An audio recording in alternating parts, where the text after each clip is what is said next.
Right, so a few things before I start. Number one, look at the time. This video is over 6 hours long. It's almost 7 hours long. This is not a takedown video as such. Anybody who knows my takedown videos know how I do it. This is not one of those, although there is in the third part of this video, it is in takedown style, but this is not a takedown video, but this is rather an exhaustive analysis video. Okay.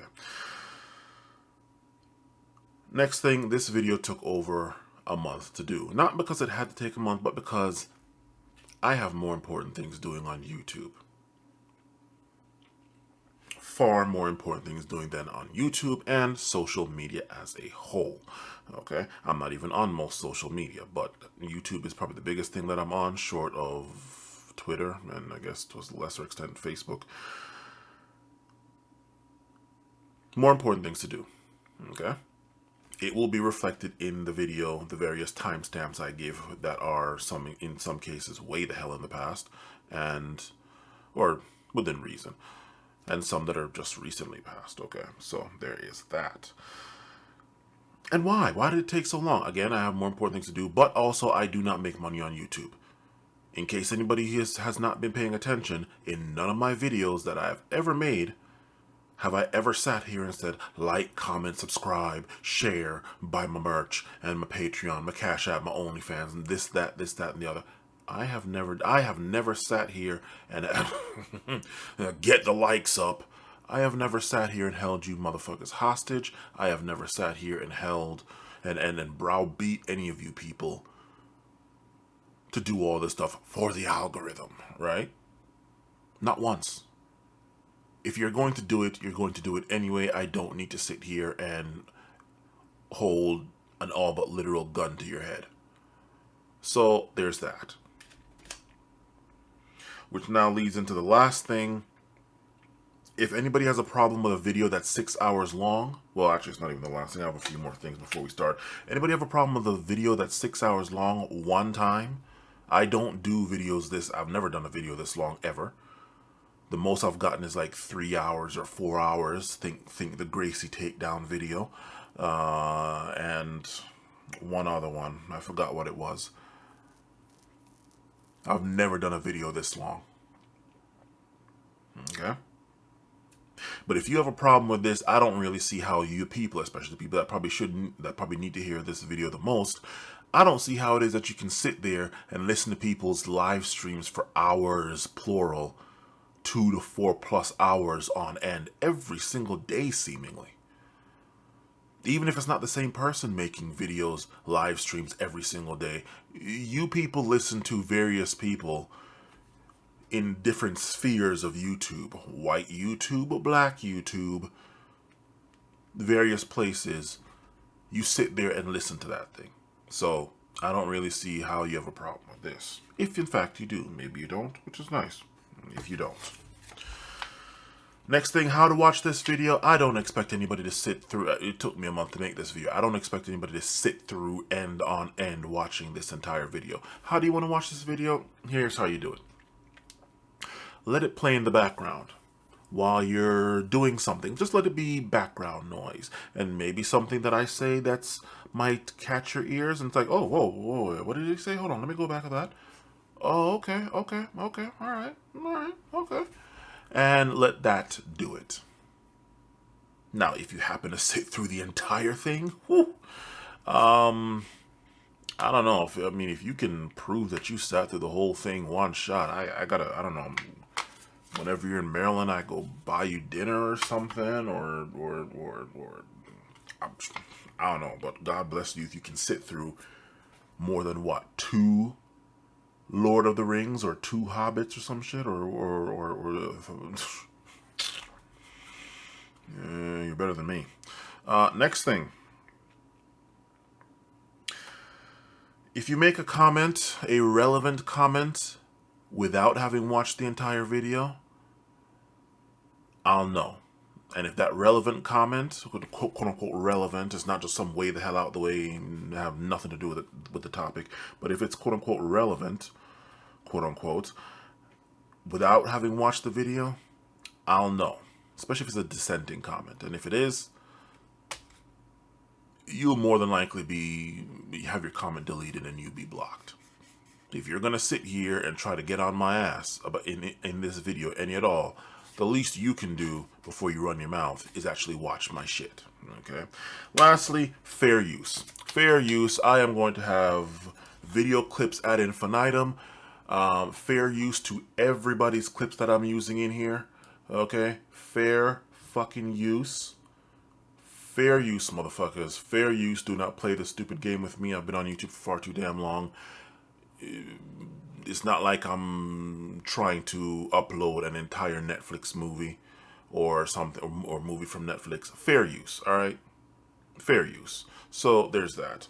All right. And that's it. Let's get started.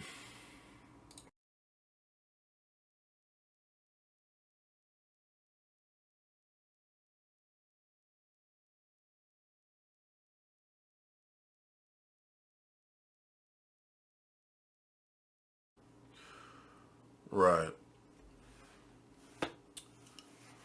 I want to get this done as fast as possible, although this is going to be a long video, but I do have more important things to do. I graduate in what, 12 days? 12 days? The 18th? And it is now, what? The 6th? Yeah, 12 days. I still have 2 finals to do, one of which can probably be done in 10 minutes, and the other one we had about 3 weeks to do now. It's due on the 13th, and it's kicking everyone's ass in this class. Although I'm like 5 out of 8 flags, if anybody knows anything about hacking. Pen testing and all that, 5 out of 8 flags plus the write-up. So I'm almost done, but those things are long. So I got more important things to do. However, I have not been paying attention to the news, so I am probably going to be late to this, although this was 19 hours ago, it wasn't that long. Jordan Neely, subway incident. I am going to be going through all these tabs. Jiu-Jitsu, that's correct. We will be going through that, especially this one, which is 38 minutes long. This is probably going to be where the vast majority of the length of this thing comes in. And even though, well, you know what? For all the people that don't watch my entire videos, don't worry about it. For anybody else, you'll see when you get there. So we will be going through all these tabs. Let's get started now. And one last thing, fair use to all you people. Fair use, fair use, fair use. I am not playing this stupid ass game. We all are on YouTube. We all know how this stupid ass game works. Fair fucking use. Don't try it.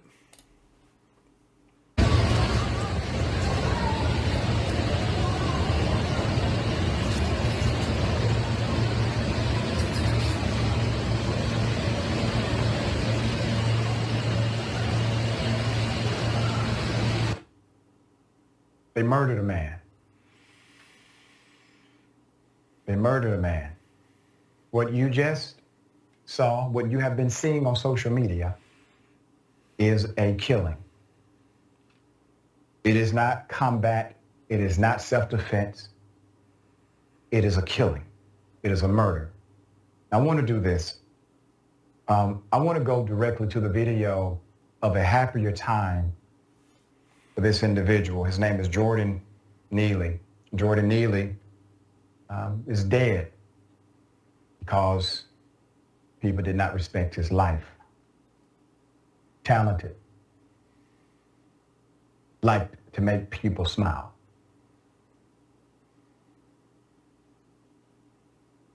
I've looked at this video so many times.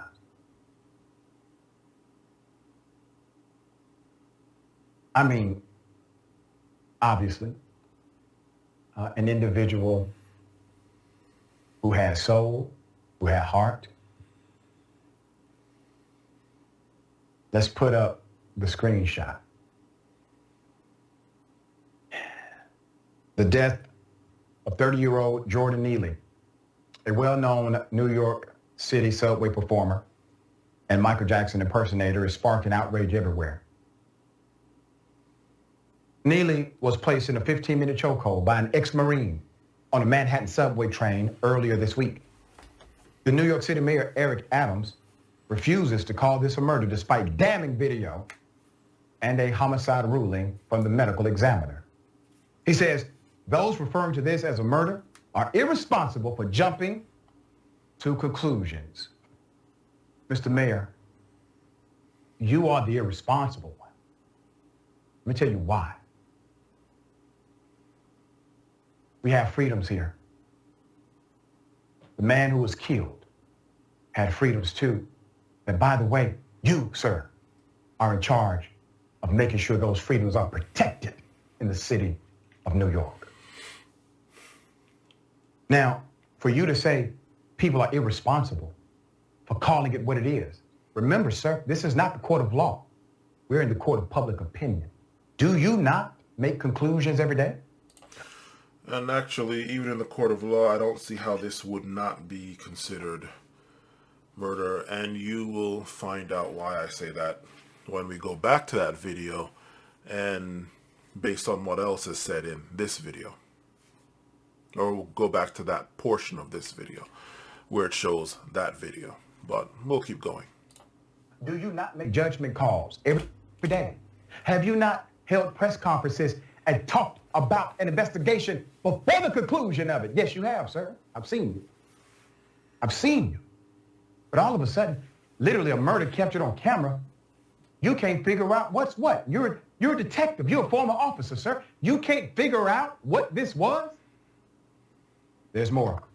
According to the police report obtained by the New York Times, police responded to reports of a fight that had broken out just before 2:30 p.m. Monday on a northbound F train. When they arrived at the scene, they found Mr. Neely unconscious. Paramedics took him to the nearby hospital where he was pronounced dead. Police did take the passenger who put Neely in a chokehold into custody. They questioned him. They released him without filing any charges at all. Police have decided not to release his name, but they say the investigation is ongoing. Let's go to the protesters. This is what happens when we are outraged. We let you know we are outraged. And that's quite unfortunate that this is what happens, because what does this do? This is going to probably get wiped away. And who knows, whoever put this there probably get charged with what? Defaming or damage to public property. Let's go ahead and blow this up, actually. Okay, yes, you're mad. You're going to put signs and stuff, and you're going to do that. But then what's actually going to happen? What is actually going to happen? It'll die down. Nothing changes. No laws get made specifically for black people like they have been made specifically for other groups. Think LGBT, think women, think, I believe Asians got an anti-hate bill or some crap like that. Nothing for blacks. Okay. And then what? Wait until something else happens? Huh. It's quite unfortunate that this is what happens. Okay, so what should have happened? What should have happened is what should have already happened by now, but I went and took a quick glance over at Twitter and all of that. Still haven't seen anything. This ex-Marine needs to be identified. It's obvious that law enforcement isn't going to do anything. Okay. So, what needs to happen is that this ex-Marine needs to be ID'd, he needs to be found, and he needs to be killed. Simple as. You heard me. I didn't stutter. I don't give a fuck if this thing is monetized or not. I am not making money off YouTube. So, there's that. He needs to be ID'd, found, and killed.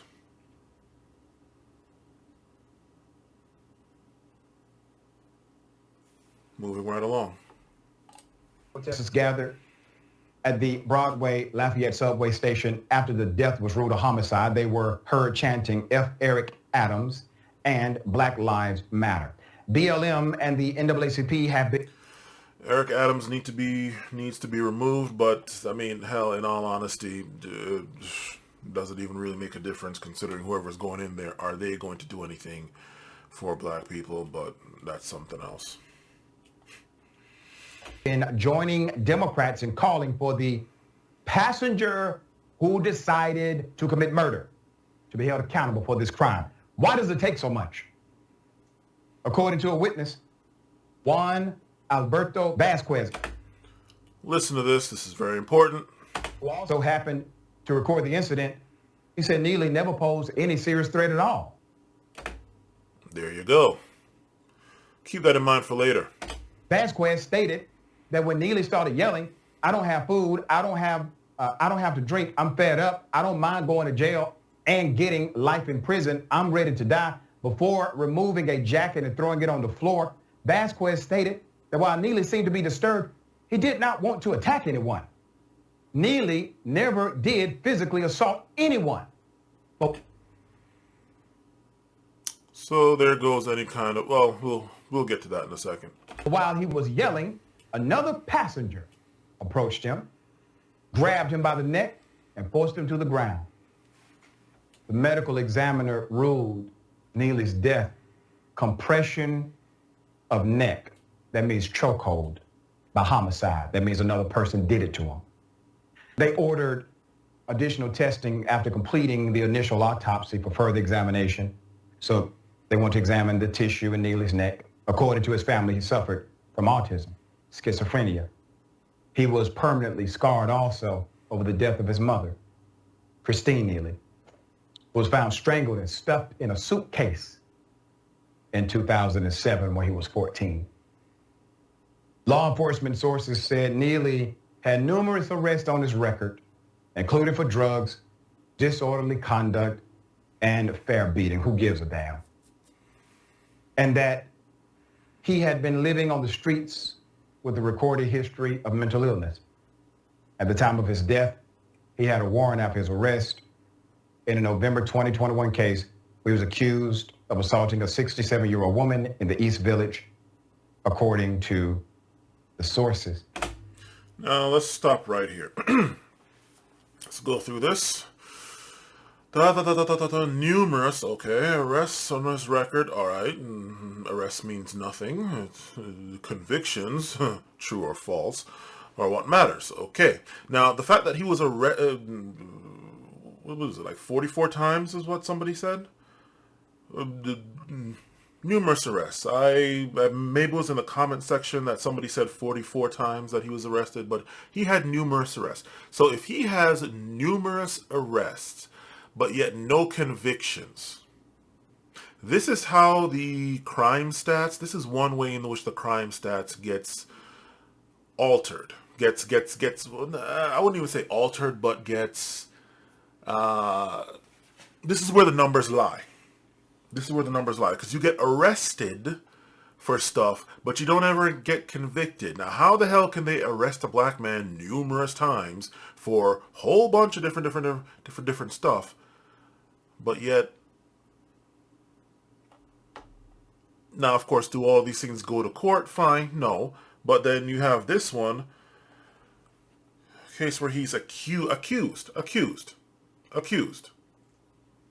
Now, if you were to ask the white supremacists that are infesting all these comment sections, well, he did do it. Okay. Even though it was accused. In all other instances, when it favors them, oh, well, that accused doesn't mean that you actually did it. Oh, my God, we get accused of this stuff all the damn time. Oh, my God, women accuse men of this and that. Okay. In this case, he was accused of assaulting a 67-year-old woman in East Village, the sources said. Okay. Was he convicted? All right. Did this 67-year-old woman confuse him with somebody else that had actually assaulted her, assuming an assault actually even took place? Don't know. Okay. Arrested numerous times. None of this matters. None of this matters. Not one bit of this matters to the current situation. But okay, let's keep going. Now, I mentioned that because the police wanted you to know it, and I wanted you to know what kind of character the police are by saying that about a murder victim, okay? Murder victim, right? So now you literally have an individual who they know, they are aware of who he is. There's no arrest. The man literally was in their custody and they let him go. These are the dynamics which create the friction between community and cops. None of this makes sense to anybody because I guarantee you, I promise you, if the man being strangled happened to belong to the profession of policing, the individual who strangled him under those same circumstances would be in prison right now without the possibility of bond. Why should the rules change because your uniform does? We're all humans. We all deserve to be treated fairly. So did Mr. Neely. All right, Dan, thoughts here? And I'm going to stop right there. Sorry, Dan. So yes, none of those real or supposed things matter. A well-known street performer, they had a warrant out for his arrest. He's a well-known warrant out for his arrest and they couldn't find him even though he's a well-known street performer? Really? Really? Well-known. They more than likely know where he lives. Right? But yet they didn't go and get him based on that warrant for his arrest. Okay.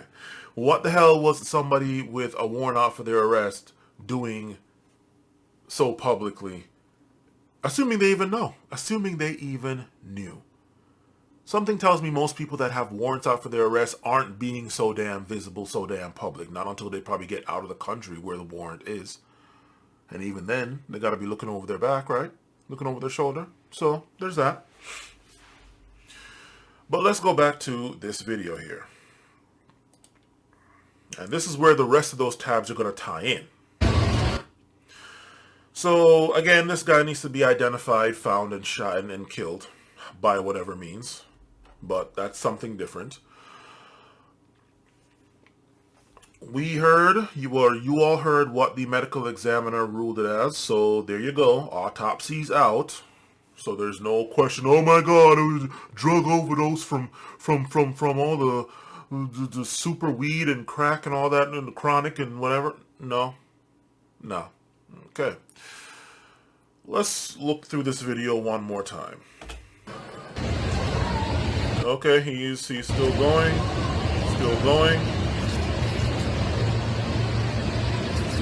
and he's limp here. Now he's going limp. Now this guy here, whoever the hell he is moving this guy's arms around. Let's try one more time.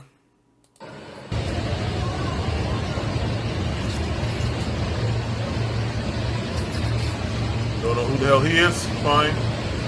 He already went limp here. And now this guy's there moving his arms around. I don't know what the hell he was doing. There's in fact another video where this guy is going around. But let's just analyze this first. Okay.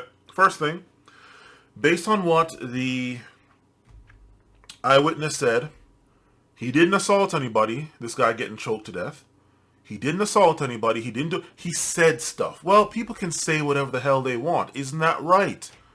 You types and kinds of people who complain about snowflakes and their feelings and, oh my God, your feelings and words and all that. He can cuss out the entire subway car and go through each car and cuss them all out all he wants. He's free to say whatever the hell he damn well pleases. Right? He did not do anything. And no, he did not threaten anybody. So what this man did, he just comes up. Self-defense is long since gone. The defense of self or anybody else, gone. This now becomes just flat out assault. The fact that you put he went and did this maneuver. Now just goes from assault to assault. Put it to you like this. He killed the dude with this move. Dead is dead. So, what then would happen if he just flat out took out a gun and shot him? The exact same situation, the exact same circumstances. He didn't assault anybody, but he just came, took out a gun, shot him. Dead is dead. Would that have been any different? If he then followed the guy, or well, actually, I guess we could say follow the guy. Followed the guy, got in a car, ran him over, and killed him. Again, dead is dead. Right? He kills him. These two are now accessories to that. This is why you all need to mind your own goddamn business with stuff. Unless this person was actually assaulting someone, which eyewitnesses have said did not happen, okay, they should have mind their own business. It's New York. It's the train. Hell, even in, I've been on the train in well over, 10, 15 years, but hell, even in D.C. here, D.C. Metro, D.C.'s trains, they're crazy people. I'm willing to bet that people in New York deal with this kind of stuff all the time, where people are just literally flipping out, not even begging for food or anything, but just flipping the fuck out off God knows what. You don't get to kill them. You don't get to kill them. There's no way to justify this. And the fact that the cops had to have had this video by now. Okay, you know what? Hell, they took him, got his side of the story, and that was probably it. And then, okay, there's nothing to charge him with. I guarantee you those cops have seen this video. They should have went, they obviously have this guy's information because they're not releasing it. Okay, they need to go get that dude back. And the fact that, again, I searched social media before I started recording, they did not go and get this guy back, tells me they're not going to do anything. They're not going to press charge. Hence the reason why I say this guy needs to be identified, found, and killed. It's that simple. So, might be asking yourself, do we have any other precedent of something like this happening? Where somebody said something and then somebody tried to kill them because they said something. Well, it turns out we actually do. Y'all remember this? Let's watch it. Fair use. Cell phone video shows the end of what one witness says was a 10-minute confrontation. A witness says 23-year-old Javon Taylor insulted a female cashier. Then 41-year-old off-duty firefighter Anthony Santee stood up for her. Get out! My kid's in this car! Police say Taylor retrieved a gun from his car. The fight ends outside. Santee is on top of Taylor. A woman who came with Taylor fires one shot and runs. The decision is a very hard one because obviously it's a tragic situation no matter what happens. Pat McInerney is a former state and federal prosecutor. Missouri has actually had a statute providing for a self-defense claim in defense of other people since 1979. Steve Lieben is a UMKC law professor. The question was, did she reasonably believe that he was subject to imminent risk of death or serious physical injury? By not issuing charges, the prosecutor believes a jury would think the actions in defense of someone else were reasonable. So the investigation really focuses on what that person believed and whether that was a reasonable belief at the time. Brian Johnson, KMBC 9 News. Taylor faces federal felony charges for possession of a firearm. In a statement, the Jackson County Prosecutor's Office says, "We grieve with the family and community over this tragic loss of life of Mr. Santee, an accused kidnapper in Clay." Right, now let's go back to that one. And remember what they said in this case. He insulted the female cashier, and then this guy, instead of minding his own damn business, stands up for her. And now he's dead. Case of simping, who the hell knows? But it's not about simping right now. What happens? He insulted a female cashier. Okay, again, he didn't assault her. He didn't advance towards her like he was going to assault her. He didn't do anything. He insulted her. Well, again, people are free to say whatever the fuck they get. Good and goddamn well, please. This guy stands up for her. Confrontation. A witness says 23. This guy follows this man here follows him to his car. This all started inside of a convenience store off what this guy supposedly said. So why the hell is it out here then? He left the store. Why didn't this man go on about his way? How did it end up out here? And as one person pointed out here, I believe, to my fellow people, or maybe it was another one somewhere else.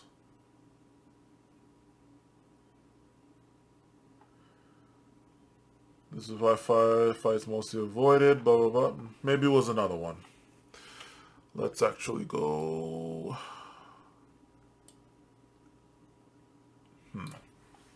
Anyway.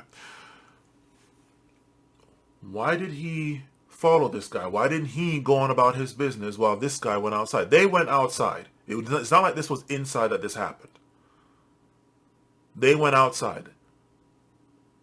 Number one, she was justified in shooting this guy. Especially... Javon Taylor insulted a female cashier. Then 41-year-old off-duty firefighter Anthony Santee stood up for her. Get out! My kid's in this car! Police say Taylor retrieved a gun. There he goes with the whole choking thing. The fight ends now watch what outside. happens here. Santee is up. And keep all of this in mind for later for those Gracie videos. Okay? So we have a Marine. We have now a firefighter.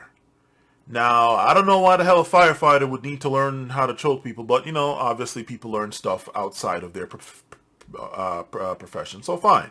But we have a Marine, we have a firefighter. Both have learned how to apply this thing. Okay, keep that in mind for later. On top of Taylor. A woman who came with Taylor fires... See that? He just tapped out. Tapped out. And yet he's still doing the choke. The decision is a very hard one because he tapped out once there. It's a tragic situation no matter what happens. The prosecutor believes a jury would think the actions in defense of someone else were reasonable. So the investigation really... See that? He taps again. He tapped twice and the guy still holds on to the choke. Still holds it on. Now, in the case of that Marine, from what I understand, he held that shit on for well over 10 minutes. Some say 15, some say 17. Nobody says less than 10. And anybody who knows anything about those chokes, it only needs 10 seconds to knock somebody out, to make them go unconscious if you did it right. Well, actually, no, it probably takes less than 10 seconds. Past 10 seconds... and into the 15s and all that, that's probably brain damage. But yet here it is. This one was left on there for minutes, for well over 10 minutes, from what I'm reading. In the case of this one, focuses on duty firefighter Anthony Santee. This guy taps out twice. And he keeps the choke on, as you just saw. Huh. Okay. Okay. Okay. This must be the other one. This video obtained by Fox 4 shows off-duty Kansas City firefighter Tony Santee and a man identified as Javon Taylor fighting outside an Independence gas station. In case anybody missed it, let's try it again. And a woman standing over them, shouting with a gun. It's likely one of the key... Now, the fact that she has a gun and this man is just so hell-bent on doing this, even though this person has a gun, let that sink in. Let that sink the fuck in. Somebody has a gun. Somebody against you. It's not like she's with you. No, she's with the guy that you're trying to kill. And yes, trying to kill considering, again, chapped out twice, as you're about to see again. And you still yeah, all you jiu-jitsu people, all you wrestling, grappling, jiu-jitsu people, all you grappling people, explain this to me. Someone who is not on your side has a gun telling you to get off somebody else who I guess either well, obviously in this case she knew him, but even if he didn't know that she knows him, they're telling you to get the fuck off. God forbid she's an off-duty cop or who the fuck knows. And you're so hell-bent on killing this guy.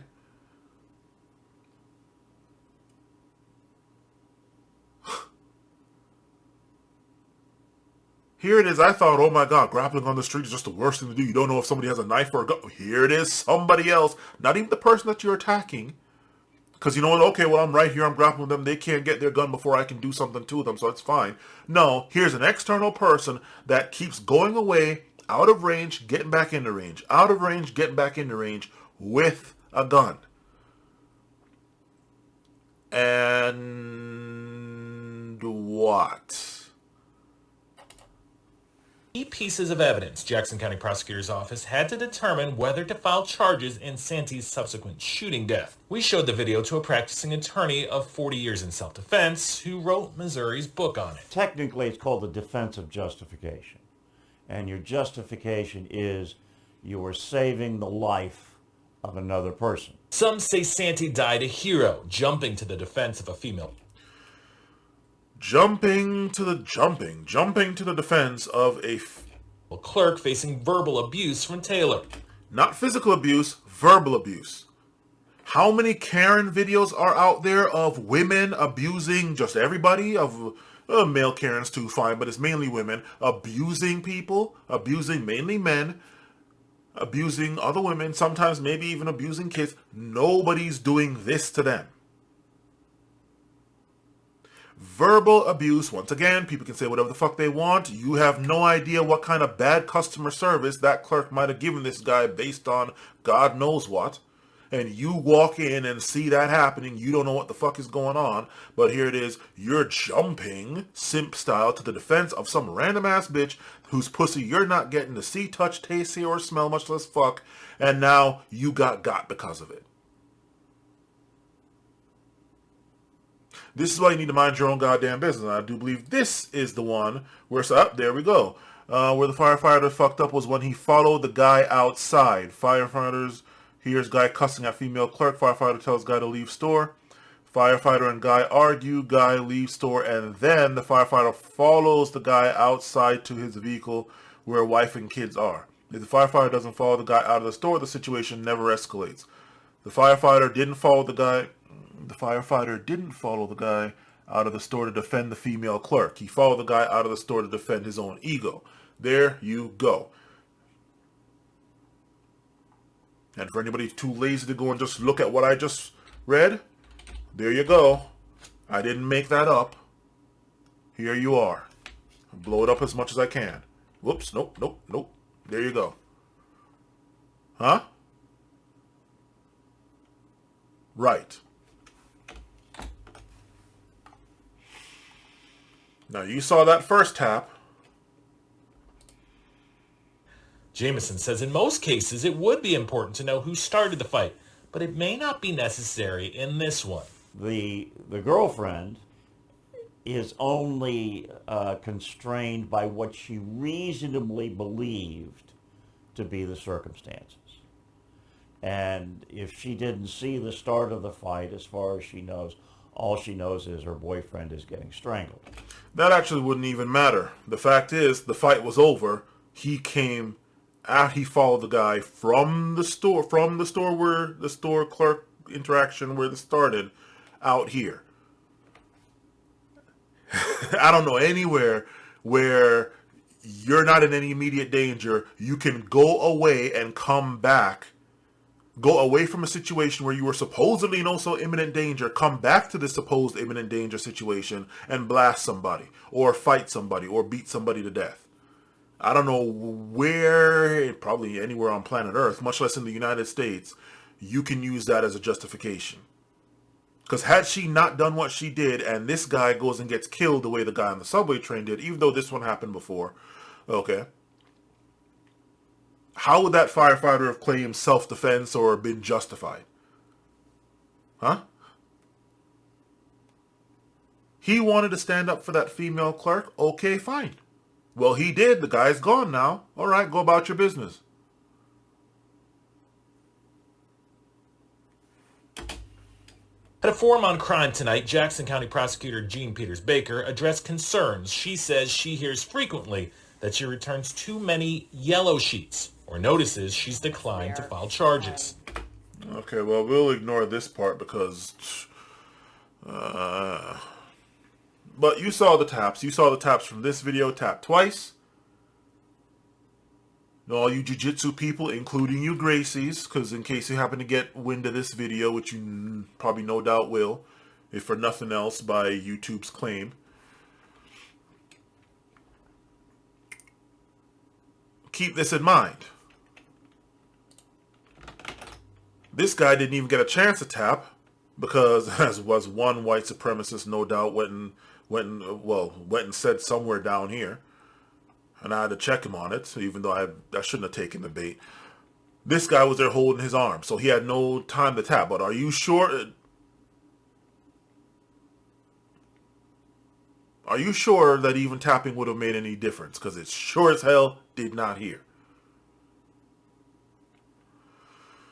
Okay.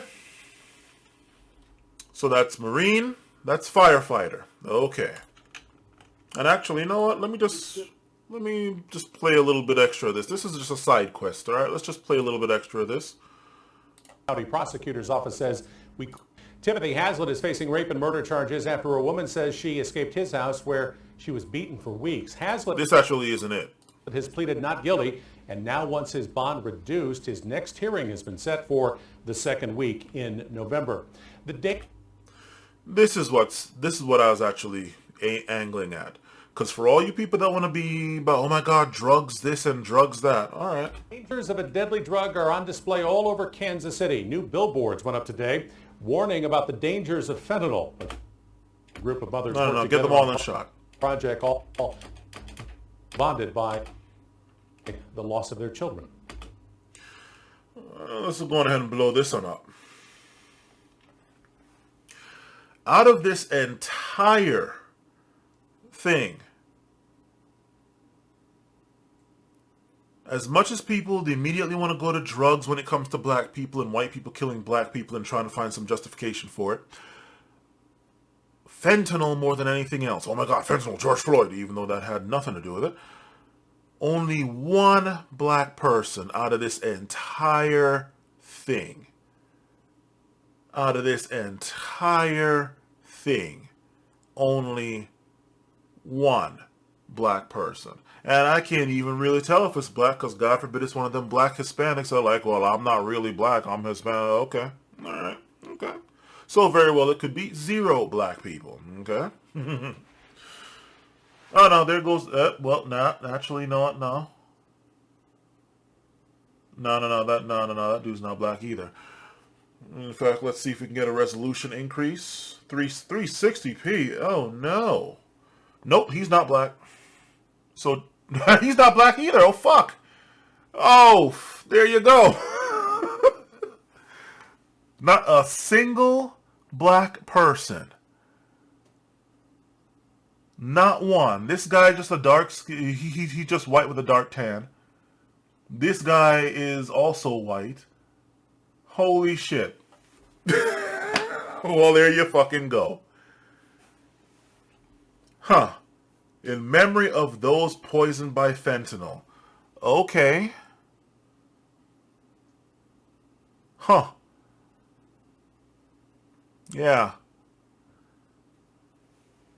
And Mr. Floyd isn't here either. It's not like it's just kids because you have adults, full-on adults here. So where's George Floyd if everybody was so sure, oh my God, it's because of fentanyl why he died overdose.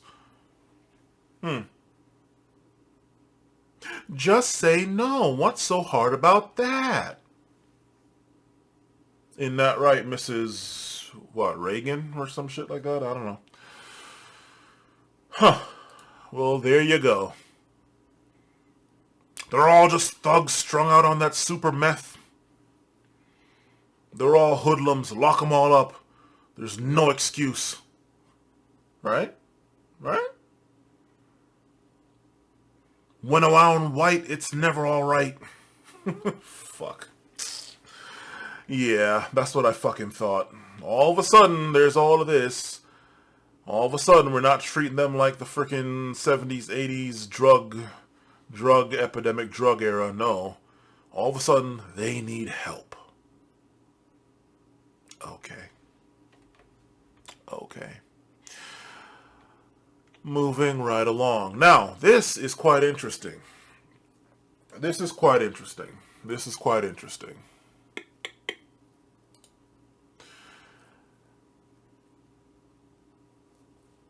This whole thing of jiu-jitsu, I was actually going to make a video after I was done with school because, trust me, I don't let YouTube get in the way of my life, all right? Like, YouTube is not important to me like that. Making videos is not important to me like that, especially since I'm not getting paid, no sponsors, no nothing. It is not important to me like that. Oh, by the way, again, fair use, motherfuckers. It is not important to me enough like that, or at all, but enough like that for me to get my life destroyed or fucked up because of it. So, I had school dealing with, and that's why I haven't done a whole bunch of videos that I've been wanting to do. This whole thing of jiu-jitsu with the Gracies and all that was another one that I want to do put in a video dealing with cops. Specifically, not any of this stuff, cops specifically, but then this thing goes and happens. This one happens, well, not this,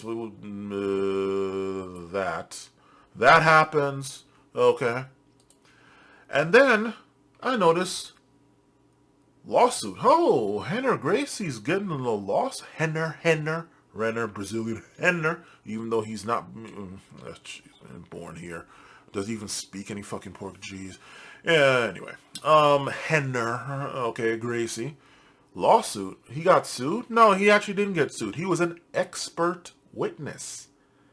Expert witness. You know how I keep telling you all to keep all this stuff in mind for later? I've been saying it since the beginning of it. Keep this one in mind. Write it down. Write it down. Keep this in mind for later. Okay. Let's go with this one. San Diego jury recently awarded $46 million for a man that was paralyzed while doing jiu-jitsu. The man was Jack Greener. He was training at the Del Mar Jiu-Jitsu Club.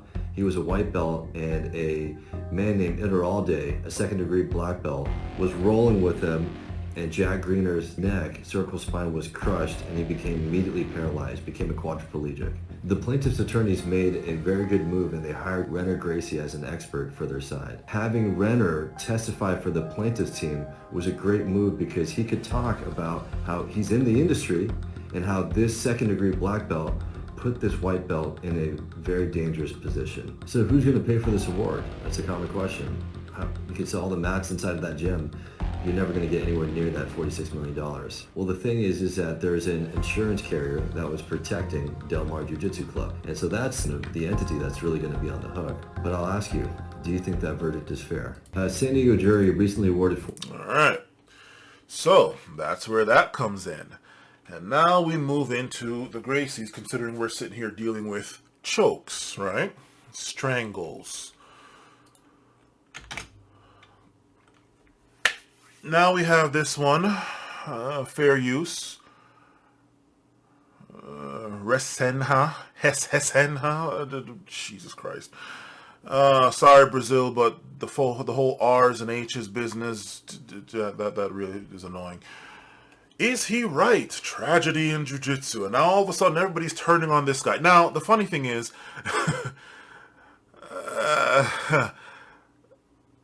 if anybody knows me, considering I've made in the past a 3-hour-long video dismantling the Gracies, it's still actually up on my channel. I am not a fan of the Gracies, okay? One thing that I have known about the Gracies is that, be it in Brazil, way the hell back when, in the past, or today, they seem to always want to be rather cozied up to law enforcement, if nobody else. Usually powerful people, but at the very least, law enforcement. Okay. So I mean, and not because of that why I'm not particularly fond of the Gracies. It's a bunch of other reasons. But that is one thing that their family is known for. Their line is known for being, I guess, pro-law enforcement, I guess, as long as the checks keep coming in. I don't know. So if you think that this is going to be me defending him, oh no, I'm going to take him to task, where is it? Here. But, well, we'll see. We'll see. 1 second. On March 29th, former jiu-jitsu student Jack Greener was awarded $46 million. Right. To protect themselves in the cases that it does happen. Number 3, betrayal. Henry Gracie was utilized as an expert in this case and gave an opinion that has upset a number of notable jiu-jitsu influencers. Now, okay, she's reading from a script. I just saw her eyes moved. Interesting. Okay. As far as that, a number of jiu-jitsu influencers. Okay. Influencers. All right. Again, I'm not defending this guy. However, I will tell you why he did it. I've never met this guy. But I immediately saw why he did it. And it's the same thing that either I'm going to be using it to his defense now, I'm going to be calling him out on it in this video coming up on this tab that I'm doing. Okay. Again, this all relates back. Trust me, it does. I guess you're just going to have to sit. If you manage to make it this far, you might as well just sit back, relax, and enjoy the damn video. Because it all ties in. I know why he did this. And apparently, all these other jiu-jitsu people that are getting pissed off at him, I don't know if maybe they gotten choked one too many times, maybe too many brain cells are gone, I don't know. But for them to not immediately know why he did it, and here it is. I actually just found all this earlier today. It is 2:44 p.m. Saturday, May 6, 2023. I found all of this whole court case and all this stuff 6 hours ago. 6 hours ago is when I found this. All right? So it's not like I even had time to sit there and meditate on it. I immediately knew why he did this. And I'll tell you exactly why. This guy is saving the face, or trying to save the face of fucking jiu-jitsu. He's trying to save, well, he's trying to save face because his family has made an entire freaking living, to say the least, a bit more than that, off jiu-jitsu. And now, not only do you have a Marine, you see how this is tying in now, or do I need, I'll keep going. A Marine and a firefighter, in addition to a cop, using strangles, using techniques that disrupt the blood flow to the brain, the oxygen flow to the brain, maybe even both, if you can get the move right at the same time. This guy, where is it, is trying to save face. Especially considering that in so many cases here in the US, these people do not get charged. The only reason why Chauvin got charged is because this entire country would physically be destroyed if he didn't. And it would probably be white people destroying the place, not even black people. God knows what black people would have done in that case if that guy got off scot-fucking-free. Shit. So, this guy is trying to save his brand, trying to save his family's brand, because he's sitting here teaching these motherfuckers how to do this shit, either directly or by proxy. Okay? And then they're going out there and using this stuff every now and then. And it's resulting in people dying.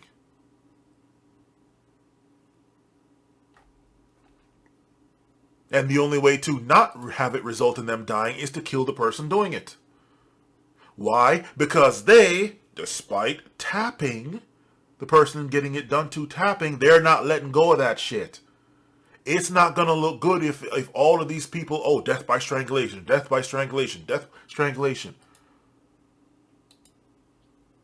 Right? And then this guy is the, well, not even this guy, but this group, this family, whatever, is the face of motherfuckers getting strangled. That's not gonna be good for fucking business. And I don't know why the hell you well, I already said why. Y'all took way too many chokes, whatever. I don't know. The brain's just not working right. I don't know. But I immediately saw what he was doing. And apparently none of you did. Okay. Appears to be the major talking point of this whole incident. So let's talk about it. Henner Gracie was an expert witness for Jack Greener's prosecution team. And following the verdict, Henner made an Instagram post that enraged the jiu-jitsu community. This post has since been deleted, but we do have the text. Oh, 4K. I have the text here to show you. Okay. I paused it, although I guess maybe having performance issues. Nope, not having performance issues, but I guess I can always stop the video and then start it up again to give this thing a little break. Full 4K, awesome. I have 3 4K monitors at 60 frames per second, so there you go. I have paused it, but actually I don't need to. You all can pause it and read it if you care that much. According to fans, this post, along with Henner's deposition and statements in the court, are not entirely accurate about jiu-jitsu and are unfair towards the instructor. Henner's declaration was leaked, and here are some of the quotes that have caused the most upset. The maneuver which Mr. Ideraldi attempted was an extremely dangerous technique, which is used by only the most experienced of practitioners, and even then it is typically only applied on equally skilled opponents who have received extensive training on how to properly receive the technique without sustaining crippling injuries. It is contrary to industry custom for an instructor to perform a forward flip back take on anyone who has not received extensive instruction and practice on the technique. Instructional sparring and competitive martial arts are starkly different, such that they are essentially two distinct activities. Competitors at the highest level of martial arts use techniques which are not commonly utilized during instructional sparring. For a black belt instructor to utilize this inherently dangerous and advanced technique on a novice white belt student would be considered an extreme departure from the standard of care in the Brazilian jiu-jitsu industry. If you have practiced jiu-jitsu for a decent amount of time, you may see some obvious counter-arguments to Henner's points. When you look at this from the perspective of a jiu-jitsu fan or gym owner, it may look like Henner has put complete responsibility on the instructor in this case and has made no space for the possibility that this could have been an accident. Doesn't fucking matter if it's an accident. I'm assuming you're a girl. Ouch. Good lord. But I'm assuming you're a girl. Madam, it doesn't matter if it was an accident or not. Again, this guy is doing fucking damage control. That's what he's doing. He is literally doing damage control because you got these people out here. You know? I'm sitting here saying this. This just entered my mind as I'm talking right now. How the Japanese did not want to teach outsiders judo. And if anybody knows martial arts and judo, the jiu-jitsu is pretty much just close on judo. That's okay, but we'll leave that for another day. Okay. They didn't want to teach it to them. Okay. And now, it's a bit too late now, but here it is now. This guy, nobody else wants to do damage control. They just want to sit here and say, oh my god, it was just an accident. Well, that's not, no.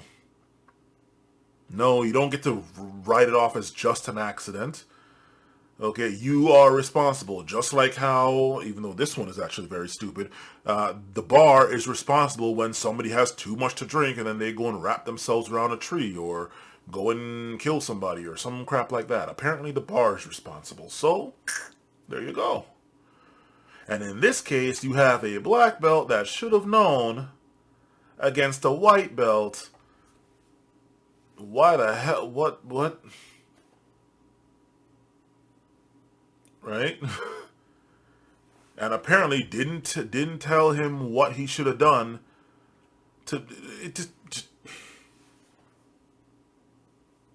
Why the hell did you have them rolling like that? Why? 'Cause obviously, there you go. See what happens when you do. So there you go. That right there showed you shouldn't have. All this now needs to be fucking damage control. And I don't know why the hell you jiu-jitsu people didn't see it. Oh, wow. Okay. Not the smartest. Though this instructor had malicious intent to hurt this poor white belt student with this widely renowned catastrophic technique. Doesn't matter if you had any intent or not.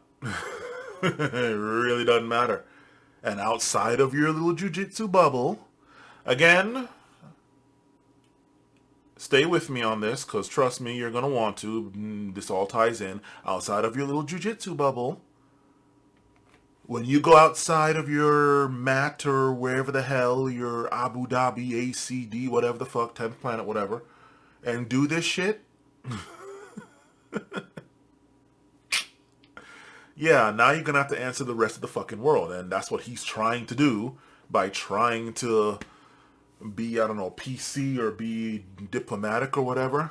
Something the vast majority of you jiu-jitsu people apparently don't see, or at least the ones that are having problems with this don't seem to know, don't seem to realize. And that's coming from me, somebody I've never taken jiu-jitsu, don't plan to. I very much prefer catch wrestling. That has been proven to be superior to jiu-jitsu all throughout fucking history, right? If I had to pick mine, I'd be a catch wrestler. None of this jiu-jitsu foolishness. But I, as somebody who doesn't do grappling, I'm able to sit here and see this right at its face. And yet you all don't. That's very sad. That there is no distinction between malintent and negligence. There is an opinion that Henner was wrong to not give the bet. This guy. Yes, I'm very well aware of who this guy is. And the fact that he did not realize what Henner was doing is also pretty fucking sad. It makes me wonder. Because right now, if you don't want outside forces on your ass, you're going to need to do what Henner is doing and try to do some goddamn damage control. But he went and said all of what he said right here. You see it for yourself. There you go. Benefit of the doubt to instructor. That Henner has damaged the reputation of jiu-jitsu schools and instructors and has capitalized on this tragedy to promote himself. And of course, yes, and that's something that I'm going to call him out on as well. Asterisk. Okay. Yeah, to promote himself. Okay, yes, to promote himself as opposed to you all. So he's going to get the business. Okay, fine. However, when you have people doing shit like this, right? It looks bad on all of you motherfuckers, right? All of you. So if all of you want to keep having your students and getting more, okay, as other students leave or just natural aging takes people out, if you want to keep having more people come in, it needs to not, you all need to not have jiu-jitsu being associated with killing people. Now, considering the day and age we live in and the Western world that we live in, well, it's associated with killing black people, maybe you might end up actually not having a problem. Yeah. But the moment that, let's just say, it gets used to start killing non-black people, and that's coming, then yeah. Yeah. That's going to be a problem unless you all get out here and being like, hey, this is safe. We promote a safe environment. These are just seemingly infinite number of just one rogue entity taking our stuff and abusing it. All damage control, people. That a lot has been made of the fact that Henry did make a lot of money giving his expert opinion.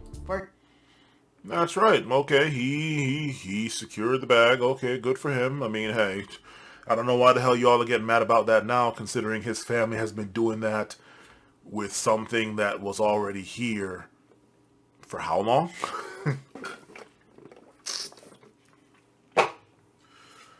I don't know if the Gracies are pro cops because they're actually pro cops, or pro cops because the check keeps clearing. But you know, it shouldn't be surprising that they're here for the money. For example, Tom DeBlas is being very public of his criticism of Henry in this case. It appears that fans have divided themselves into teams. Some people are siding with Henry, saying that the instructor was wrong to use that technique. Others are saying it was a pure freak accident. And unfortunately, it looks like some people are using Jack Greener's current recovery level as a way to dismiss the seriousness of this incident. While Henry... Well, that's not good now, is it?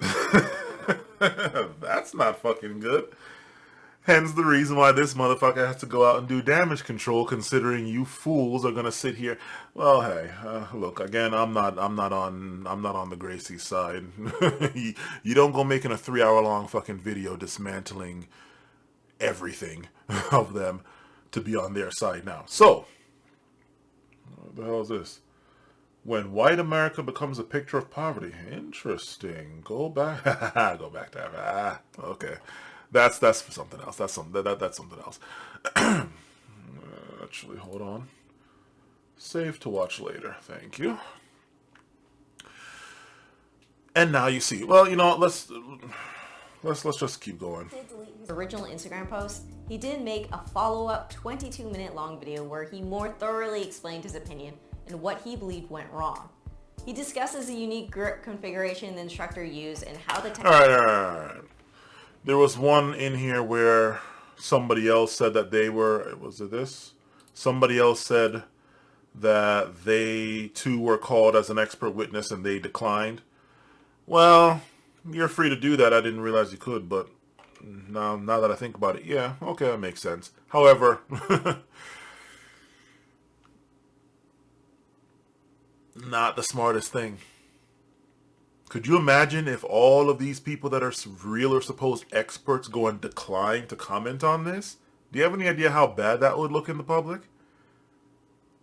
These people went and used this chokehold that these people are known for teaching, and they won't come out here and explain how it's actually not that dangerous. Oh, there's just this one crazy person. Well, you're sitting here teaching crazy people.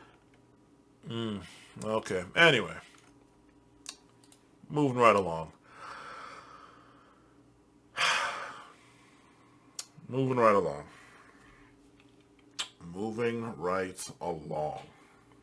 Okay.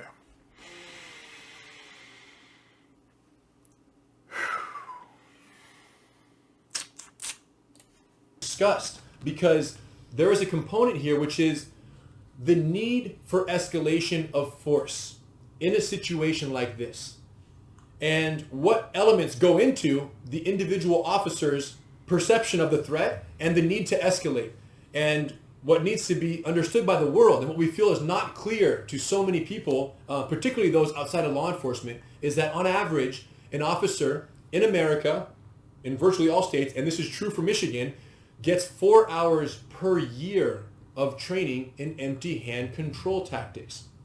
So for Michigan, it is a fact that officers get their 4-hour annual in-service training requirement.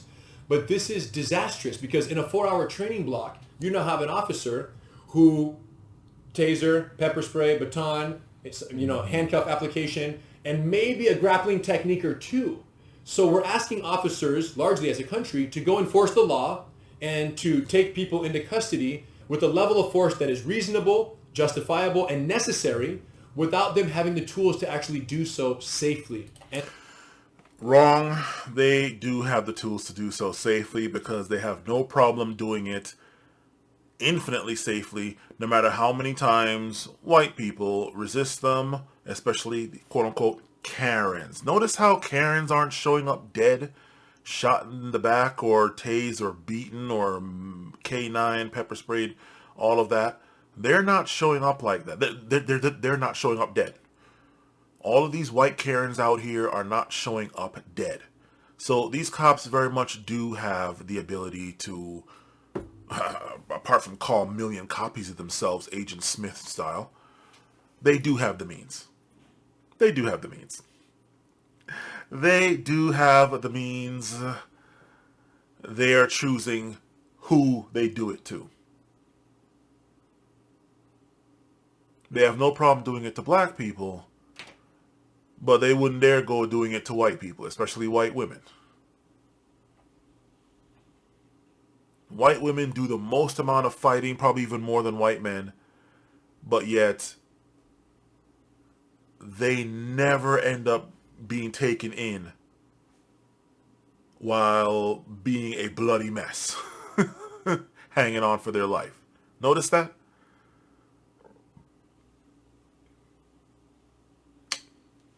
Right.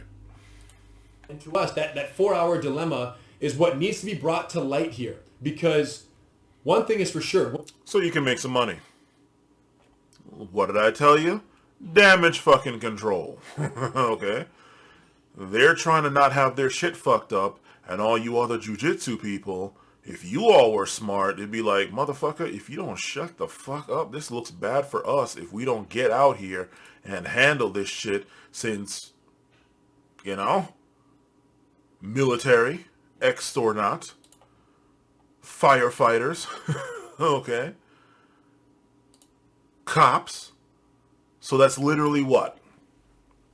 So this is what? Blue line, firefighters are the red line, and military, I don't know if they have a line. I don't know if military is the green one or not. I don't know. But literally, military, firefighter, cop, all three with the restraints, all three wouldn't let it go. And yet, all you jujitsu people are sitting here wanting to teach law enforcement, and we are supposed to trust on faith despite appearance. Okay. We're supposed to trust on faith that they're going to do the right thing? Well, that might work well for everybody else. Okay. That has not worked well for black people for how many hundreds of years now? Okay? It has not. It has not. As is proven here, it has not.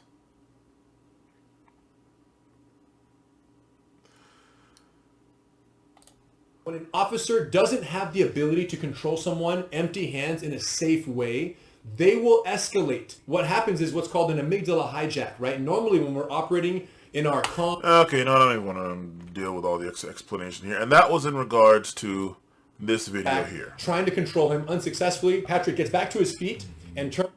Last week, video surfaced of an incident in Grand Rapids, Michigan, of a man, 26-year-old Patrick Lyoya, who was tragically shot and killed at the hands of a Grand Rapids police officer. A traffic stop for mismatched plates. The officer gets out of the car. Patrick gets out of the car to address the officer. And after some questioning, the officer decides to take Patrick into custody, attempts to put him in handcuffs. Patrick runs away. The officer chases him, takes him down from the rear. They fall on the grass. The officer is mounted on top of Lyoya from the back, trying to control him unsuccessfully. Patrick gets back to his feet and turns facing the officer. That's when the officer draws his taser, deploys his taser, doesn't get the impact or the contact that he's looking for, so it doesn't have the neuromuscular incapacitating effect that tasers are designed for. At that point, Lyoya grabs the taser, and they're wrestling for the taser. They fall back to the ground. Lyoya ends up in a prone position, and at some point gains full control of the taser, and the officer who's on top of him at that point and does not have control of his taser anymore draws his firearm, fires one round, and tragically kills Patrick in that situation. Now the world is divided. Yeah. Once again. Here we are. Yeah, it's a very, very tough situation. And, you know, we really took the weekend to reflect on this situation, and we see two very opposing views that exist. Actually, I gotta ask you guys. and no doubt you all are going to come across my video.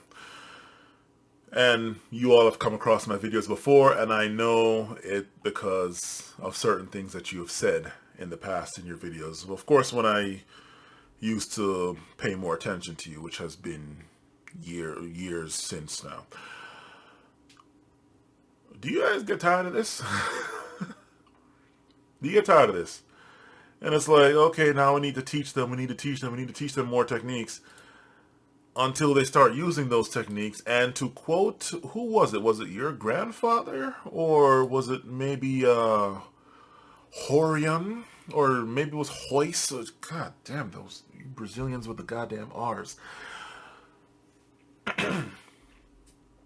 To quote one of them, or rather, I guess paraphrase, Jiu-Jitsu gives you the ability to destroy your opponent without leaving a scratch on them.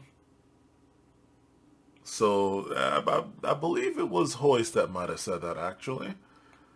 In some interview with some magazine, it's like, hey, I mean, you can't go beating the shit out of them because, then, you get in trouble, you get in legal trouble, but this, you can do whatever and not leave a scratch. I can't remember who one of y'all said it, and it's here on YouTube. There is a video of it here. It was either Helio, Horion, or Hoyce that said that. You can destroy them or leave them maimed without a scratch on them or something to that effect. So, do y'all get tired of this? Every single time cops choose to fuck up or somebody else fucks up, and now you all got to sit here and be like, no, we're not teaching them to do that. We're not teaching them to do that. We're only teaching them to properly apply. Does that get tiring for you guys? Does it get tiring? Jesus.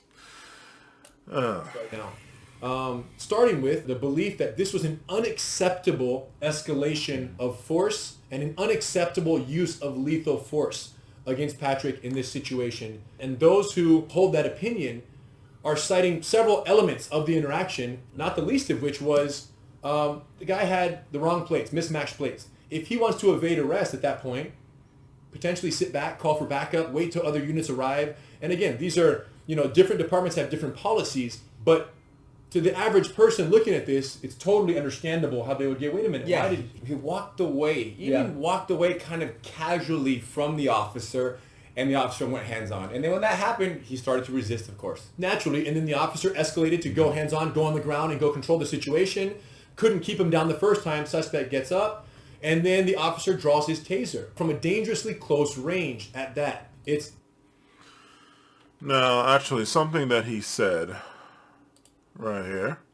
When that happened, he started to resist, of course. Naturally, and then... What do you mean by that? And then he started to resist, of course. Naturally. What do you mean by that?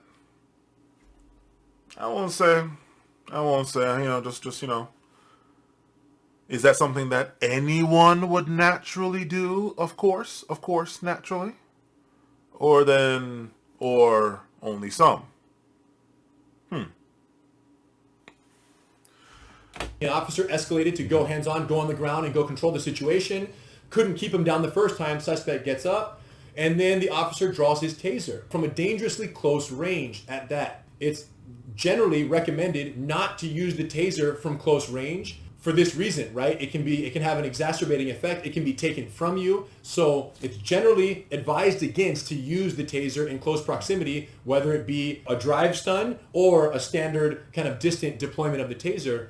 But in either case, the taser was deployed. It was grabbed by Patrick in this situation. He got a hold of it. They went down. And yes, he did gain control of the taser. He went to a prone position. And at that point, you have the officer on top, where the officer does have the choice to disengage, right, at that point. And that's what people are citing, saying, hey, there wasn't a need for lethal force. The subject was prone. Yes, the subject had control of the taser, but was prone and was shot in the back of the head. Yeah, potentially disengage and even access your firearm and then stand by and see where the suspect goes from there. Exactly, and interestingly enough, I have from this very video, I've come across a couple of forums where apparently current and former military, not military, well, some ex-military, but current former law enforcement dudes, or cops, law enforcement dudes, have said this exact same thing. Like, yo, he should have gotten up, gotten back, pulled the gun, and then see what happens. So as to why the hell that's not a standard thing, or unless it is a standard thing if so many are saying it from seemingly different areas of the U.S., and he just chose not to do that. Yeah. Right, because the mere controlling, right, as they'll cite, the mere controlling of the taser doesn't necessarily mean imminent, serious bodily injury, SBI, or death for the officer. So when you talk about it in that perspective, in terms of the level of threat to the officer, when they had the opportunity to disengage, there's a lot of people who feel like that escalation at that point wasn't necessary. Even if the other escalations were necessary, when the choice was made to use lethal force, they're going to say, no, he could have disengaged, made distance, and drew his firearm, but not necessarily use it until absolutely necessary, right? If he tried to create space and then was pursued after the fact. And it's only natural to grab a taser that is tasing you. Absolutely. The same way it's only natural that if I start to tickle him right here for him to block and push my hand away. It's just a natural response to being shocked, to grab that object. Whether you intend to use it against the officer or not was yet to be determined, and we'll never know. But to grab it impulsively, to not continue getting shocked, is a natural and an understandable response. There you go. So that's them using nature against you, because the moment you do that, all of a sudden resisting, at least resisting, if not, oh my God, I split a hair, so that's assault on an officer and all that crap. From something that, again, is biological. It is built in. All people will do it. Yeah, well, there you go. So that's one side of it. Escalated too quickly and unjustifiably to the eventual use of lethal force. If y'all want to go watch the rest of this, you all can. You all see the name of this thing. You can go watch it. And then we have this. On Monday, Jordan Neely was strangled to death on a New York subway. It's reported that he was acting erratically, which caused some concern for passengers, but had not physically harmed anyone when a 24-year-old man put him in a rear naked choke. They fell to the ground, and the choke was used to subdue Neely for approximately 15 minutes, and when authorities arrived, he was pronounced dead. What Jordan really needed was help. He did not deserve to die, and this was an absolute tragedy. Now, when someone chooses to intervene in a situation where they believe a threat is being presented to innocent civilians, it can be noble, even heroic, but only if it's done with reasonable force and the objective of de-escalating the situation. The choice to physically intervene in a situation must be done with very careful consideration. And I'll let him keep talking, of course, but again,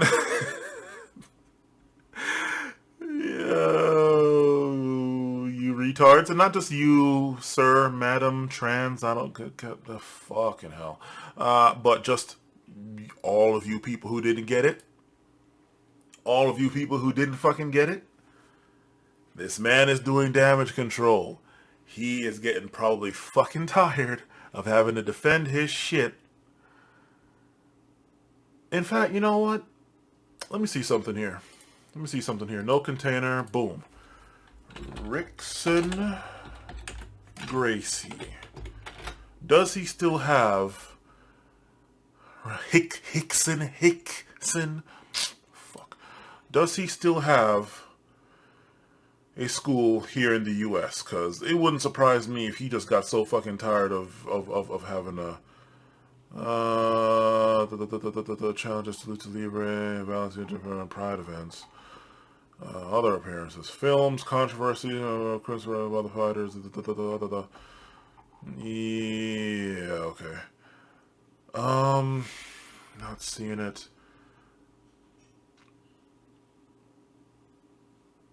I don't know. just packed up shop and gone back to Brazil where he doesn't have to deal with all this shit. Every 2 seconds somebody else is fucking up and using the moves that they are known for, even though these moves are in other martial arts as well, and other catch wrestling I believe has a lot of this stuff, because they were the ones that did the most amount of fanfare for the past 30 years or so, since 1993. Anytime any of this shit happens, they're the ones more than anybody else that's gonna probably be the most affected by it. And so here he is, just more damage control. Because once again, it's not some random ass person, oh my god, he watched too much UFC and he thinks he's Hickson from the 90s. No. Former Marine. You can't say that more training was needed. No, you can't say more training there. They, in the military, train these people with the stuff that you all, your family, specifically, convinced them to go with. Because before you all came about and taught them jujitsu, I believe they were doing what? Line fighting, is it? Line fighting? Okay. And now they're doing jujitsu. And now you got an X one of these motherfuckers coming out here using the shit that you all taught them directly or by proxy, like I said before. And now you got to be sitting here doing damage fucking control. Shit. Like I said, do you guys get tired of doing this shit? Having to sit here and defend yourself against the retards that you all are training, that jujitsu is outputting? Because if you think it's just these guys, if you think it's just these guys, trust me, there is no shortage of the people that you all are training that want to go out there and use this shit left and right. Okay?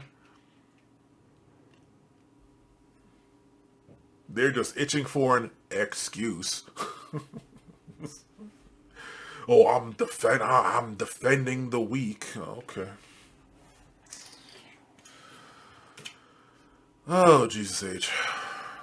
These considerations differ greatly depending on whether your physicality is reactive or preemptive. If someone is being violently assaulted and you decide to intervene, this would be considered reactive physicality because the situation has already escalated prior to your involvement. And therefore, anything you can do to reduce the likelihood of serious bodily injury or death is not only understandable, but in most cases commendable. If, however, someone is acting erratically but hasn't assaulted anyone, your choice... I'm sorry. Oh, Jesus Christ.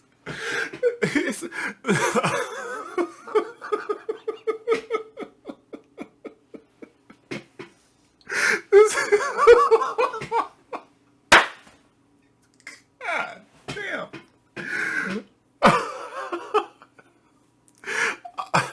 Obviously, now I'm gonna have to spell it out the way he's spelling it out because fucking retards. Okay. The reason why I'm busting out laughing is because of the way this man is talking. He is spoon feeding this shit. He has a bottle. He's feeding a baby. Okay. He has to spoon feed that fucking apple mush to you motherfuckers. No, this, hey, expert witness.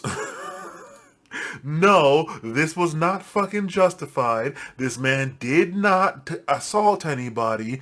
People are free to talk, snowflakes. Therefore, you cannot go and just start slapping on fucking butt naked, rear naked choke. I don't know how they came up with that name. Rear naked chokes and all these kinds of holes. This shit that we're teaching you, you're gonna fuck our money up if you all keep going out here doing dumb shit. Stop being fucking retards. You're making the fucking block hot. Just the way this man is talking, like, you can tell he's annoyed. I'm so sorry. You can tell this dude is so fucking pissed off that every 2 seconds he has to come out here and explain, hey, you're supposed to do this with reasonable force, and then you're supposed to, of your own freedom and free will, stop doing this shit. No, you're not supposed to kill people. Oh my God. All right, I'm sorry. Shit. All right. I'll let him keep going. Ways to intervene physically would be considered preemptive, and this is where training makes all the difference. Preemptive physical intervention can be de-escalatory, commendable, heroic, and even legal, but only if the intervener has the skills to engage in a way that not only keeps themselves safe, but keeps the other person safe as well. In a preemptive use of force situation, if you don't have the training, your attempt to de-escalate could have the exact opposite effect. And this is what we witnessed on that New York City subway. And just because the technique he used is one that we also practice in jiu-jitsu regularly, does not mean he represents all of us who train jiu-jitsu every day so that we are prepared to handle situations like these effectively and humanely. Now, if you're watching this and you would like to be capable of intervening in a situation, whether it's reactive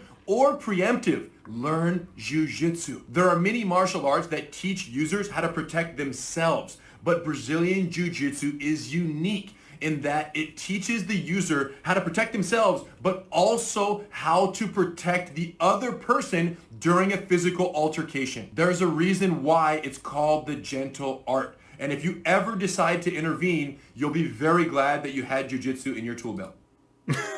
All right, a couple of things to that. Number one, I believe judo was more considered the gentle art than anything, but okay, you know what? Okay, gentle art. Okay, that's nice.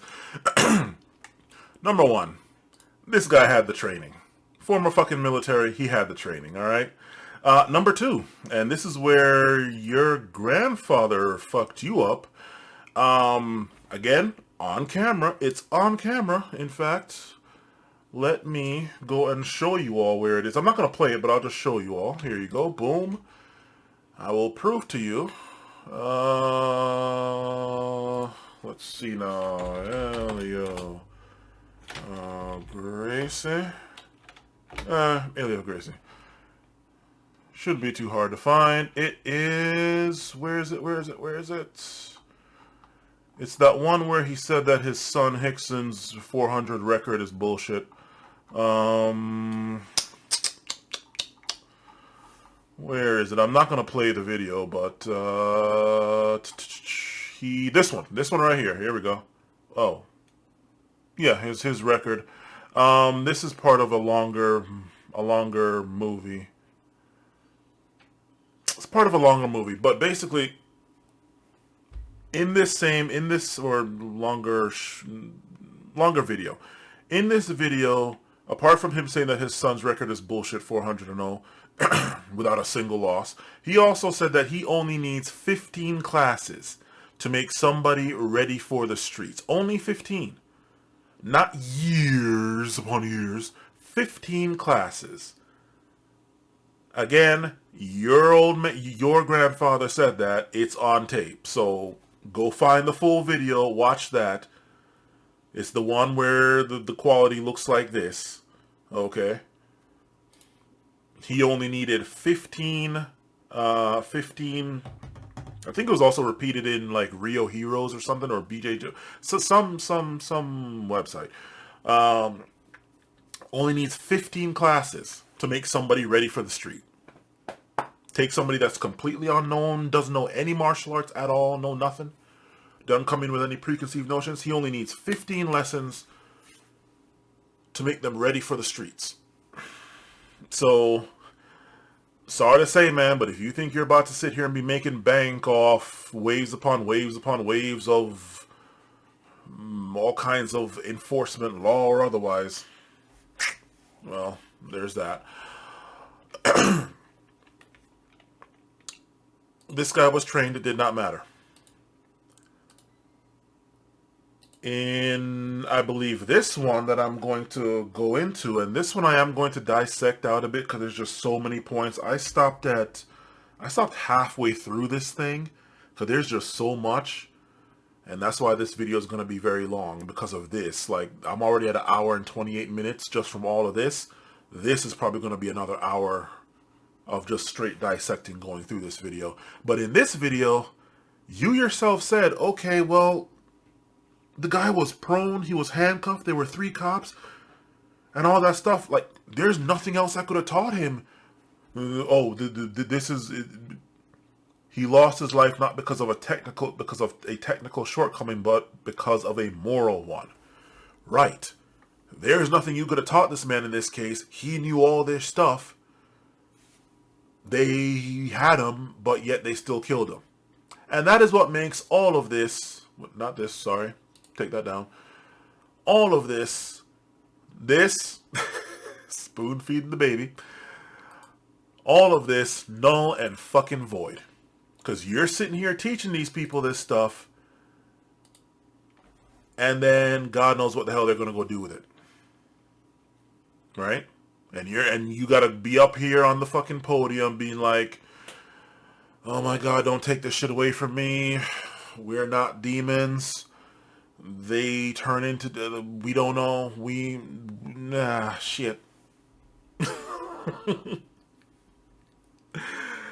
Okay, look. Hour and almost 30 minutes. I gotta take a little break before I get into this last one here. I gotta take a little break. But the simple fact of the matter is, and I'll have probably a link to the white papers for people to download and read themselves. Well over, 10, probably almost 20 years ago now? Maybe a little less than 20 years ago, the FBI, not Alex Jones, not some pro-black, whatever, not something else. The FBI came out with the reports of their findings that through all levels, not some local cop, not some rural hick town, all levels of law enforcement. So that is from the local cop straight on up, past that department, past the county, past the state, right up to federal, all areas of law enforcement. White supremacy has infiltrated that. And that's just the white supremacy. Then you have all these other gangs, like these gangs that have infiltrated California's police department. These Hispanic gangs. Okay. Or Brotherhood or whatever the hell. I believe New York has their own stuff. I believe Miami has its own stuff. And you et al. Are training them all. Oh, shit. So okay, so just imagine this. You're training the KKK in jiu-jitsu, and then the KKK goes and becomes law enforcement, okay, or they are law enforcement while they're learning this stuff. And maybe white people, maybe Jews, maybe Asians, maybe nobody else has to worry, but black people are supposed to, well, I guess Jews might have to worry, okay, but black people are supposed to trust that law enforcement, American enforcement, be it military, be it whatever, is supposed to use that stuff without abusing it. We're supposed to trust, despite the historical multi-hundred-year track record. Really? Really? Really? Okay. Well, that's not fitting to happen, but okay. I have, once we're done this part, I will give my solution to this whole thing. Solution to this entire thing.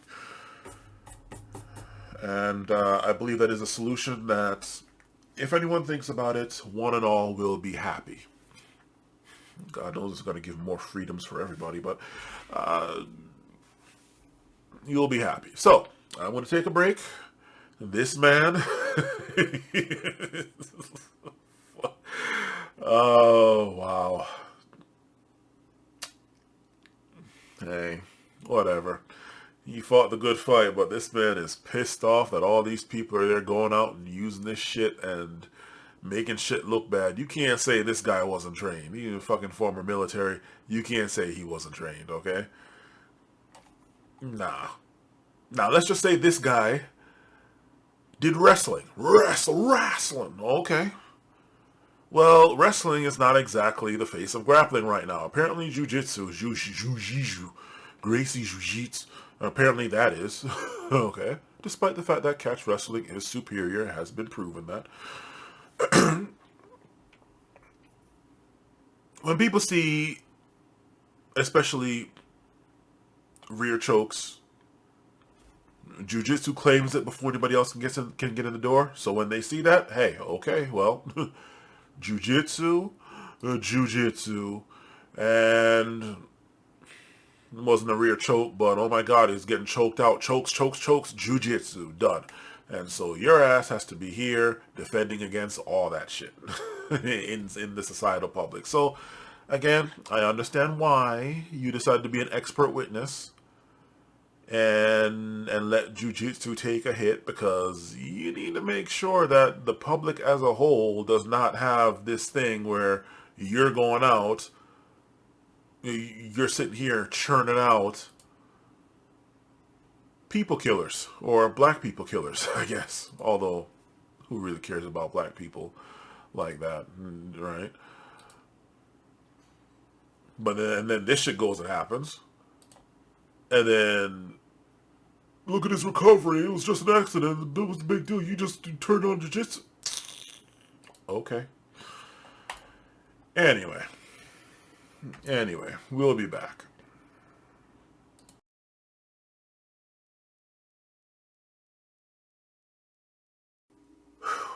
Okay, so we are back, and this one's actually going to be a little short, actually. It's 3 videos. I found these 3 videos just now. In fact, it's been a couple days. It's now Tuesday, May 9th, 2023 at 12:47 a.m. Eastern Standard Time. So from when the last segment was shot or recorded, and now what you're watching here, a couple days have passed again, because I'm doing finals. Even though I'm guaranteed to graduate, and even if I just stop doing everything now, I'm still going to graduate. Well, I just found out today when I went to pick up yesterday rather, when I went and picked up my cap and robes, that I'm actually graduating with honors. Interesting. Graduating with honors in cybersecurity. Alright. So, let me not do anything to where a technicality can go and fuck me up. So, anyway, moving right along. Came across these 3, and I just came across these 3 in the last 2 hours. This one here, Elijah McClain. Okay, and that was from 2 years ago. This is a minute-by-minute breakdown. Okay. This one is also relating to that. And remember what I said about we're supposed to trust that they're going to do the right thing? Okay. And then there's this one from at least 8 exact, if not more than likely, over 8 years ago. Huh. These further illustrate my point, and we're going to go through these 3, fair use, before we ultimately get to this one. And this one is going to be so long, and I'm actually starting to sleep off a little bit, that I might still wait to do this. In fact, hell. I have one final that's due on the 11th, and one that's due on the 10th or 11th, and one that's due on the 12th. I thought it was the 13th. Apparently it's the 12th now. Okay. So, who knows? This entire video, you might not see this until at least Saturday, the 13th, May 13th, if not sometime next week. Okay, so there's that. But let's do this. Fair use. It's August 24, 2019 in Aurora, Colorado. A security camera picks up 23-year-old Elijah McClain at this Shell gas station buying soft drinks and wearing a face mask. His family lawyer told NBC News he was in the habit of wearing this mask. After paying for his items, he turns around and bows to the man behind him in line. Okay. I was actually just going to let all these play in, but we're going to go through a few things. Number one, he paid. He didn't steal. So for all you people, all you types and kinds that want to go there, he didn't steal. He didn't do it. He paid. And then he did that whole bowing thing. Now, I'm willing to bet, based off of what you're about to see in a second with the way he talks.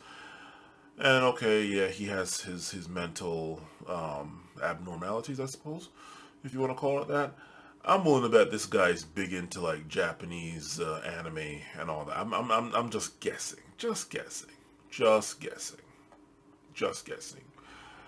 But point is, you saw he paid and he was quite respectful to everyone. He didn't have a problem with the store clerk. Nobody had to jump in. Yeah, okay. His family told NBC News this was his signature gratitude bow. At 10:30 p.m., a man calls 911. He has a mask on. He looks sketchy. He might be... Okay. And once again, somebody not minding their own goddamn business. He has a mask on. Okay. That is a very legal thing to do.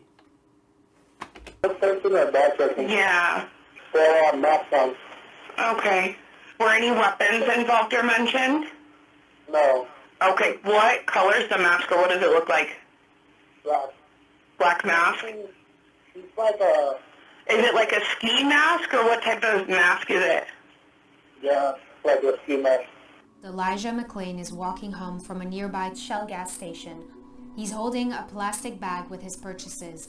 At 10:43 p.m., Aurora police officer Nathan Woodyard spots McClain. Favor, stop right there. Hey, stop right there. Stop. Stop. Stop. Stop. I have a right to stop you because you're being suspicious.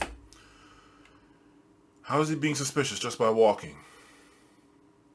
I'm not going to do it, but there's no shortage of white guys just completely ignoring the cops, talking at the cops. You all know. Anybody that's seen my video, or not seen my video, but seen these types of videos, and anybody who's come this far in this video, you full well know. Okay? White people will just go off on cops, talk at cops like they owe them money or something, like they're pimps collecting money from their hoes. This doesn't happen. Dare not, because if they're rich and white, they'll sue the entire department into non-existence. If they're poor and white, or rural and white, well, that's where the guns come out. You're being I have a right to stop you because you are being suspicious by simply walking. Okay. Seconds after exiting his vehicle, the officer initiates physical contact. 10:44 p.m. Officer Jason Rosenblatt and Officer Randy Wardema are now also on the scene and surround McClain. No, I am an introvert.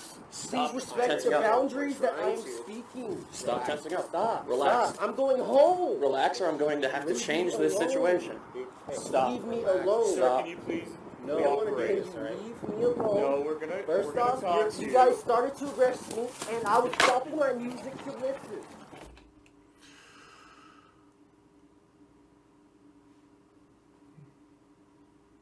Going to talk to us. Don't have to talk to them, actually. You really don't. Now, I wonder what the size of this guy is, because here it is me. I am 6'7". I'm 375 pounds. I will be doing something in the well, my girl went and got a gym membership back, so because school is over now. That's the reason why I stopped going to the gym in the first place, to zero in on school.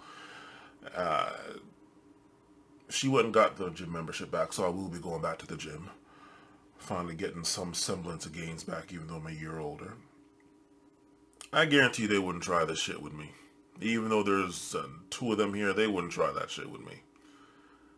They wouldn't. So I'm wondering what size this guy is. Because he's probably a whole lot smaller, a whole lot more frail. The situation escalates when the officers try to move McClain onto the grass. Officer Woodyard's body cam is knocked to the ground. You guys. Officer Rodema says this. It's unclear from the body cameras whether or not McLean reached for an officer's weapon. All three officers wrestle McLean to the ground. Give us more. Give us some more units. We're fighting them. At this moment, one of the officers uses a carotid control hold on McLean, a tactic that involves an officer placing his arm around a subject's neck, applying pressure, and restricting blood to the brain via the carotid arteries. A rear naked choke. You see, Gracies? You see the problem now. It's not one or two or maybe a few. You see the problem now. They had no business doing any of this. None. But it actually gets a whole hell of a lot worse. And not even in this video. Actually, worse. Worse to a certain extent, depending on who you ask and how you look at it, worse. Responding officers later told an Aurora police investigator that McLean briefly went unconscious, and the officers released the hold. Oh, well, thank God for small mercies. It shouldn't have even been there in the first goddamn place. At 10:46 p.m., just over 2 minutes after the first officer made contact with him, McLean is pinned to the ground and says this.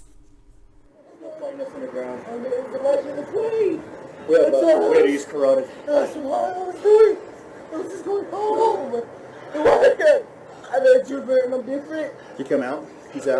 Was he out? I heard you snoring. He wasn't completely. He didn't lose consciousness? Yeah. I'm just different. I'm just different. That's all. That's all I was doing. It was actually Rosenblatt. I'm so sorry. You're going, dude.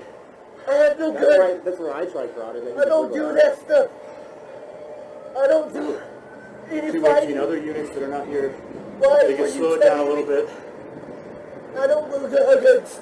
I don't even kill flies. We got him defended. I don't eat meat. Do we have anything other than him being suspicious? No. Y'all heard that? And define suspicious. We got him defended. I don't eat meat. Do we have anything other than him being suspicious? No. Do we have anything other than him being suspicious? No.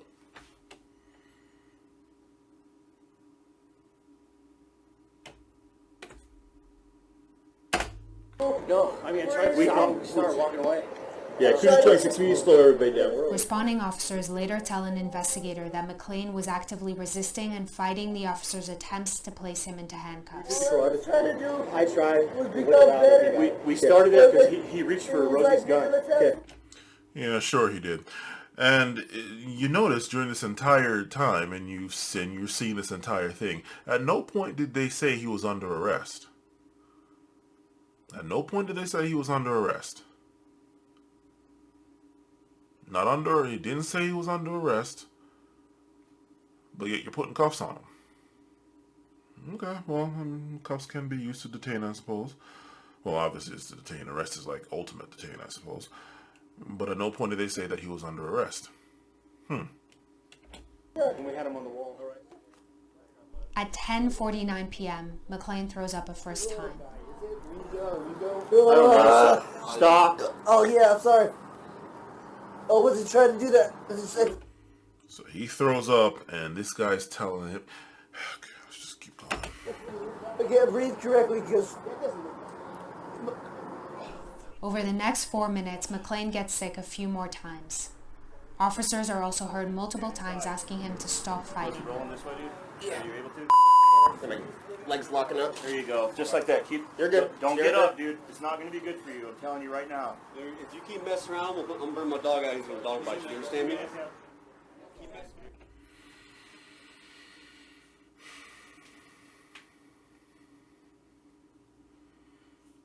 You starting to understand now?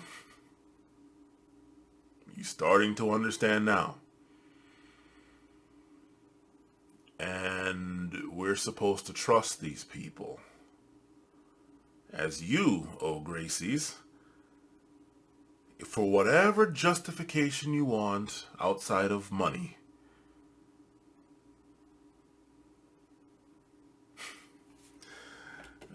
Okay.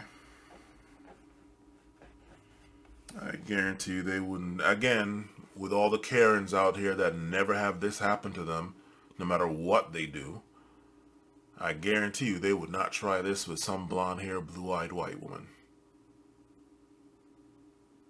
They wouldn't dare. Okay. At 10:54 p.m., McLean is still on the ground, and an officer says this. So when the ambulance gets here, we're going to go ahead and get some ketamine. Yeah, perfect.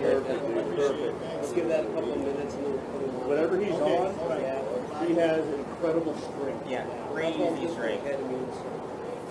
10:59 p.m. A fire medic administers 500 milligrams of ketamine to McLean in an attempt to sedate him. 2 to 3 minutes later, he is loaded onto an ambulance. And at 11:07 p.m., just over 20 minutes after the first officer made contact, responding officers are told McLean does not have a pulse. He just poured. Are you serious? Yeah. Okay. So, sit tight. McLean was resuscitated at the scene and taken to the hospital where he would be declared brain dead 3 days later.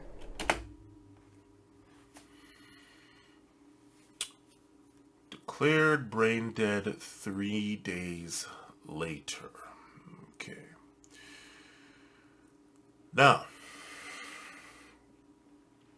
and this is the stuff that you're going to be teaching them.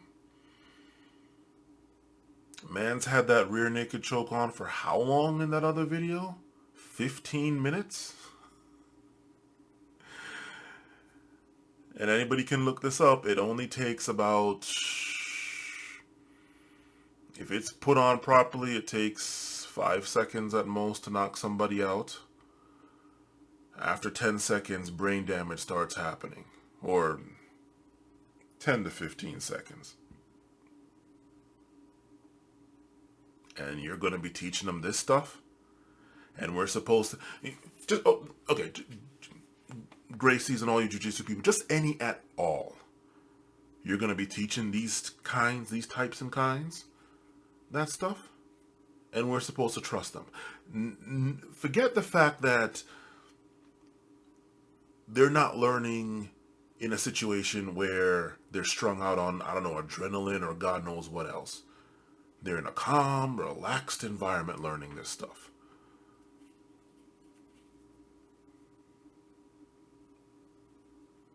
Right? And they're supposed to know when someone goes limp or care when someone goes limp and is out. They got a bunch of different people on them. You got 3, 4, 5, a million cops piled on top of the person.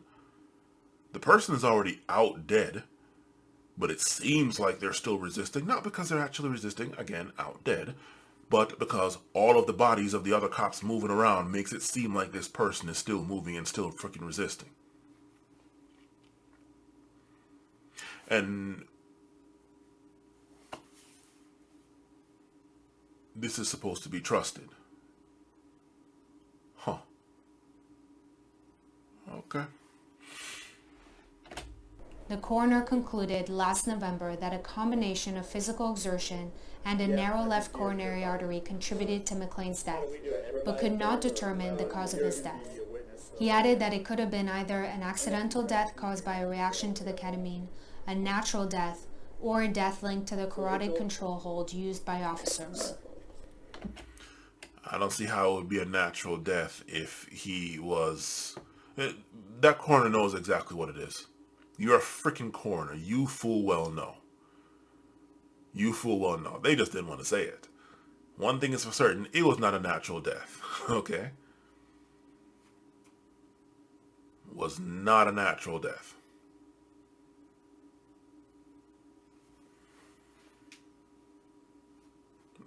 That guy had to have been in probably like, what is...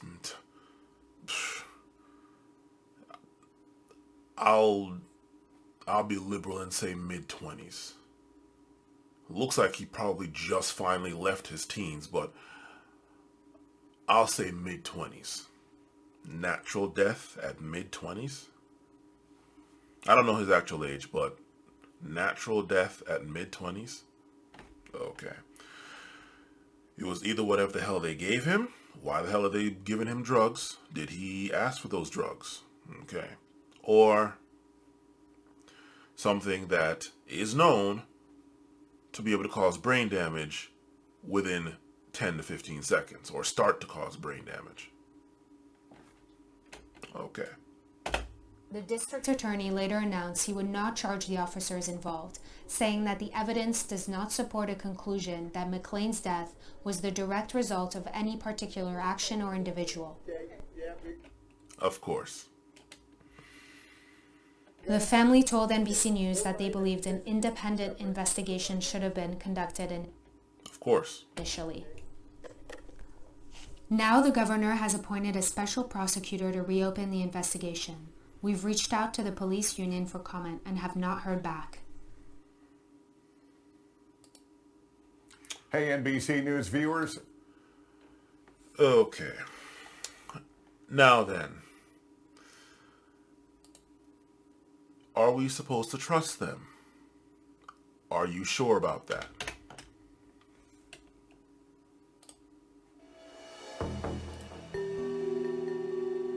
They're the photos Aurora police are ashamed you'll see. We're sickened and we're angry. They're the photos Elijah McClain's friends, family, and supporters hope you'll remember. Our community is not going to be silenced. Today, police stood behind a podium to admit they had done wrong. Tonight, hundreds will let them know how they feel. First of all these people should have been armed. Each and every one of them. A few of them were, as you'll find out. All of them should have been. At least all the black ones. About it. None of this got changed because we asked politely. And it never will. They stood on the ground where a young man lost his life. One placed an arm around another's throat, and they smiled right into the camera, right into the face of his mother, into your face, into mine. Tonight, 2 officers who mocked Elijah McClain's death have been fired. Another has resigned. A 4th who was involved in McClain's death and commented on the photo has also been terminated. We will hear from Aurora Police in a moment. First, we want to show you how activists close to the McClain family are feeling tonight. Probably just have left it right there. We are supposed to trust these people.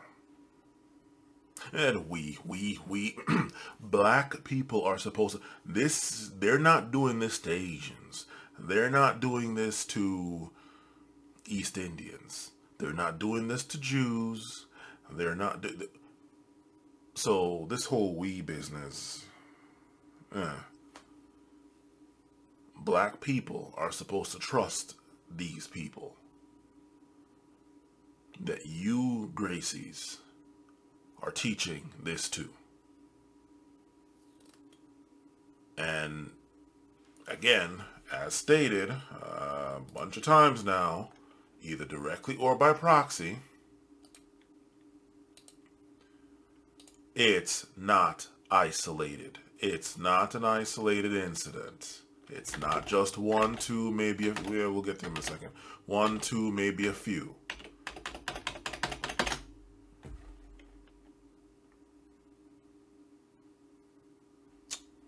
Okay.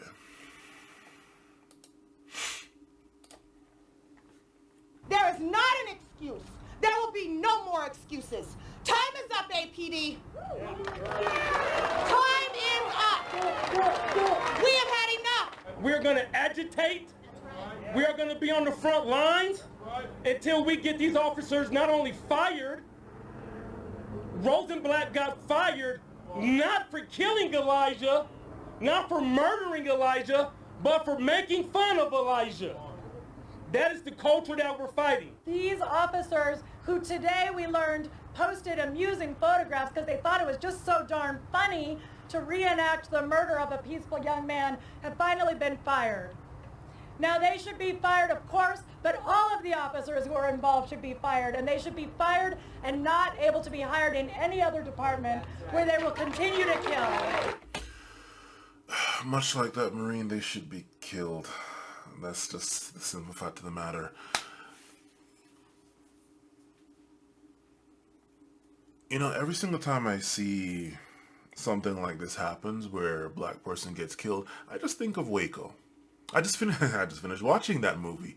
or that series. Actually, it's ongoing. Really, we're at part 4 now, and in studying that whole thing of Waco, it's quite interesting, that whole thing of Waco. What led up to it, and this spans from what, Ruby Ridge, I believe it is, and then what comes after it, long past Oklahoma City. Very interesting thing. But the one thing that I notice, and this is the one thing that I will always favor and respect when it comes to the rural whites, those whites. Yeah, they have law enforcement in their back pocket, okay, fine. But the moment law enforcement gets out of line, it's not just comply. It's not,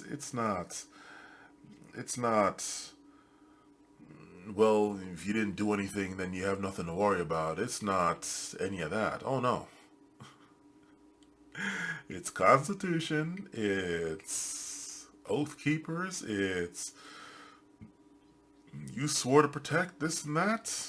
And even though they full well know now, hey, or at least they should, that apparently, what was it, the Supreme Court said that police are actually not legally obligated to protect the public. They're there to protect the state and, I believe, businesses. Okay. Of course, when it's a black business, then, anyway, we'll keep going.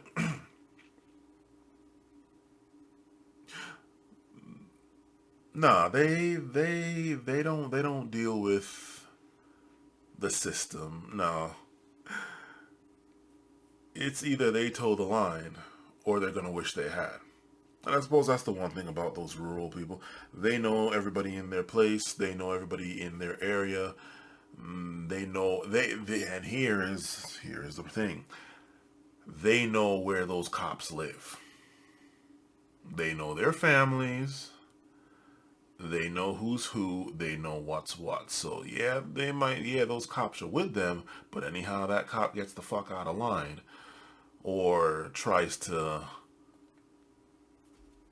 act not in a way that they want, well, all of a sudden it's no longer just comply. It's go home, sheriff.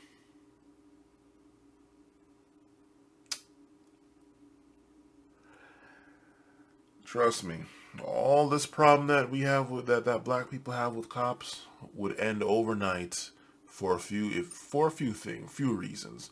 Number one, if every single black person was armed. Number one. Armed and armed. At this point, okay, try it legally if you can. But I said armed. You can go be legal if you want. Okay. And then the next thing is, in addition to being armed, if they knew where the cops lived, their physical address.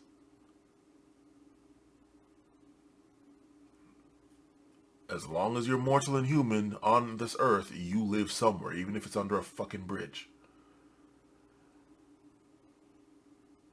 If it was known where these cops lived, where all cops live, you wouldn't have these problems. If it was public knowledge, publicly accessible, where these cops live, and not just these specific ones in this case, but just cops in the entire country, where it can easily be looked up in some database where they live, publicly accessible, yeah, all this shit would end. All this shit would end.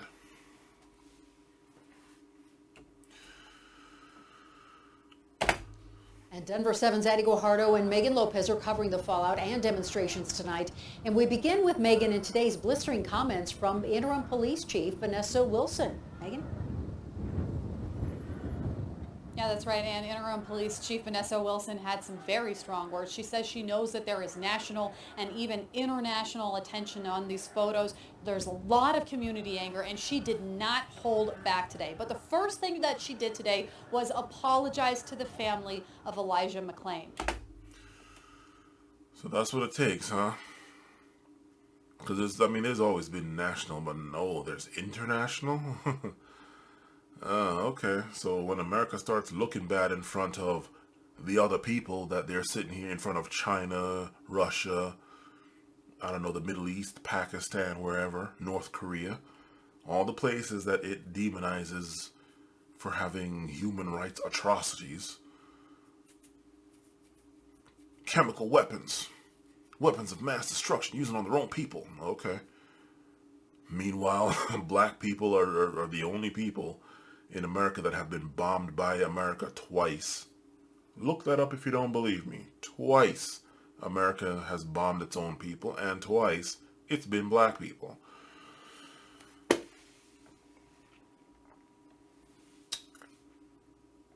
But now is when something, quote unquote, gets done. Okay. Now, Chief Wilson said that she first met privately with the family this morning and showed them the photos before making them public. Then she met with the 3 officers involved and fired all of them. All of those officers are relatively young in their careers. We're learning more about who they are tonight. One of them, Erica Marrero, was involved in a shooting in 2019 that made... Marrero, huh? Still white, anyway. White Hispanic, white, off-white, whatever. Maybe she just married a Hispanic and doesn't matter. As we've seen, especially if it's white Hispanic, that doesn't change anything. Headlines. So, sorry, black and brown, no. Because a man was shot in his back, and he said that police officers didn't identify themselves. A second officer, Jaron Jones, was suspended without pay last year for identifying the headline they are tonight. One of them, Erica Marrero, was involved in a shooting in 2019 that made headlines because a man was shot in his back, and he said that police officers didn't identify themselves. A second officer, Jaron Jones, was suspended without pay last year for a DUI. Jones resigned for those photos. Marrero was fired along with Kyle Dietrich and Jason Rosenblatt. Now, Rosenblatt was one of the officers who was involved in Elijah McClain's death. Today, Chief Wilson, again, had some really strong words for her department. It shows a lack of morals, values, and integrity. And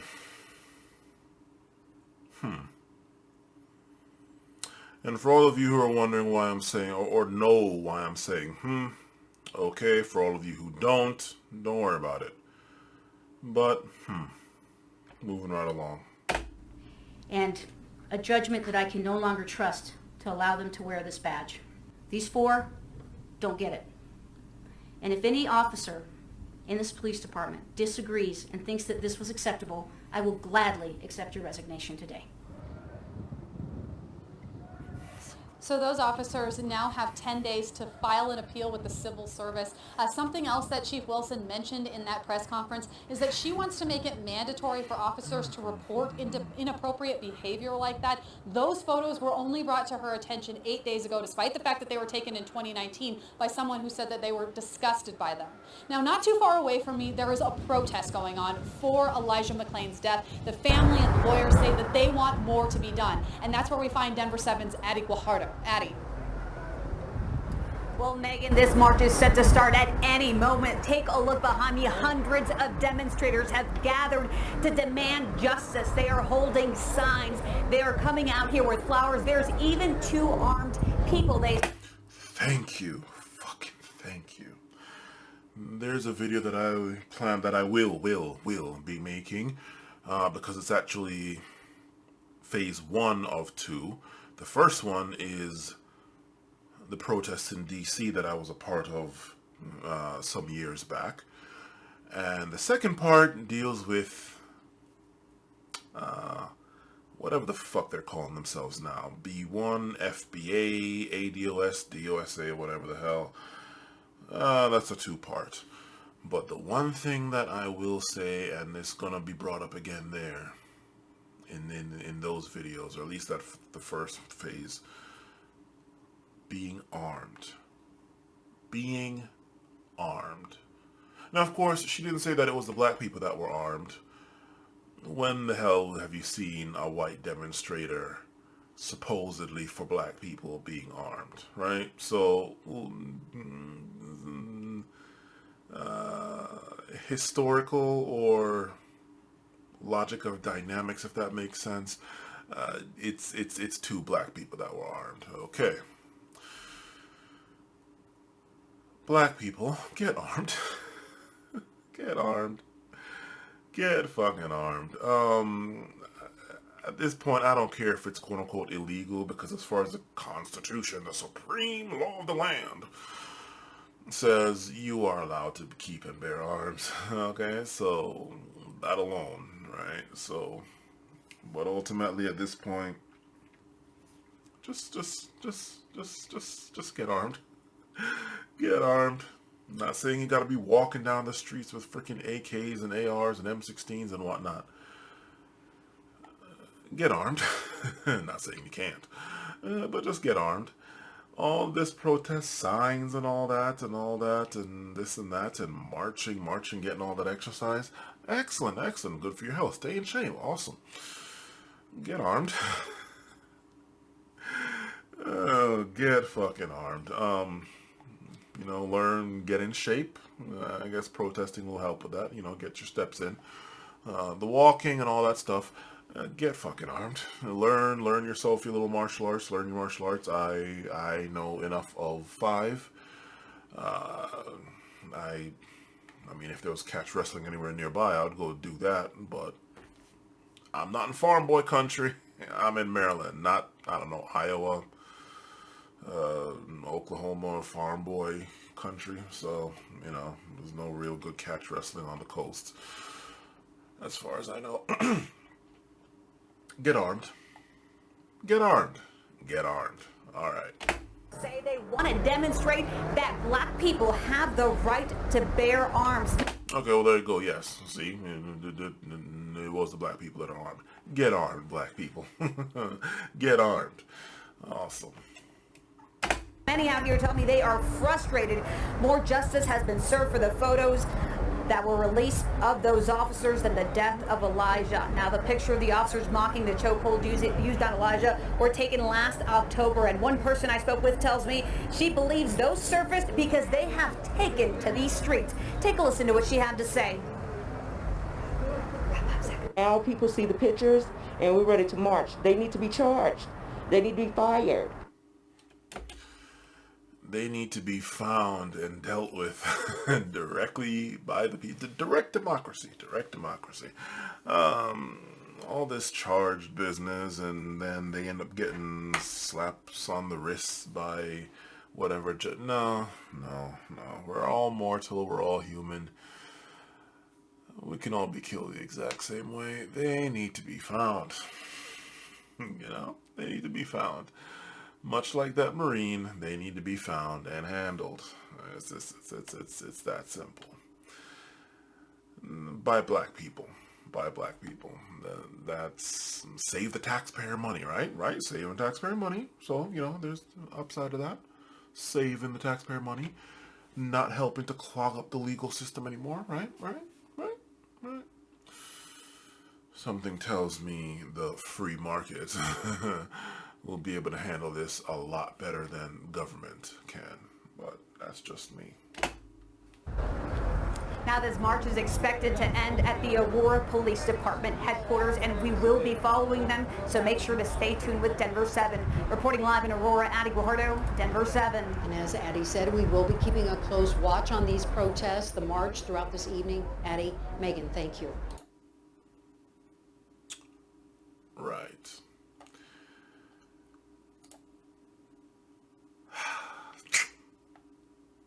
Finally. 1, 2. Wow, haha. I want that treasure. No, I don't. 1, 2, 3. It took how many before we finally got to one that's at least not black and considers himself white? Who knows? Let's go. He pulls me over to the side of the driveway. He then states he wanted to tase me if he had a taser, and would have shot and killed me if he had drawn his weapon, and he would have been fully justified in killing me. Fair use. Ever since I was a little child, my parents have instilled in me a love for the values that the United States holds dear. My parents came to the United States from a brutal military dictatorship, and they chose the United States because of our Constitution. Nicholas Aquino was born and raised in the United States after his family fled Paraguay. He says his understanding of his family's difficult past made him want to give back for the freedoms the U.S. provided. That is one of many factors in terms of why I wanted to serve this country, was so that I could uphold those ideals, that I could fight, that I could give back to the community and make sure that they keep those freedoms. When I was really little, probably about 3, I went to my first air show. I always loved the Air Force, serving. In many ways has become quite the poster child for the military. So when he found out there was a warrant out for his arrest, he was shocked. I never was warranted, okay. Arrested, charged, cited, booked, nothing. I've never even had a ticket. He found out he was being charged with resisting arrest during an incident that happened in December of 2013, an incident in which he believes he was the victim. One of Aquino's neighbors had reported seeing a suspicious person at Aquino's address. Aquino had been living there for a few months, but the neighbor was rarely around and didn't recognize him. Fucking neighbors. Neighbors. Good Lord. I've been living at my place now for what's got to be 5 years, 4 years, 5 years. Well, this is the last time we'll be renewing the lease because it's getting way too expensive for no increase in quality. All right. I don't know anybody here. I don't know the names of anybody here. And I suppose the only reason why anybody knows me is because I'm the dude that has the power tools fixing my car. Boom, boom, boom, boom, boom. You know, right? Changing struts, doing oil changes, changing brake pads, changing rotors, valve cover gaskets. At least that was for the Mazda, not the Nissan now. I don't know anybody. And thank God this is an area where people mind their own goddamn. I don't think anybody knows anybody here. But it's just like, okay, everybody goes inside and that's it. If I were to get a house like this, this is why I would need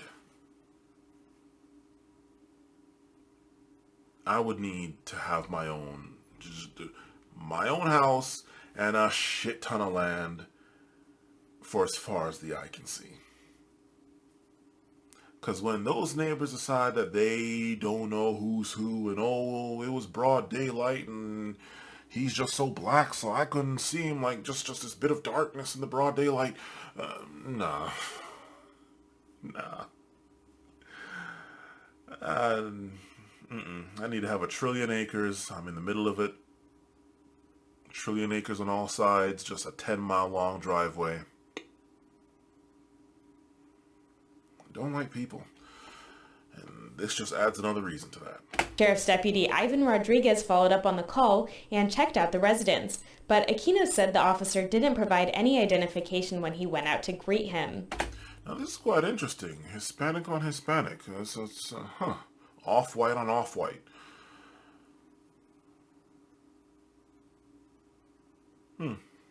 Interesting. There's more I could say about that, like, well, okay, this guy descends from Paraguay, maybe that other guy is from, I don't know, Argentina, wherever, maybe, who the hell knows?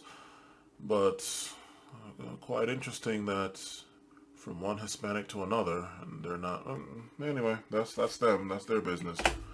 There are plenty of police impersonators out there.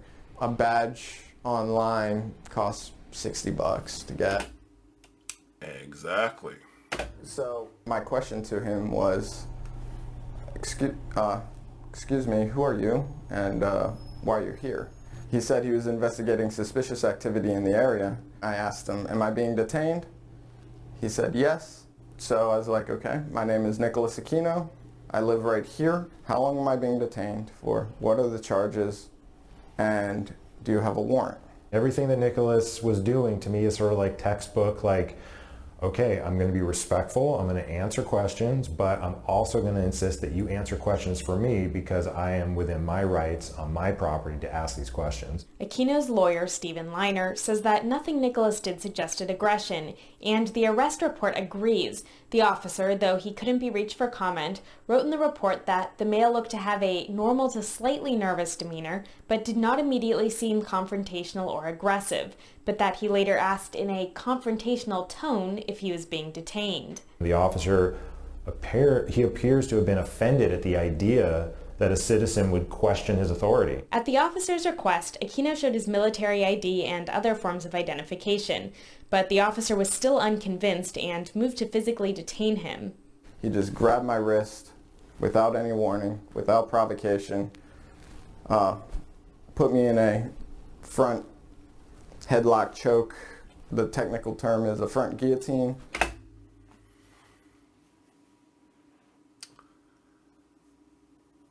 I could probably just stop it right here. Gracie's jiu-jitsu people. Does this look familiar to you, motherfuckers? Does it look familiar to you? So here's yet another instance, and now we have, okay, so this one I've been referencing George Floyd's one here with Chauvin, but here it is now. You have literal cop, firefighter, military.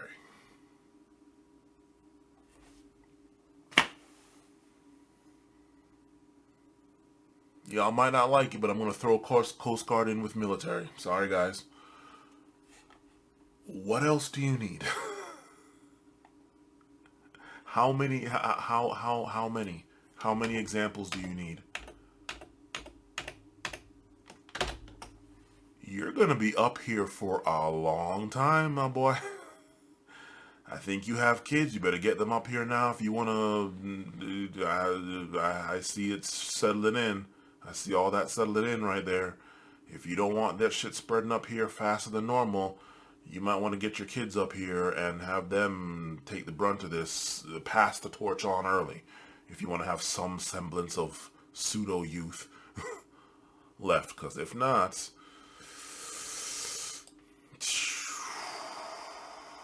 you're going to be up there on that podium splaining for quite some time. Okay. Do you really think? No, okay, look. In Brazil, okay. Everybody's Brazilian. All right.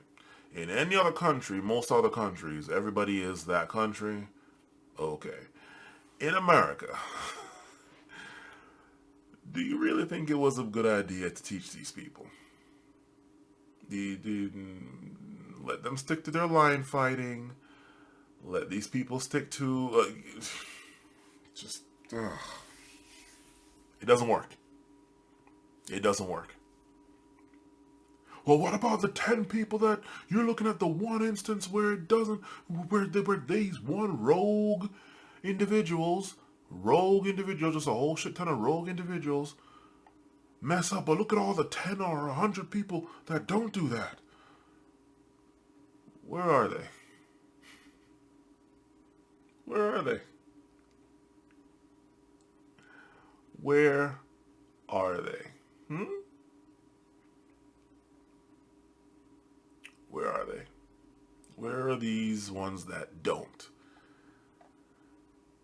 Because apart from the argument of, hey, if you're a supposed good cop, well, why aren't you stopping these bad cops? Right? And that's just a whole other thing right there, because the real supposed good cops, they get driven out. Either because they don't toe the line, and they're going to out everybody and get everybody messed up in there from doing their evils, doing their demon Satan work, right? Or they keep quiet, and what use are they then? Or they're rightfully in fear for their safety and their family's safety, so it's like, hey, protecting me and mine, understandably. Who wouldn't do that? So seems to me that all the ones that haven't done it yet are the ones that you're talking about. Oh, look at the ones that haven't. Yeah. Again, infiltrated all areas of law enforcement. And that video that I was going to make, I referenced it some time back about the cops, video about cops. It was going to show case upon case where the good cops got driven out. Okay? The good cops got driven out. And so it's just the bad ones left and the ones that haven't done anything yet to show that they're also one of the bad ones. The good ones can't live in this kind of environment, as is proven by so many that try to do the right thing and get axed, or are so scared with fear, paralyzed with fear of doing the right thing that they end up not. Because, again, they have to worry about themselves and, of course, their families. So, you can come with that argument of what about the 10 good ones that, quote-unquote, good ones that don't do that. Not that you know of, and that's not that they've done yet. Okay? So, yeah. Actual cop.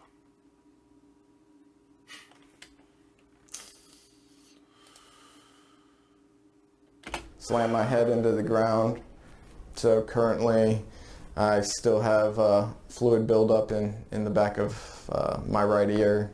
Right head contusion, both arms, abrasions and contusions on the elbows, knees, hip, right hip. Using force should have been the last resort unless there was some reason to believe that Nicholas was doing something that was gonna, harm him at that moment. And there was nothing that he was doing that would cause that. Eventually, Aquino was able to convince the officer that he did in fact live there. The officer did not apologize. He pulls me over to the side of the driveway and he does basic victim blaming. So he says, it was my fault for not knowing my neighbors. He then states he wanted to tase me if he had a taser and would have shot and killed me if he had drawn his weapon, and he would have been fully justified in killing me. I think that sometimes police officers are so used to being in control of every situation that just any small amount of perceived resistance from a citizen causes them to treat them like they are, a criminal. But again, how many times do you see white people talking at the actual white, not off-white, not white for stats, not white for stat padding and for census and to increase the numbers so it doesn't seem like white people do as much crimes as they do compared to blacks. No, white people, white race. Okay, all right, not off-white here. Okay. How many times do white people get to talk at the cops like they some straight bitches and nothing happens to them if those cops know what's good and healthy? Again, you know what? Again, I won't play it, but let's just here we go. Let's just boom. In fact, hold on. What's this? Charges dropped. Man shows man never assaulted sheriff's lieutenant. Okay, there you go. Black man dies after being beaten by 3 men 3 hours ago. Okay, well, not gonna play it, but white people go off on cops. You know what? You know what? Oh yeah, I remember this one. I think I did a video on that. You know what? No. I think I will. This is spur of the moment, but I think I will. Double blue, red eye. Let's see. See if I can find this. White man pulls gun on. I'll know the video if I see it. Pulls gun. This was one of the videos that I was actually going to reference in my video with the cops. He was a detective with the Kansas City PD. He still got pulled over for driving while black. Oh, well, that's an interesting one, because this black detective outranks these two guys, and yet they're talking. Anyway, where is that thing? Where is it? Where is it? Where is it? Teases the police. Okay. Where is that one?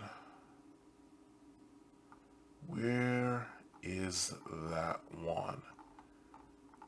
The guy's in a truck, and actually I have it saved, but it's probably so far back. Where is that one? It's not that one, not that one. Where is that one? And this man goes and yells something at those cops to get them to holster that gun. You're gonna shoot me on double blue? Red eye! Red eye!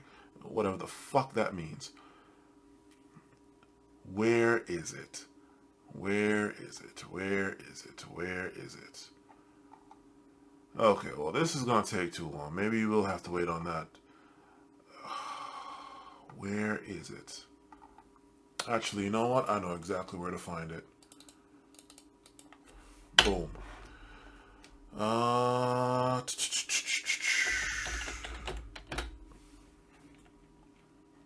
know exactly where to find that shit. Where is it? Please tell me. Log in, damn it. Alright.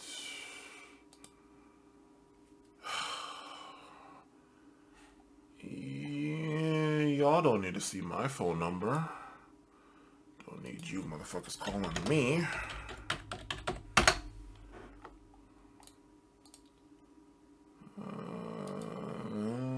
Two-factor authentication.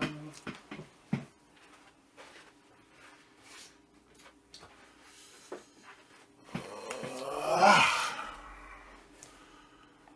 you can bring that back over here. Well, hold on. Let's see here. Two-factor authentication. Go.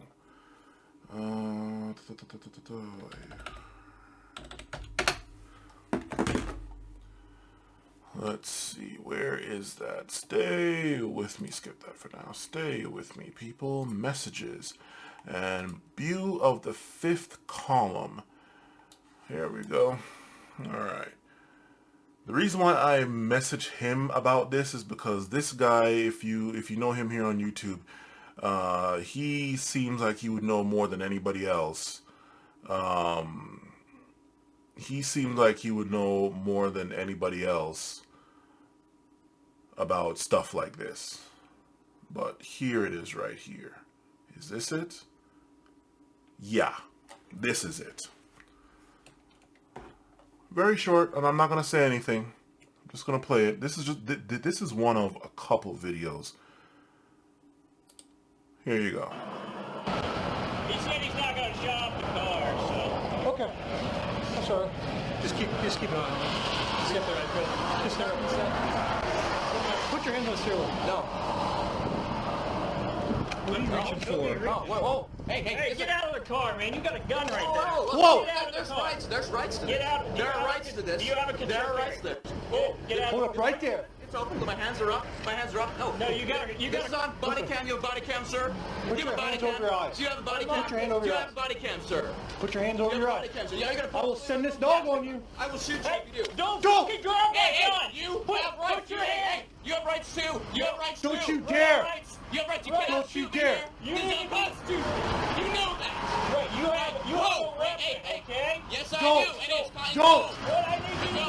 Hey, you can't grab me on this. Is also unconstitutional. Body cam request.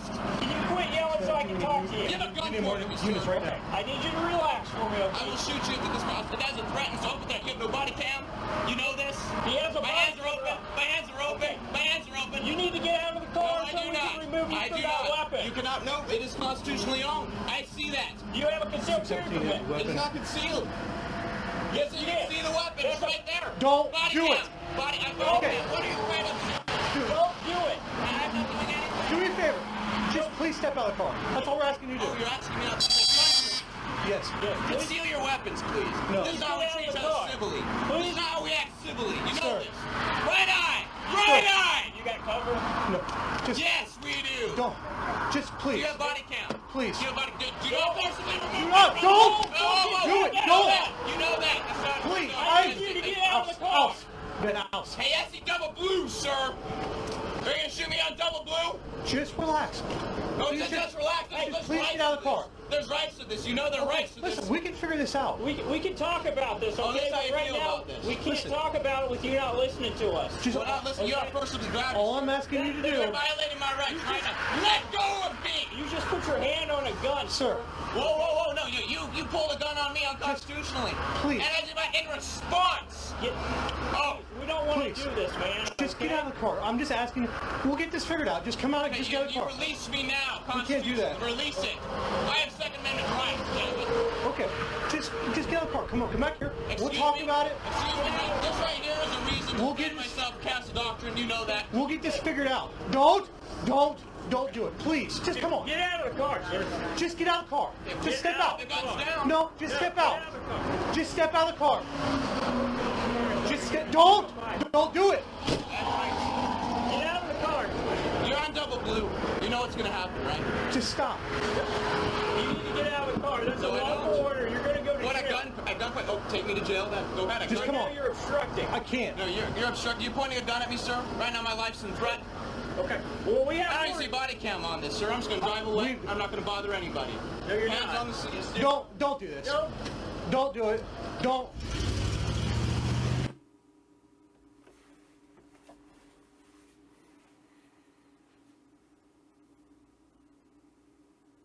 So for all you people that want to sit here and say that I'm race baiting and that I'm making it about race, if I catch any of you with that, you'll be blocked and your comment deleted.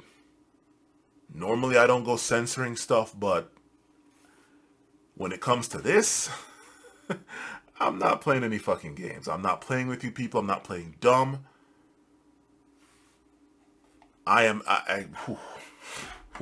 Shit. I am not playing dumb with any of you people. I'm not playing dumb with any of you people. What the fuck is double blue? What the fuck is red eye? I asked Bew of the Fifth Column. In fact, let's go look him up. Bew, bow, Bew, B-E-A-U of the Fifth Column. This man right here. Now, okay, I know what you might think just looking at him. Okay, but, you know, looks are a little bit deceiving. All right, fine. I don't know if he, interesting. But I don't know if he saw my thing or not. I don't know. But I never got a response. Maybe it's not something that he can or wants to get into. And God forbid, God knows, I tried to Google that shit and I could not find anything on that seemed relevant, anything at all that seemed relevant to that. So, bringing it all back. When you see that shit like this can happen, and this is not the only one, there is another one where that guy lets it be known. He just tells them flat out, we're gonna have a gun battle if you all try it. Some other guy, I don't know if he was white claiming to be Native American, but you know those types. older dude, and apparently he knew the DA, or he knew the police chief, he knew the DA, and called them. So here's the video. I managed to find the video, and I'm not going to play the entire video. I will simply have it linked. I will, however, play a clip of this video. Fair use. And if you want to watch the entire video, feel free to go and watch it. You're probably wondering yourself, this thing is 6 hours long. This is actually the last part of the video that I will be filming, is this part that I'm splicing in here. And you're probably wondering, well, hell, you already made a 6+ hour video. Why not just play it? Well, yeah. I just choose not to. So you can watch the entire video if you so choose, but I am going to just play this part right here. Fair use. Fair use. So let's get started.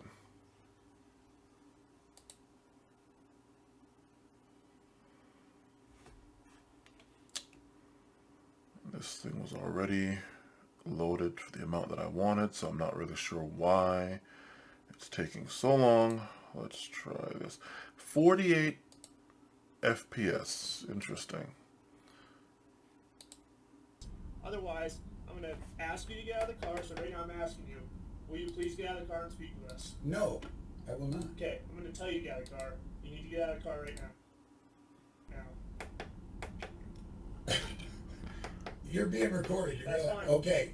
And under what authority are you demanding an American state national to get out of this vehicle when I don't have to prove any kind of... I am not... Interestingly enough, this apparently is Wyoming. Now, I've never been to Wyoming. I'm not really sure. Wyoming, I always figured, it's very homogenous, if you know what I mean. So, to see him... one of these things is not like the other, if you know what I mean. So it's very interesting. Maybe I'm wrong, or maybe there's a reservation nearby. He managed to get off. I'm not sure. Don't want to make any assumptions, but I just found this quite interesting. In your corporate bylaws, I don't need driver's licenses. That's fine. I respect your beliefs. But It's not a belief, you guys. Okay, This ain't so beliefs. This next time, I'm going to make you get out of the car. What that means, I'm going to break the window, unlock the vehicle, and pull you out. Understand? Don't do that. Don't do that. Okay, I'm telling you. I am telling you, if you do that, this is going to go south quick. Oh, it's going to go south quick. Huh. Really? And nobody is on high alert. This guy looks like he's chilling. The other guy is talking still like he's chilling. Nobody's on high alert after that. Okay, all right, let's keep going. Okay? I don't want it to go south. Well, don't be fucking breaking into my private property or stealing my private property. Okay, then help us out, sir. I've already helped you. I've educated you about the law, but you're not listening. You're not accepting the facts, okay? Now, I'm going to ask you one more time. I would like my passport back. I would like to get on my way. I have critters with water freezing. I really don't have time for this. Okay, sir. I'm telling you, if we have to, we will break the window, unlock the vehicle, and pull you out. Do you want it to get to that, or do you want to come out and talk to us? Okay, so you're threatening to break my private property. I'm telling you that And I have do you know authority under the to take law- you out of this vehicle if you do not comply with our orders. I don't have to comply with your orders. Yes, you do. No, I do not. Yes, sir. I do not. Okay, so what are we going to do here? We're going to have a gunfight on the side of the road is what we're going to have. We do not need to have a gunfight. Well, on the side of the then road. you better start listening to sense. You all heard it. Again, fair use, so, don't try it. Fair use. You all heard it. Between this clip and that other clip of that guy saying, of the cops threatening to unleash the dogs on that guy, and that guy saying, I will shoot your dog. No chokes. No call for backup. You notice this guy did not call for backup. Notice that. Okay. All right. We're going, so this man pretty much essentially just let it be known, hey, we're going to have a gunfight. There are, in fact, guns. I think they actually knew already that there were guns in the car.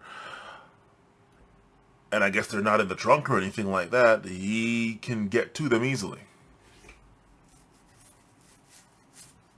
Not calling in for, what, SWAT or massive amounts of backup, nothing. But we black people are, the black people are expected to trust these people.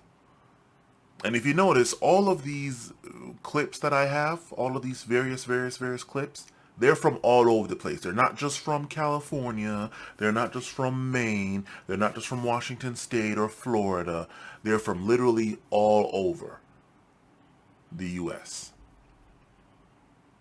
And I'm not about to sit here and think that maybe Alaska or Hawaii or Puerto Rico or Guam would be any different.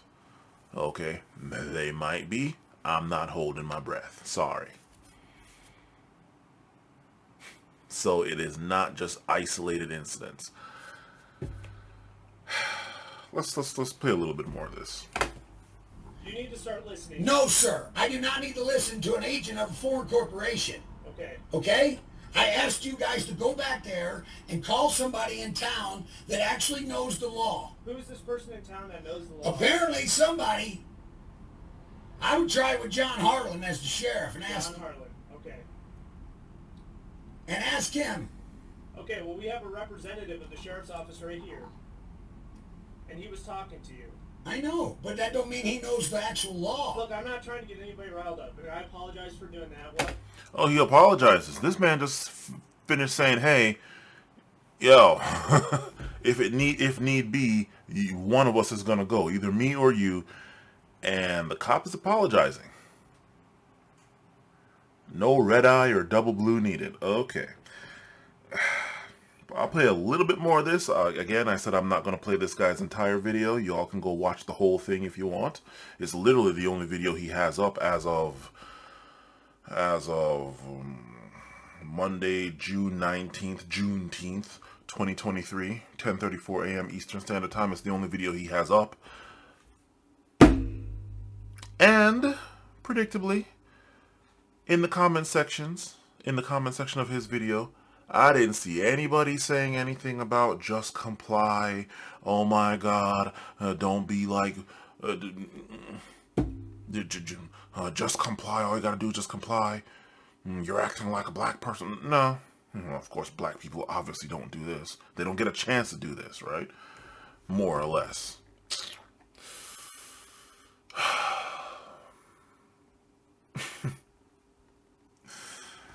And these are the people that black people are supposed to trust, that if they get more training with whatever, jiu-jitsu or otherwise, that they are going to... okay. It's a little bit more. What I'm trying to do is find an ending to this that's civil for both of us. Here's the simple ending. You guys admit that you have no authority over me. We can't do that, sir. Well, I'm sorry you can't do that. Okay. Well, but I am not going to allow you to violate my rights to travel. I will not allow you to damage my private property. Okay? I'm telling you right now. I don't want to damage your private property. That's what I'm saying. Right. I don't want to at all. Okay. All I want you to do is get out of the vehicle so we can talk. That's it. That is it. And I won't damage your private property. Nothing. Not happening. Okay. I don't have to get out of this vehicle. Okay, so why are we coming to this? Why are we butting heads there? Why don't you? Because you guys are not listening to the matter of fact of law. That's why. To the matter of fact of law. It's called the matter of fact of law. Okay. The fact of that matter is you have zero authority over me. Where I'm going to travel, how I'm going to do it, what I'm going to do it in, and what placards I place on said private automobile. Okay. Okay? Now then, does this apply to everyone? Can everyone within the, I guess, accepted or recognized territory or border perimeter of what is known as the United States, and its territories, can they all claim this stuff, or is it only for some people?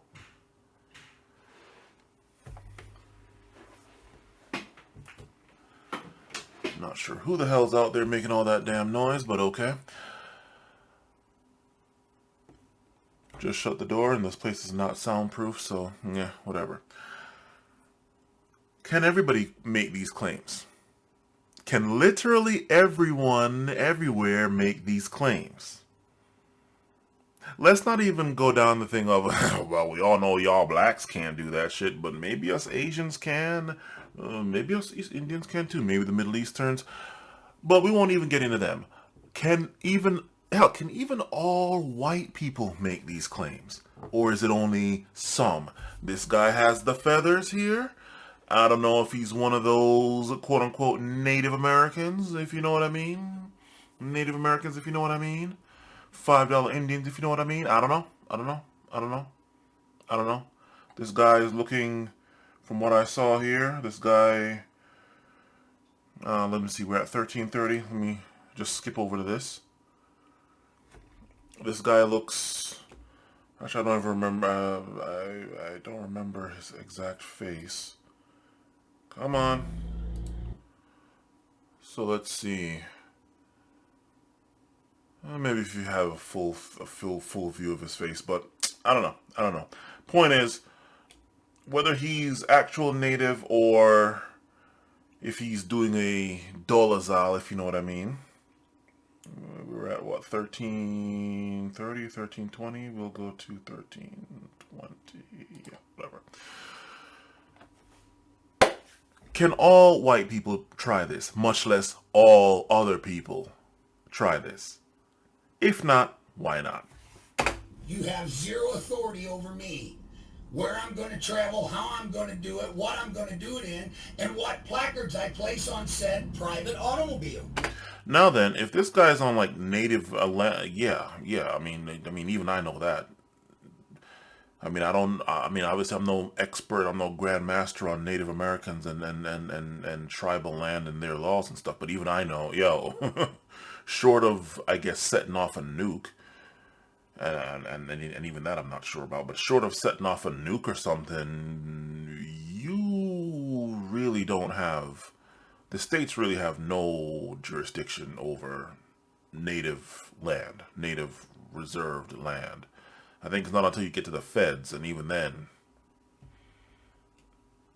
you know, the only time that they might be able to mess with them is like, okay, well, hell, native land, y'all have your sovereignty, but Russia or China or North Korea went up to the fucking stratosphere and then dropped shit straight down, so they didn't actually cross over American borders per se, but yet they still ended up inside the United States. Yeah, no, we're not going to allow that. We're coming in your native land. We're taking your shit. And that's that. Short of something like that, dropping down from outer space straight and landing inside versus going over the border sea level, you know, short of that, I don't think the feds, much less the state, much less any local, has any power over native lands. I don't think this is native lands. Okay, I don't think this is native lands. So there's that. Last little bit, maybe about 30 seconds more of this. This guy dropped one name, John Holland, whatever. I think he also drops the DA's name. So not only is this guy on this, what, sovereign citizen or whatever it is? I don't know, whatever, national versus citizen or whatever the hell it is. He's also dropping names. So he at least has talked to them and let them know, or has had run-ins already. So there's that. Okay? Just give me 1 second, okay?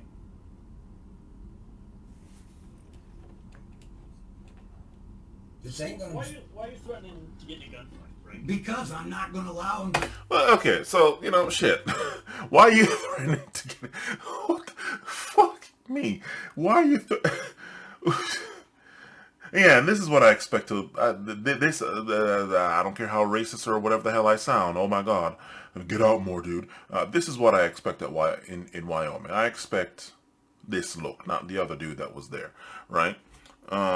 However, this man is so nonchalant, leaning up on this man's private property. Talking about, hey man, why are you trying to get into a gunfight? Why are you threatening to get into a gunfight? This man is not... He just... This... Oh, Jesus Christ.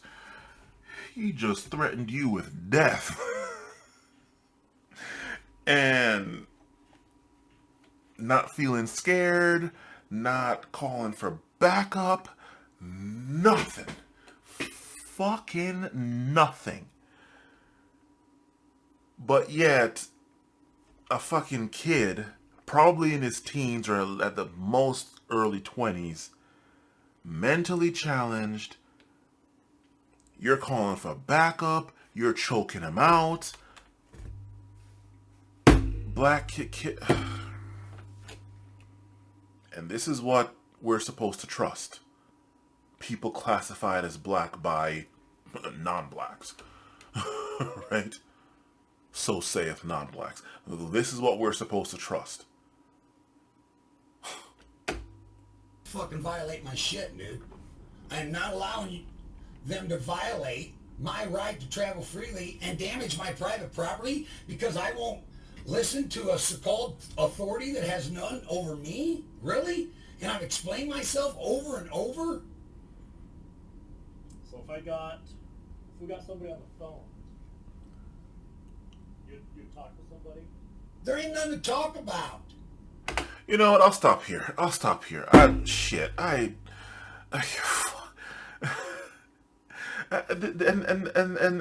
this is not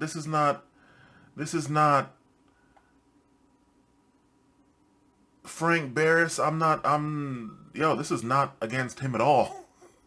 The fact that he can do this and get away with it, fine. Shit. Fine. My thing is,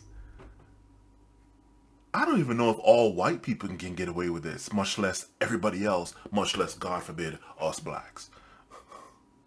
I don't even know. I know us blacks can't get away with this. The fuck? And it's one thing if you want to sit here and say the sovereign citizen stuff, but then threatening on 2 different occasions, this guy, as well as the other guy, you all saw it. Or hell, this thing is splicing wherever it is. Maybe it's coming up. I don't know. Whatever. Like, yo. The other guys, they had him at gunpoint and didn't shoot.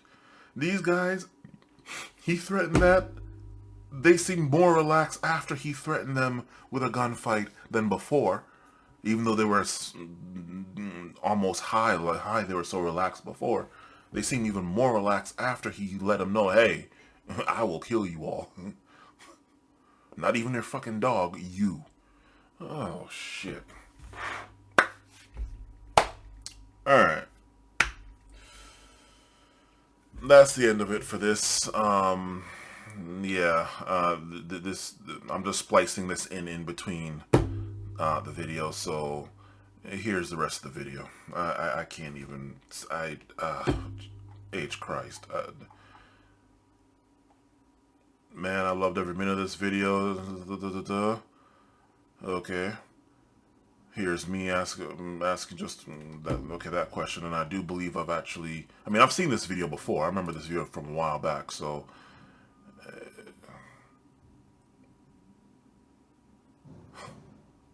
not a single person will just be like, oh my God, just comply. I didn't see any of that. And again, hey, dude, Frank Barris, yo, I have no problem with what you did. I have no problem with any of that. My thing is, where's that for black people? Right? Shit. Alright, so here's the rest of the video.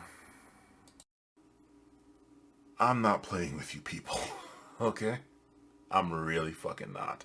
So, again.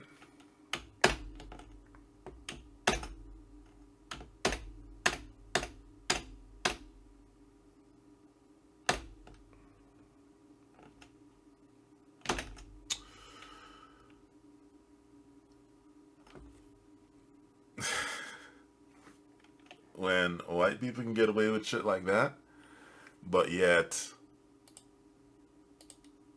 where is it? Where is it? Where is it?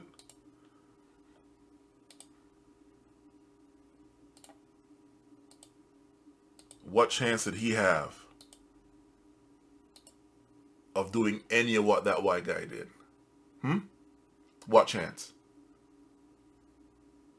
Right. Okay, so we are now at another hour.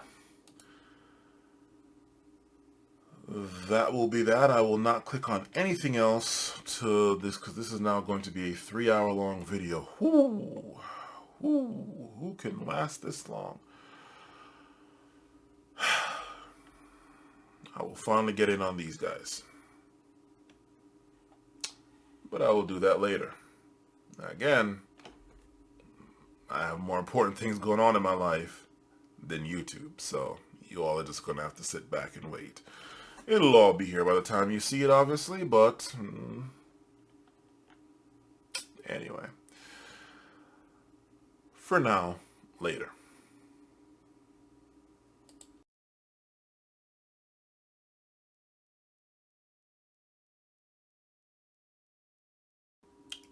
Right, now, significant time has passed since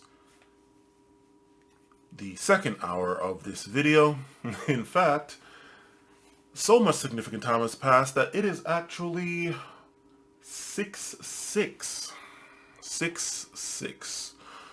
June 6th, 2023 at 5:03 p.m. That is how much time has passed since then till now. Now, obviously, certain things have developed since then. I don't really much care. I am not going to go and redo those first 2 hours. I had more important stuff dealing with. And so, we get it done when we get it done. I'm not getting paid for this.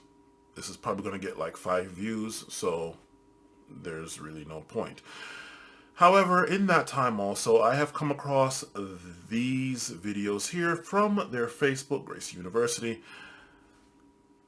If you want to know one of the mentalities that this guy that strangled the kid on the subway, killed him, has, you will see that mentality here.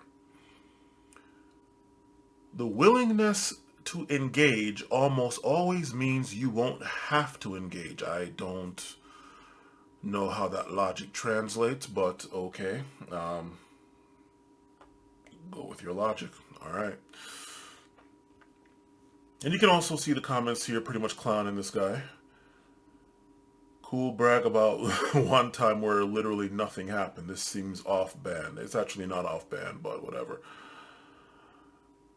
Yeah, anyway. Let's go on ahead and watch this, and you'll see what I'm talking about. I just got back from the grocery store.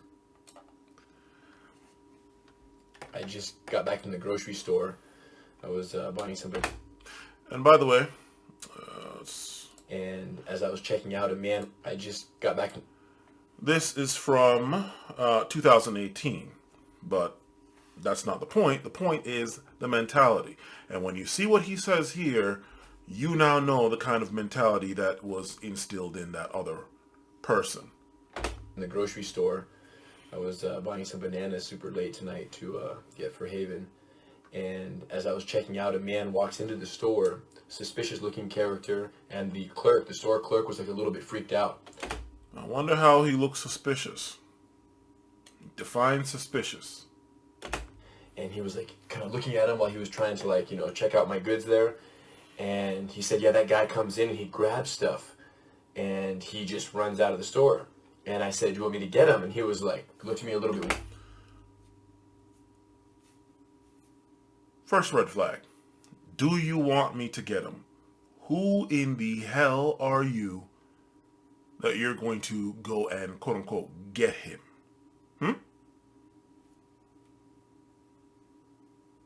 Do you want me to go and get him? Keep that in mind. Weird, like. And I said, you want me to get him? And he says, no.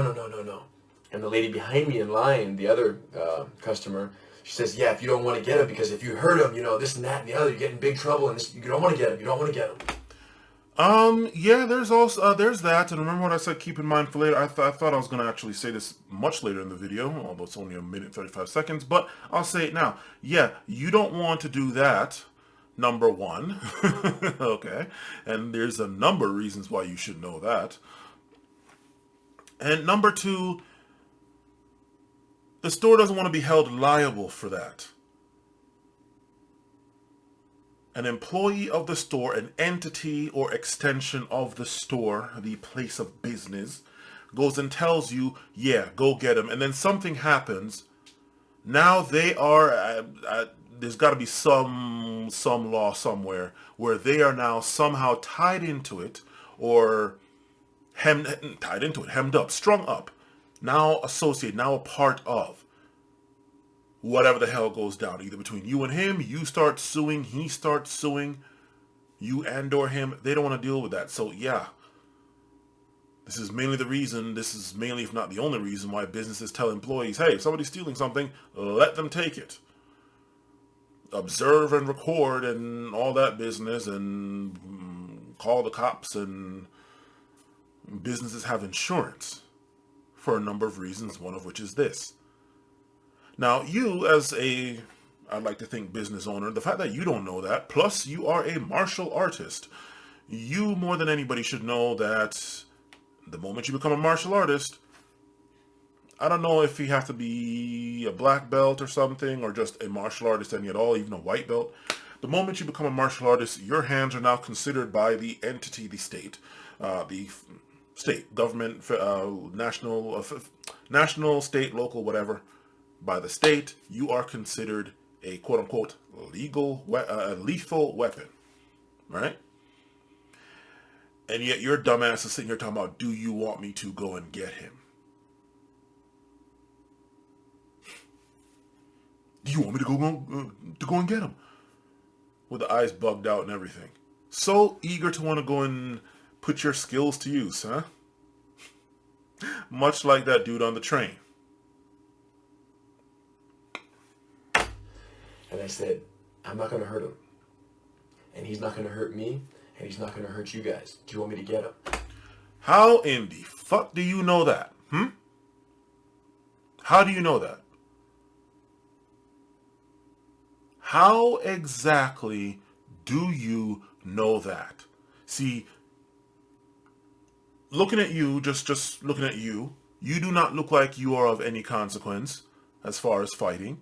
And truth be told, I haven't really seen you actually fight. You've just been doing jiu-jitsu matches and stuff. I haven't seen you in actual fights. Okay? Actual fights. Alright? No actual fights, only jiu-jitsu. I am not sure what makes you think that you are not running up onto the world's greatest fighter that just fell on hard times, and no, the greatest fighters are not in the UFC. Sorry. Alright? Depending on who you ask, the greatest fighter isn't on TV. The greatest fighter is some freaking Russian beef herder somewhere, or beef herder's wife maybe, or some mountain man somewhere, or some guy doing lumber or stuff at Home Depot. What? Yeah, alright?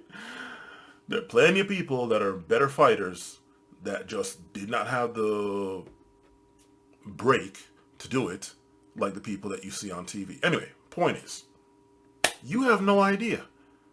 You have no idea who the hell you're going up against.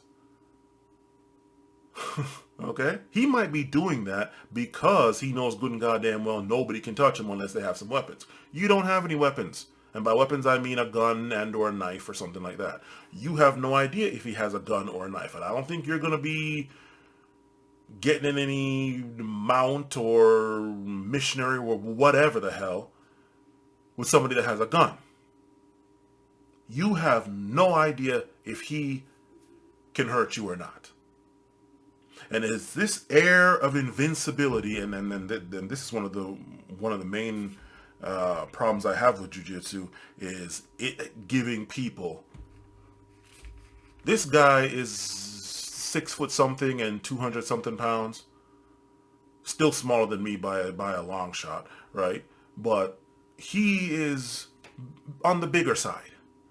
But yet, this jujitsu thing has given people that take it, a lot of people, this air that they are somehow above getting their ass kicked. Above getting their ass kicked. And I don't know where it's coming from. I really don't. I really don't. But anyway, gives them the confidence, I guess. This man has no idea if this dude has a gun, a knife, has people waiting on him and that are going to come in, but I'm not going to hurt him. Okay. And he's not going to hurt me. Are you psychic? Do you want me to go and get him? And much like the guy on the train, this guy should have been minding his own damn business. Get your stuff and go. He keeps coming in there, taking stuff and going. You would think that they would have cops ready and waiting for him for the next time he tries that stuff. If they don't care enough to do that, why should you? No, you don't need to.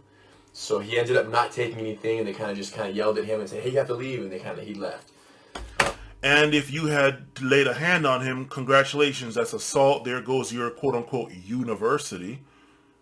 There goes all that stuff. He ends up suing the shit out of you, so much so he gets all that shit and probably even gets that red belt that's hanging up.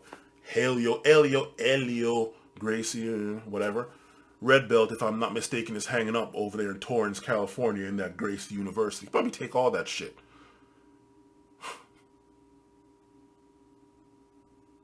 After suing the piss out of you. Because you went and laid one hand on him and he didn't do anything illegal. Walking into a store is not illegal. Not smart. But I was ready to shoot in for sure. And afterwards, the lady in line behind me was a little like, who are you? What do you know? What do you do? And I told her I teach jiu-jitsu. And then she says, okay, can you help me walk to my car? Because the guy's outside now and she's a little freaked out. So I did, and walked her to her car. She got in safe and sound, and I was ready to get down. So the willingness to engage almost always means you don't have to engage. Very imbecilic logic, but okay. You are sitting there willing to risk getting killed. Again, you are not psychic, right? You're not. You were willing to risk getting killed for items. To get down. See, this is the mentality of people. I mean, this is not even just people, also nations, like governments. This is why people want to get rid of nukes, why some people want to get rid of nukes so much, nuclear weapons anyway. You have all this fighting ability pent up, you never get to use it because, despite what people would like to say, the world is pretty much safe. The vast majority of the world, especially the Western world, but the world as a whole is safe. Especially when you don't do dumb shit like this. Mind your own goddamn. It is amazing how you can go into the worst ghetto anywhere at all, and mind your own goddamn, especially if you blend in.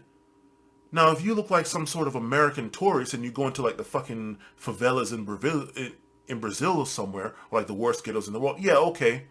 No amount of minding your own business is probably going to help you there. You know, you gotta look the part. Okay. Dress like the slums to be treated like one, you know, to blend in, obviously, right? But after you are able to blend in, mind your own damn business. You're blending in, you look like an American, you look like you're one of the locals, but then you go acting like, and actually end up convincingly act like, not pretending to act like how you think an American tourist with money acts, but you instead convincingly act like an American tourist. Yeah, that's going to be a problem. What am I getting at? What I'm getting at with that is, when you have all this stuff pent up like this, you rarely get to use it outside of class. You rarely, if ever, get to use it outside of class. Yeah, you want to actually go and try this shit. You want to launch some nukes. Right? And all of this getting more and more experience and more belts and more training and all that stuff to never be able to use it. in a live situation. That's what that dude on the train was suffering from. And he found an avenue to use it that he thought he was going to get away scot-free, but maybe if you try that in the middle of Alabama or Nashville or some shit, you know, he would have gotten away with it, but he tried it in New York. Don't try it in New York. Don't try it in DC. Don't try it in anywhere liberal. Okay? This mentality of how he was about to go get down for items that I'm pretty sure are insured by the business lets you know what's going on. Martial artists as a whole tend to have bigger egos than people who don't do martial arts. But these jiu-jitsu people, by and large, on average, have the most monstrous egos of them all.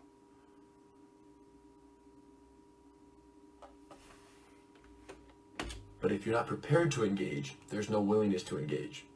Learn to engage. GracieUniversity.com. It's bad enough that this jiu-jitsu has the smallest, weakest, most sickly 5 foot, 100 pound woman thinking she can clinch, take down, and get the rape finish. Oh, I'm sorry, the grappling finish on every kind of 7 foot, 500 pound freaking Paul White, Big Show, Bjorn, half Thor, whatever the hell his name is, Mountain from Game of Thrones. What is it, 2nd season or something, 3rd season, whatever the hell, right? It's bad enough that's the case. But you just heard what he said. That mentality is going to get people killed. That's going to get you killed. Anyway.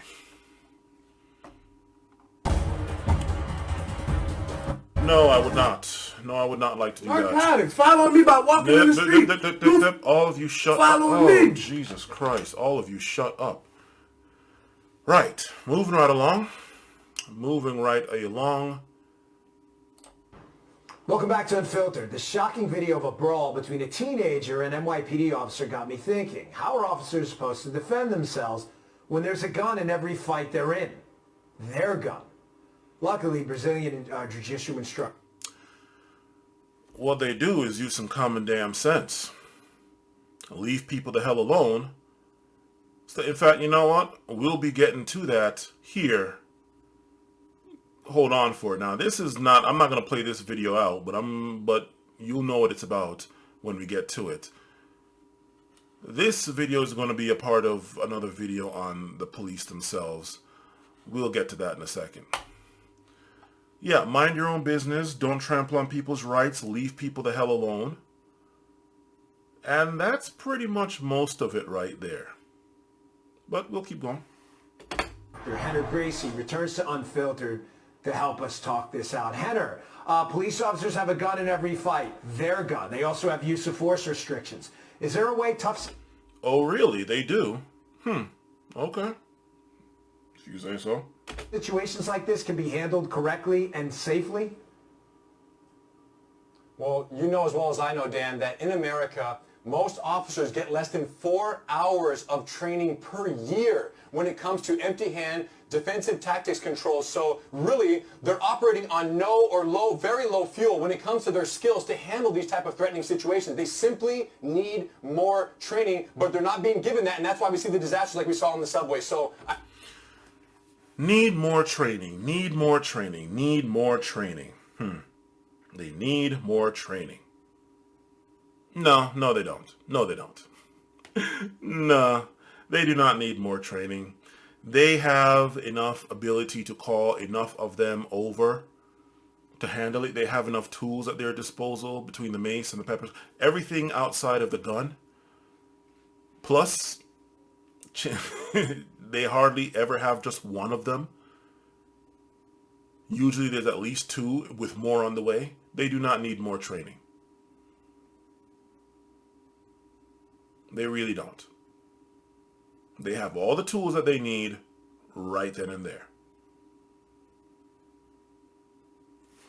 I'd love to show you a technique today, a 2-man takedown technique that's very effective, reduces injuries to suspects, reduces injuries to officers, and in contrast to what we saw on the subway, where you had 2 officers at a period during the altercation, you had 2 officers trying to control the limbs, and the challenge is we're both going for the same thing. The suspect is going to make his exit, and he's going to get out, because we're both fighting for the same thing, which are the limbs, and we're not immobilizing their ability to move. We're not taking out their base. So instead, when one officer goes high, the contact officer goes high, the cover officer has to go low. So we engage the suspect, we control his knees, we lay him down, and we get to right here. Now, the number one mistake made, again, from this situation is officers get scared because they're undertrained, and they pronate the suspect right away. Now they're trying to arrest someone. That is actually not what they do. Usually, if not always, those cops, if somebody's on top of them. And that's just basic logic. That's not something you need to go to a grappling class for. You don't need to go learn any wrestling or jiu-jitsu for that. Somebody gets on top of them. I've yet to see any situation on YouTube or in real life where cops do what you just did right there. But it looks great for the demonstration. It helps you get money, whatever. Classes, sells your fish. He just tried to sell his fish, as I believe Horian said way back in the 90s. If he's getting out, we can't hold him because we pronated him too soon. Let's go back one more time. So instead, as I tie up the suspect upper body and Alex goes low, we lay him down, we control right here, and look what we're going to do. We're going to remove him right here in a position called the straight jacket from Gracie Survival Tactics. I got him right here. Go, give it a go, Zach. Come on, Zach. And what we're trying to do here, Dan, is...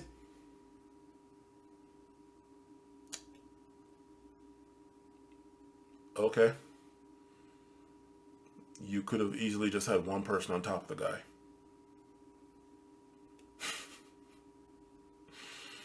One person on top of the guy. He tries to get out. It's a little hard. It's a lot harder. Because if you have somebody that is stronger than this piece of string here, that's not going to work. But anyway. Keep him in a supine position. This idea that you want to immediately pronate the suspect is the wrong idea. The faster you pronate, the faster you handcuff. No, the faster you pronate, the faster they build the house and get away. So I want to keep him in a supine position, potentially for up to 100 seconds, or until their spirit is broken. I don't want to fight the suspect. I want to fight the suspect's will to fight. So after he gives it a go, and he eventually starts to relax from this situation, and by the way, notice how I'm keeping my weight off the torso? It's because the diaphragm bill, the disastrous bill in New York, or rather now the law, the disastrous law that restricts officers for laying any pressure on or near the diaphragm that affects breathing. This is terrible. Why is that terrible that affects breathing? That is literally how people... This is from when? 2022? And this is from when? When is this? 3 years ago? This is 2023, so 2020. Okay? This right here is from 2020. 3 years ago. Alright? This is from 2022. Disastrous bill that prevents them from putting pressure on the diaphragm, prevents them from breathing. Why would that be the man that pretty much owns breathing? What the hell is his name? Tobin? Dr. Tobin, the guy that wrote the book on breathing that was called in the George Floyd trial and literally explains how humans breathe, how all, at least mammals, breathe, right? Or at least humans. He literally explained how you don't have to chop off the supply of, chop off the neck or tighten the neck to prevent somebody from breathing. You can literally just compress them. Their chest, their back, however. And yet he's sitting here saying that this is a disastrous bill because it's a bill that helps prevent cops from crushing people's chests. Or, in the case of Floyd, crushing them from laying down, basically crushing them on their back. So that there's literally no expansion of the chest to get air in to keep them alive. This is the person that's teaching the cops. So it's bad enough. We already have white supremacy infiltrating all areas of law enforcement, so saith the FBI, right? But then you have this man sitting here saying that that was a disastrous bill. Not good. For New York police officers, I think it was one of the biggest mistakes. The intention was good, but the outcome was terrible because the least violent control holds are now criminal acts by police officers, so they can't lay in control. So if you're in New York as an officer, I'm sorry. If you're anywhere else in the country and you can use body controls, this is where you would do it. And you can quite easily, if it's just one person, get on top of them, right here at that like at belt level. They're still able to breathe. Okay, anyone can see that. Anyone can see that. Anyone can see that. Everybody's been in a fight where somebody's on top of you or you're on top of somebody else. They're still able to breathe and get out and, well, not get out, but breathe and do whatever. So you're not risking them dying from not being able to breathe. All right, let's just keep going. Let's assume that we can't. I'm using what's called twisting arm control. From here, I'm not strangling. How you feeling? I mean, I'm getting arrested, but I feel good. He's good, man. There's no neck strangulation. His vascular structures are in no way impeded. But when it's time to roll him over, Dan, from this position, I'm going to say, Alex, lace him up. He'll go under, over, under, under. And on 1, 2, 3, ready? We roll him over to a prone position now. From here, Alex, tangle the leg. He'll step into a single leg toe hold from Gracie Survival. No way impeded. But when it's time to roll him over, Dan, from this position, I'm going to say, Alex, lace him up. He'll go under. Right there. His feet are free. Boom. Get him with like a knee or just start flailing or do whatever. You lost control of the legs. What you should have done right there is probably put your foot over to kind of help block his legs from flailing all over the place. Then remove your hands. Might need a little bit of flexibility, but it's not like you need to be able to do the splits or anything. Whatever. This is their demonstration. It's going to have to look good for them. Over, under, under. And on 1, 2, 3. Ready? We roll him over to a prone position now. No, just from here, Alex, tangle the leg. He'll step into a... Again. This leg right here starts coming up. He's got to go do all that all over again. Now his legs are kind of free. And depending on how big the person is, yeah, when the legs are loaded up, like they're curled up, loaded up, ready to go, either to spring forward or to spring up or something like that, the person here is going to have a hard time. Oh man, God, I don't do grappling, and even I can see this. Like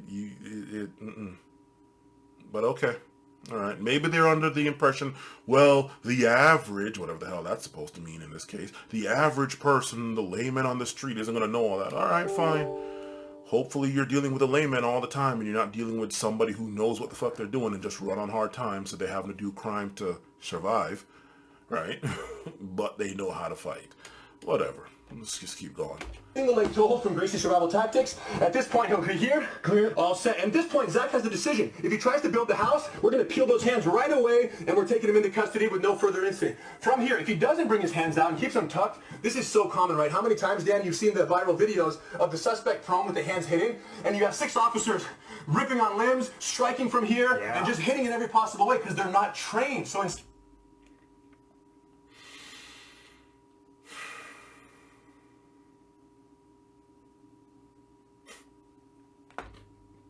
They're not trained. They're not trained. They're not trained.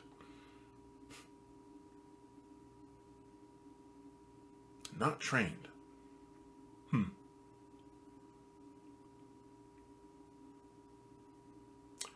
They are trained. They are completely trained.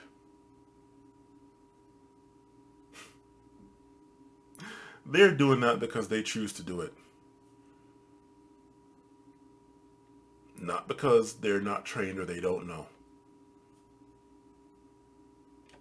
we used hidden arm technique, lesson 22, Gracie survival tactics, hook the shoulder, brace the hip, knee pry, hand insertion, shoulder dip, walk, walk, walk, and then isolate the arm. And then from here, we can use some joint manipulation to get the other hand out, but we won't need much. You know why? Once we break the spirit, we don't have to break their body. So I call his other hand out. Maybe he posts up his hand.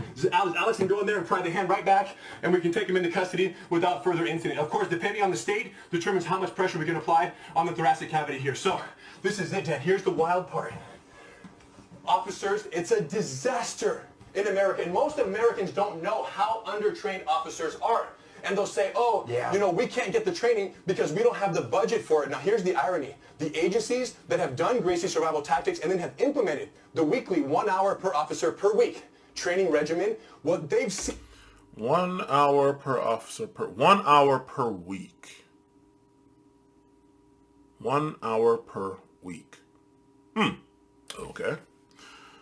1 hour per week. For how long? Is this indefinitely?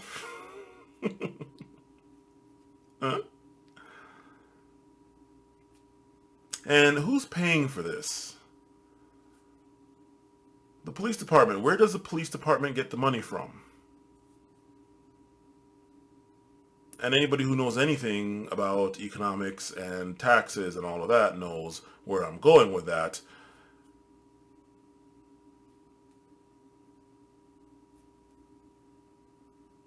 Why go through all of this? You go through all of this, and then you end up with something like this, where you yourself say, hey, there's nothing else I could have taught this guy. It's not because of technical shortcomings, it's because of a moral one.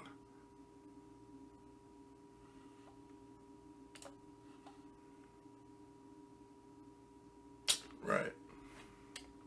In terms of results, 48% reduction in officer injuries, 53% reduction in civilian hospitalizations during use of force encounters. So the irony is that money that is saved from situations like this, the money that is saved actually comes in the reduction in workers' comp claims and in the reduction in excessive force lawsuits against the agencies. So the...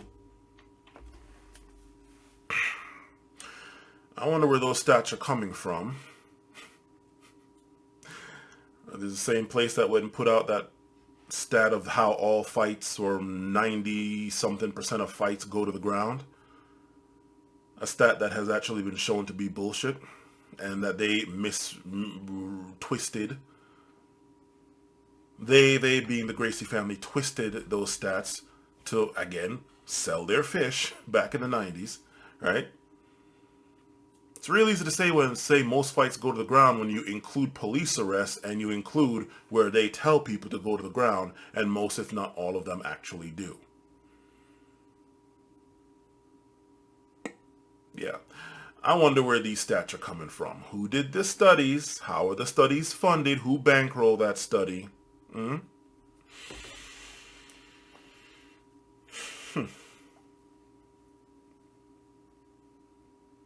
Yeah. Money to implement better training comes from having better trained officers. Therein lies a... I have to tell you, I do have a firearm. Don't reach for it, then. I hate this shit. This is so fucking annoying. That is a very... When you're out there and you're ready... That is a very circular argument. The money has to come first. If the money comes from trained officers, and trained officers come from having the money to go and pay whatever the hell ransom you're charging, well, circular arguments, but whatever. Okay, whatever. Training comes from having better trained officers. Therein lies the solution. Chiefs, when you're out there and you're ready, hit us up at gracieuniversity.com/GST. We got your back. Hannah, thanks so much. It's ironic, you know, I ran into you in the Law Enforcement Academy at the Secret Service. You teaching our guys just this. Thanks for your time tonight. We appreciate it. Thanks for watching, everyone. GST is the only jiu-jitsu-based defensive tactics program that is post-certified in virtually every state in the U.S., medically and legally reviewed. Really? Medically and legally reviewed. The legal part, yeah, well, shit. But the medical, yeah, I'd like to see that. And is now 100% accessible and certifiable online for both levels 1 and 2. To review upcoming course dates, apply for online certification, or to learn how you can host a GST Yeah, okay. So, they're here to sell fish. Okay. Keep in mind all of what you saw before. Where you have people, and in one case, an actual full-on cop, not military, not firefighter, not even this, but an actual cop, uses stuff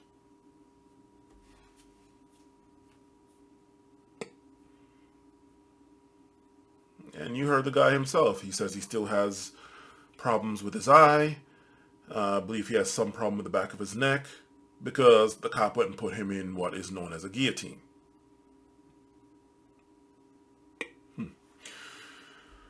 But yet we're going to take taxpayer dollars and train these people to do this stuff.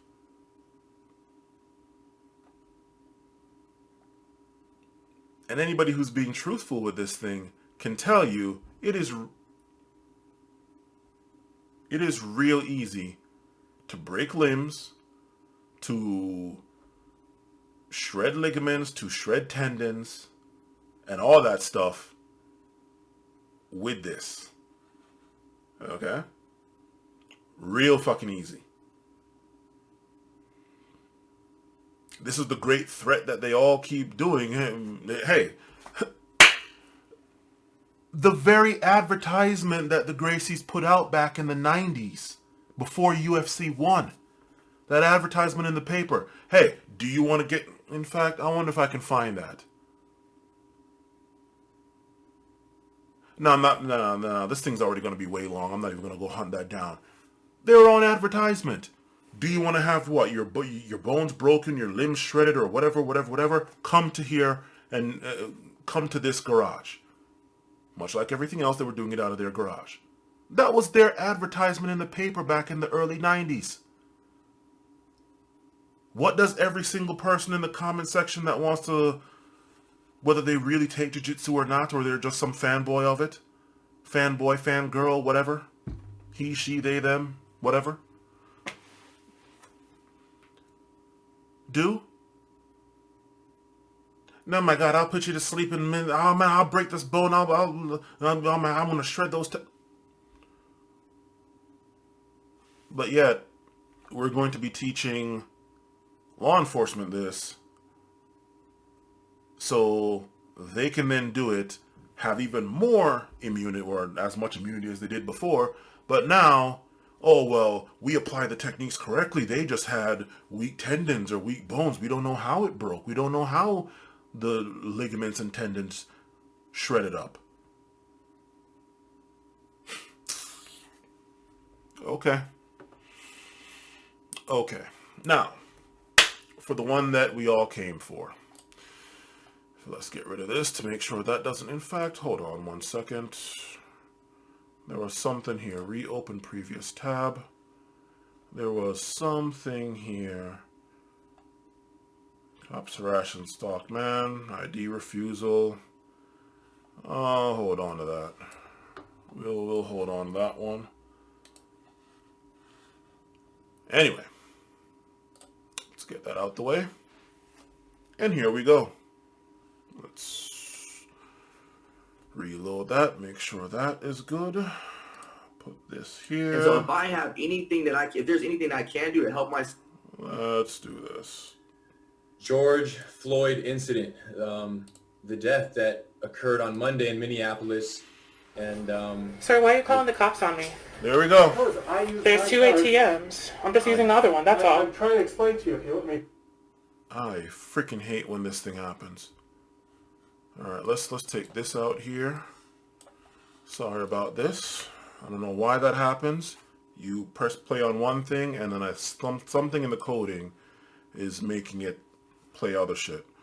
Alright, let's try this as again. usual with, use of force incidents, I get hundreds of requests to do a breakdown and to talk about the incident from a tactical perspective, but after reflecting and seeing the video for myself, I realized that the tactical implications of this incident pale in comparison to the moral implications of what we, the world, witnessed on video. And, you know, now this is one thing. Now, all the other things that I've played of this guy, if I'm not mistaken, have been from earlier than this point, right? Earlier than this point. And yet here he is again, having to now finally admit, hey, you know what? It's not the training. It's no amount of Gracie breakdowns or GST, GSP, whatever the hell, is going to change this. He's now having to admit that. But okay, let's keep going. Discuss this, I thought it would be much more appropriate to bring in a police officer and the founder of Breaking Barriers United, an organization specifically founded to bridge the gap between law enforcement agencies and the communities they serve, Ryan Tillman. Ryan, thanks for joining me here, man. And anytime, man. Anytime, man. I've been following Ryan for a while on social media, and he hit me after one of the breakdowns. I found out about him. We started tracking each other, and she's doing incredible work in his community. And because of the work he's doing with his organization, Breaking Barriers United, other law enforcement agencies around the country are kind of following his mold and really taking a page out of his playbook in terms of how to better connect with the communities they serve, because it is such a big problem. And now more than ever, after what happened on Monday. And Ryan, you made a post. You can better serve your communities by not infringing on people's rights, not finding ways to deny people their rights, not going around killing people.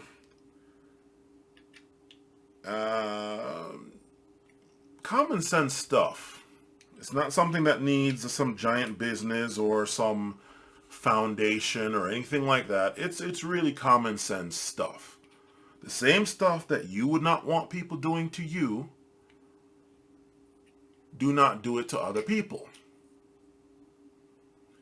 A lot of law enforcement, especially at the police level on the street, is up to their quote-unquote discernment and discretion. Well, discern and discretion better. That's not something that jiu-jitsu is going to be able to teach you. Okay? Discern and make better judgment calls. Especially in the 99.99% of times when it's not split second. That's how you better serve the community. Oh, and also, treat the black community and non-white communities the same way you treat rich, white, 1% communities. Yeah. Have the same level of quote-unquote fear and respect for them as you do for these rich people that can buy your entire department and the families of the people in that department into sexual slavery if they felt like it. That's how you do that.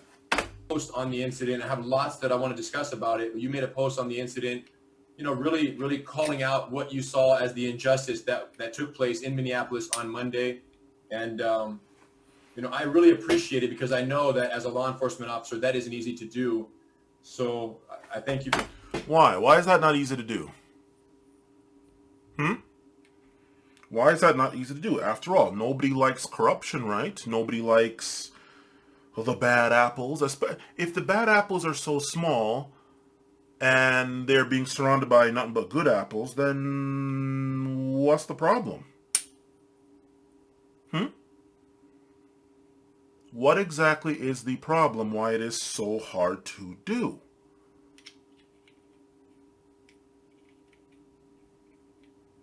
That doesn't seem to make any sense to me.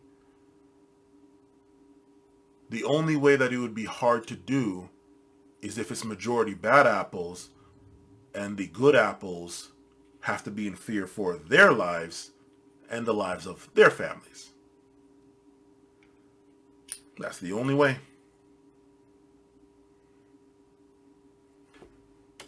I think you'll find, even before I make that video, whenever that video comes out, because again, I have more important stuff to do. Again, I do not make money off YouTube. This is just a hobby for me, so there's that. But whenever that video comes out, hopefully it'll come out soon enough, I think you'll find that the latter is the case. Where the good cops are either driven out or they just cannot function and live properly in that rather toxic environment. Dare I say evil environment. And so the angels are driven out or ran out or set up to be killed. Yeah, there's that too. And the demons are able to run amok. Being here, and I would love to, discuss it with you and hear your thoughts on what went down. Yeah, no problem, Henry, and thanks for having me, on such a somber occasion, but, because the man lost his life. And, the reason we do what we do, obviously, is because we want to repair everything that's been going on in our society. And so just a really brief background about me, I never liked police officers growing up, never had any aspirations of police officers growing up. And, moving on in life, I got married and, I prayed about it and asked God, like, God, if this is what you want me to do, then open the door. And sure enough, he opened the door and I became a police officer, but I still battled with myself of whether or not this is what I want to do, because initially when I got into the profession, I felt like I was always messing with people. It wasn't until I got off of training and I started learning how to do the day job that I really got to see that I can make an impact in law enforcement. But that's when I also realized that we have a lot of improvement to do, just like anything else, whether it's, mixed martial arts, whether it's school teachers, whatever it is, we can always get better. And when we think we've arrived, we're in a bad place. And so that's what prompted me to start, what I do. And yesterday, as I watched the video, involving George Floyd and, how he was killed, it was, I couldn't finish watching the video, because not only did a man lose his life, but somebody's family member lost a life. Somebody's mom, somebody's dad, whoever it is, they lost their, they lost a family member in George Floyd. And I had to stop watching the video. And what I realized was that as what I'm trying to do with bridging the gap between law enforcement and the community, one simple negligent act, immoral act, unethical act, tarnishes a lot of the work that guys like myself and many other officers across the country and the world are doing. And it only makes our job harder to really improve what we have as law enforcement. And so just one. Oh, well, So George Floyd is the only one that's happened. Okay. So Botham Jean didn't happen. Breonna Taylor didn't happen. Ahmaud Arbery didn't happen. Philando Castile didn't happen. It was just George Floyd. Just that one tarnishes all of the quote-unquote good.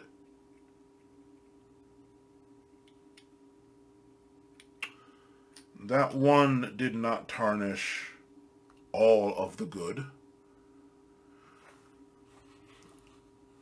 As well-meaning as you might be, the simple fact of the matter is, the only thing that law enforcement is getting paid taxpayer dollars to do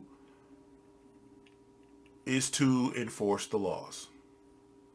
Not to violate people's rights, not to kill people, not to brutalize people, just to enforce the laws. That's it. And so when cops do their job, I'm sorry, but there's no thanks for that, just like there's no thanks for anybody else doing their jobs. When medical doctors and medical doctors and nurses and all that, or homeopathic natural doctors, right? and whatever the equivalent of a nurse is, do their job, well, congratulations, you're getting paid to do your job. You didn't do it for free. You get a thanks if you do it for free. They're getting paid. That is all we need from the cops, is to do their job. And no, you're not. It's a thankless job. So is pretty much every other job out there. Thankless because chances are you're getting paid. That is your thanks. Okay? So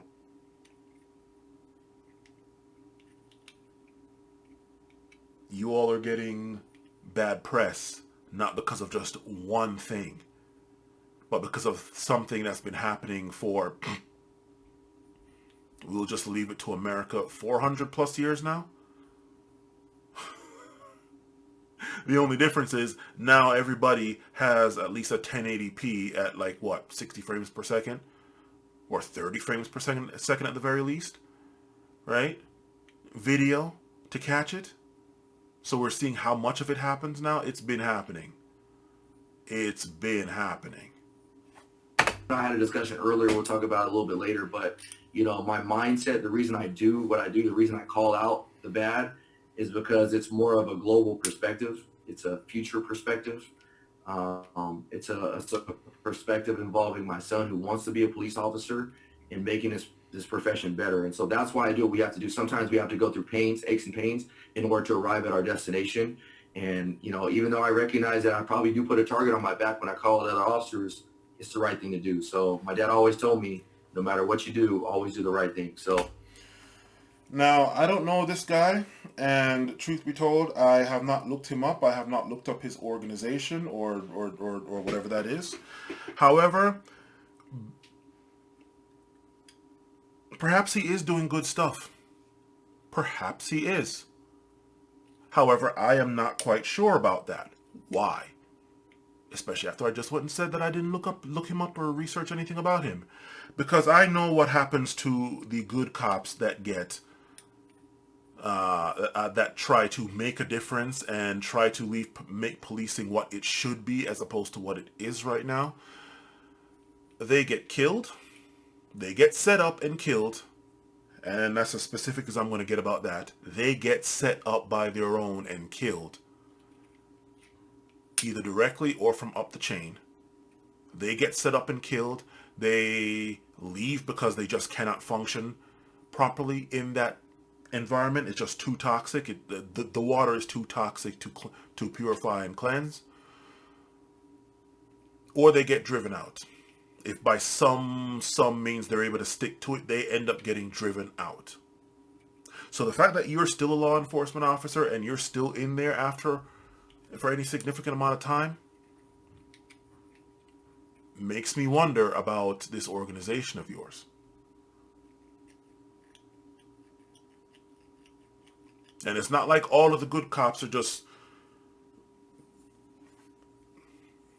materializing in one department somewhere. Like all the good cops get fired from all over and they all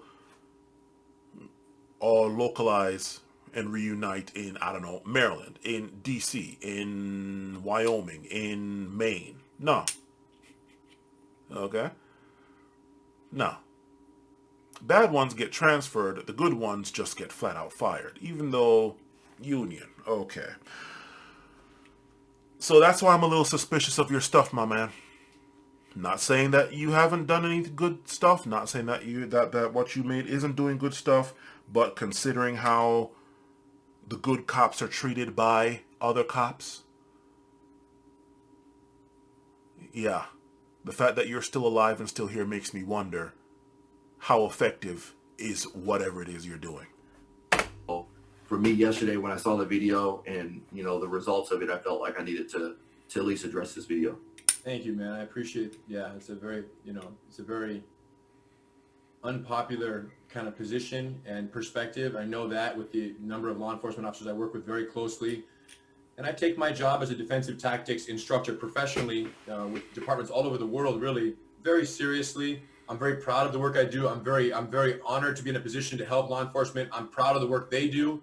You know, by and large, hundreds of thousands of, you know, very well-intentioned law enforcement officers, but this is all just damage control. This is all, yeah.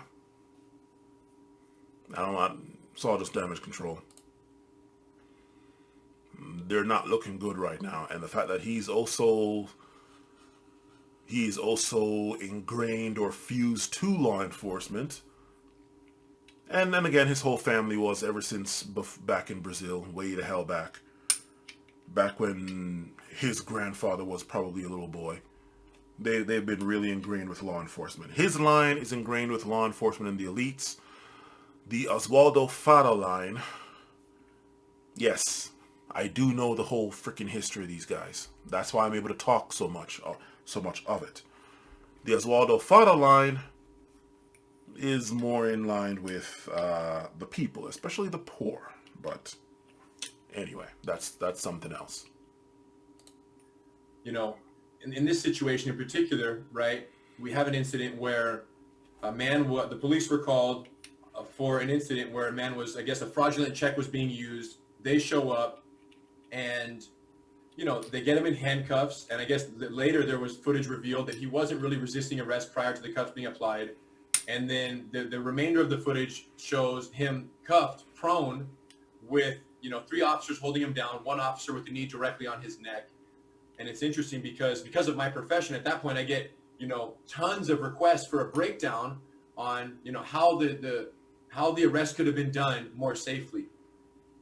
And at first I was like, wow, is that even what needs to be discussed here? And then after reflecting for a couple of days and really just looking at it and just thinking about it, we realized that, you know, this wasn't a tactical issue, right?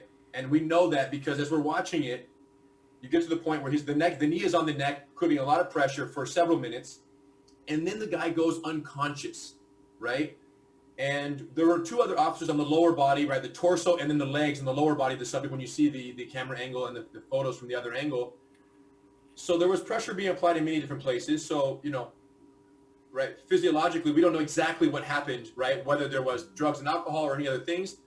But one thing is for sure, right, what we do know is that the man was unconscious, and once he was rendered unconscious, pressure was continuously applied on him, at least on the upper torso in the neck area, as we saw, was continuously applied for an additional 3 minutes and 47 seconds before paramedics arrived and the pressure was released and Mr. Floyd was laid on the stretcher and taken into the ambulance and then later pronounced dead.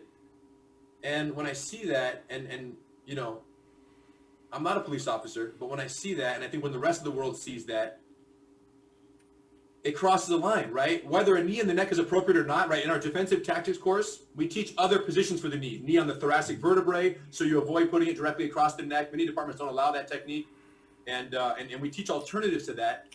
But, you know, a knee might land on someone's neck at some point during a scuffle. When the person is unconscious or unresponsive, that's when I think it crosses the line, and that's where I felt, well, this goes from a technical video. It left a technical video 10 seconds after the person was unconscious. It went from a technical video to a moral video. 100%. And, you know, so for you watching it, and, you know, I know you said you didn't watch the entire thing, but, you know, when it comes to law enforcement, right, when the person becomes unresponsive and unconscious, there has to be a moment where you switch gears, right? Exactly. Where you task switch into an aftercare, you know, first aid response, providing what you can to protect the subject in that situation, regardless of what crime they were being accused of. I mean, is that fair to say? Yeah, and I want to go back, and so initially, like I said, I didn't watch the whole video, but I recognized after the fact, like, hey, I have a responsibility at this point because, you know, I always tell people, you know, with influence comes responsibility.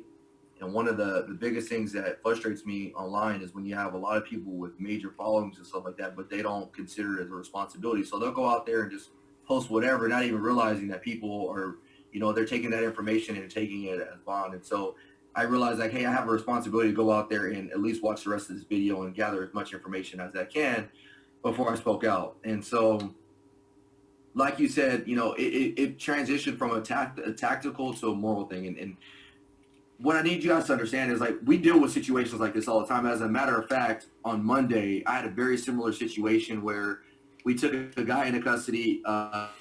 He was He had been drinking, heavily intoxicated. I could smell the alcohol. He had steel-toe boots on. So, and he was very high, up and down. And so we got him into custody. And this guy has been known to fight with officers. So anyways, we got him into custody. When we put him in the backseat of our police car, he started kicking the doors like really, really hard. And mind you, he had steel-toe boots on. So he did cause some permanent damage. So we took him out of the car and he was still trying to fight with us. And mind you, he is handcuffed. So what we did is we did put him on his stomach so that way we can apply a hobble. And if you don't know what a hobble is, it's basically like a cord or a rope or whatever you want to, however you want to look at, picture it. But you tie it around their legs so that way they can stop them. You can stop that person from kicking. There you go. Now, did you need jiu-jitsu for that hobble? No. Cops have had that for how long now? Right. Right. So there you go. You don't need a bunch of people holding someone down. They have the means. They are just choosing not to. They are choosing not to use all the things at their disposal. And now you come and say, oh, they have more training. Or they need more training. And from about 8 minutes and 10 seconds, it's now 10 minutes and 6 seconds in. But from 8 minutes and 10 seconds in, all of that was just, again, like I said, damage control for jiu-jitsu. After all, look how many cops deal with these Karens, and this stuff doesn't happen to them. Way more combative, way more physically confrontational. In fact, I wouldn't have had this before, but let's just go on ahead and not that. We're going to do that there. In fact,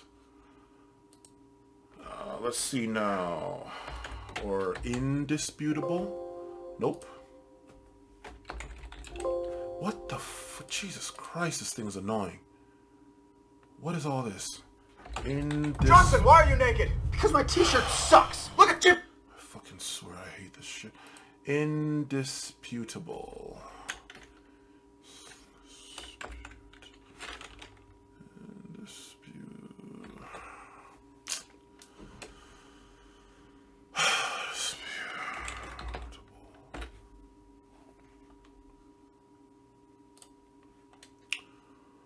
To prove my point.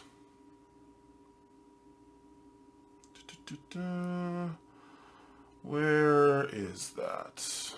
Stay with me here.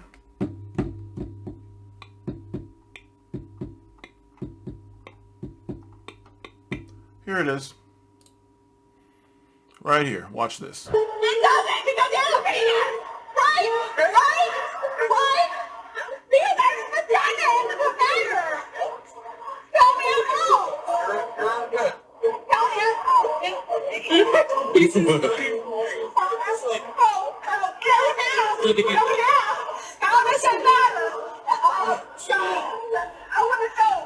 See that?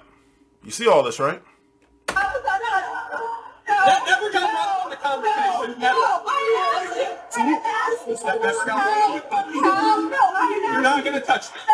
You're not going to touch me. If you touch me again, you're going to jail. Conversation's done. Walking away. I tried. I tried my best. I don't know you. I tried my best, but I'm walking away. How?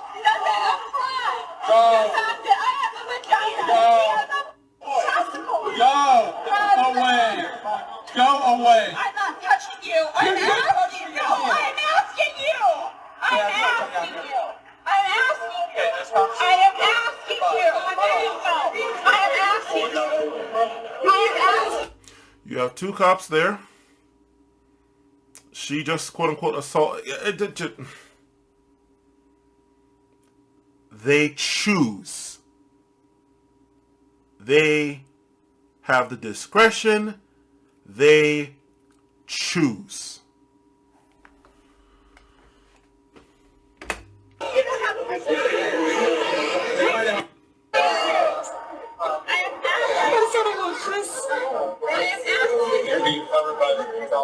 I got you. No. Yes, Oh, yes. And look at that. No jujitsu, no nothing. They're calling another unit over. Okay? You already got 2 right there. No back the blue, no just comply, no nothing. No mace, no nightstick, no taser, no canine, no nothing. Being combative, being belligerent, being threatening, nothing.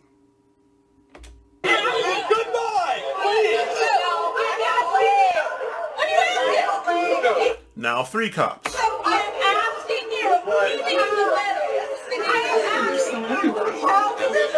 I'm not American. I would have been shot dead right there. And I said, I'm just going to leave it there. You can go watch the rest of that if you want. Here it is right here. I might even have the link in there. So, bringing it back to this. And you see the dates. This was 2 days ago. Again, it is 6/6. 6/6, June 6, 2023. Okay? And this was 3 years ago. This video here. They choose. They choose. Show me the last time you saw any other woman, much less a black woman, much less black men, being able to do this and get away with it like that.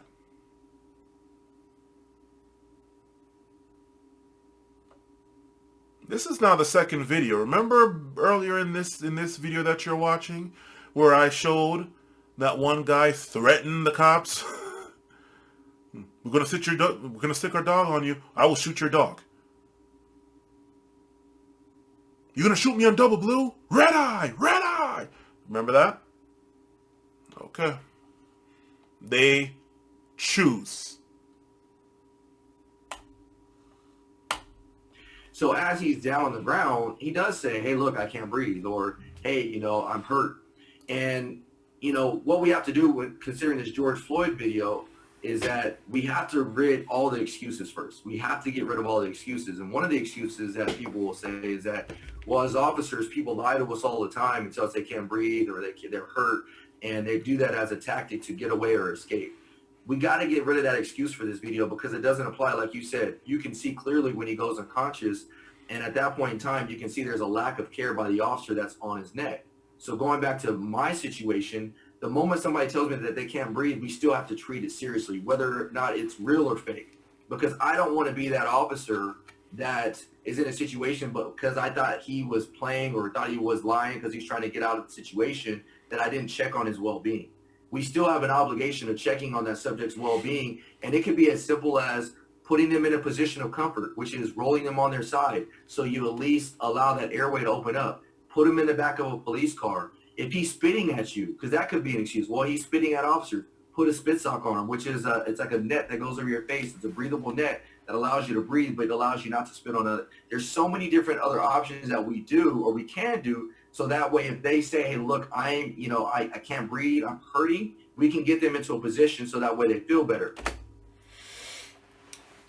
They don't need more training. They have all that they need. They are simply choosing. They choose. They're simply choosing to not employ them. They are simply choosing to not employ them. You have something to bind the feet. You now have something in case they're spitting.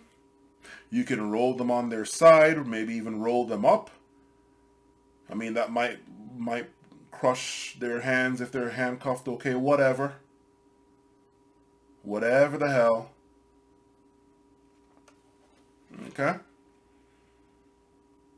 They have tactics. They have means of dealing with this. They do not need 1 hour a day or 1 hour a week or whatever the hell for infinitely amounts of jiu-jitsu. They don't.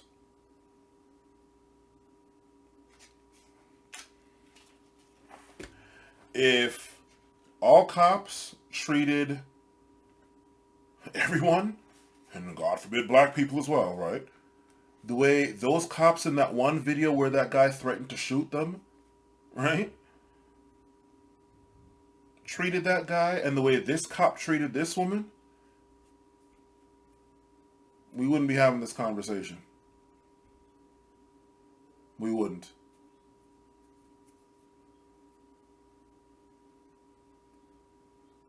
We would not be having this conversation right now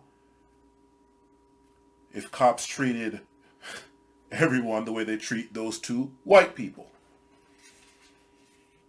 Now, these Asians, these honorary whites in Asians, and as I like to call them, the off-whites in Hispanics, white Hispanics, not the brown skin, not the Afro-Latino, or what the hell they call them, mestizo or whatever, the whites, the Hispanics that can pass for white if they shut the fuck up and don't be doing none of that wepa, or don't be dancing with any kind of flavor, if you know what I mean. No salsa, no nothing, right? Just sit there. They can look white, pass for white from far away, right?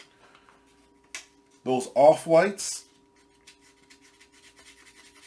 I don't even think the honoraries or the off-whites would try what these white people, white race, these white, like that white lady and the guy that you saw previously in this video, in his car, in his SUV, telling those cops he's going to shoot their dog. How his shit isn't concealed, his shit's constitutionally owned, and this and that. There are rights to this. There are rights to this. I have my rights. You have your rights to...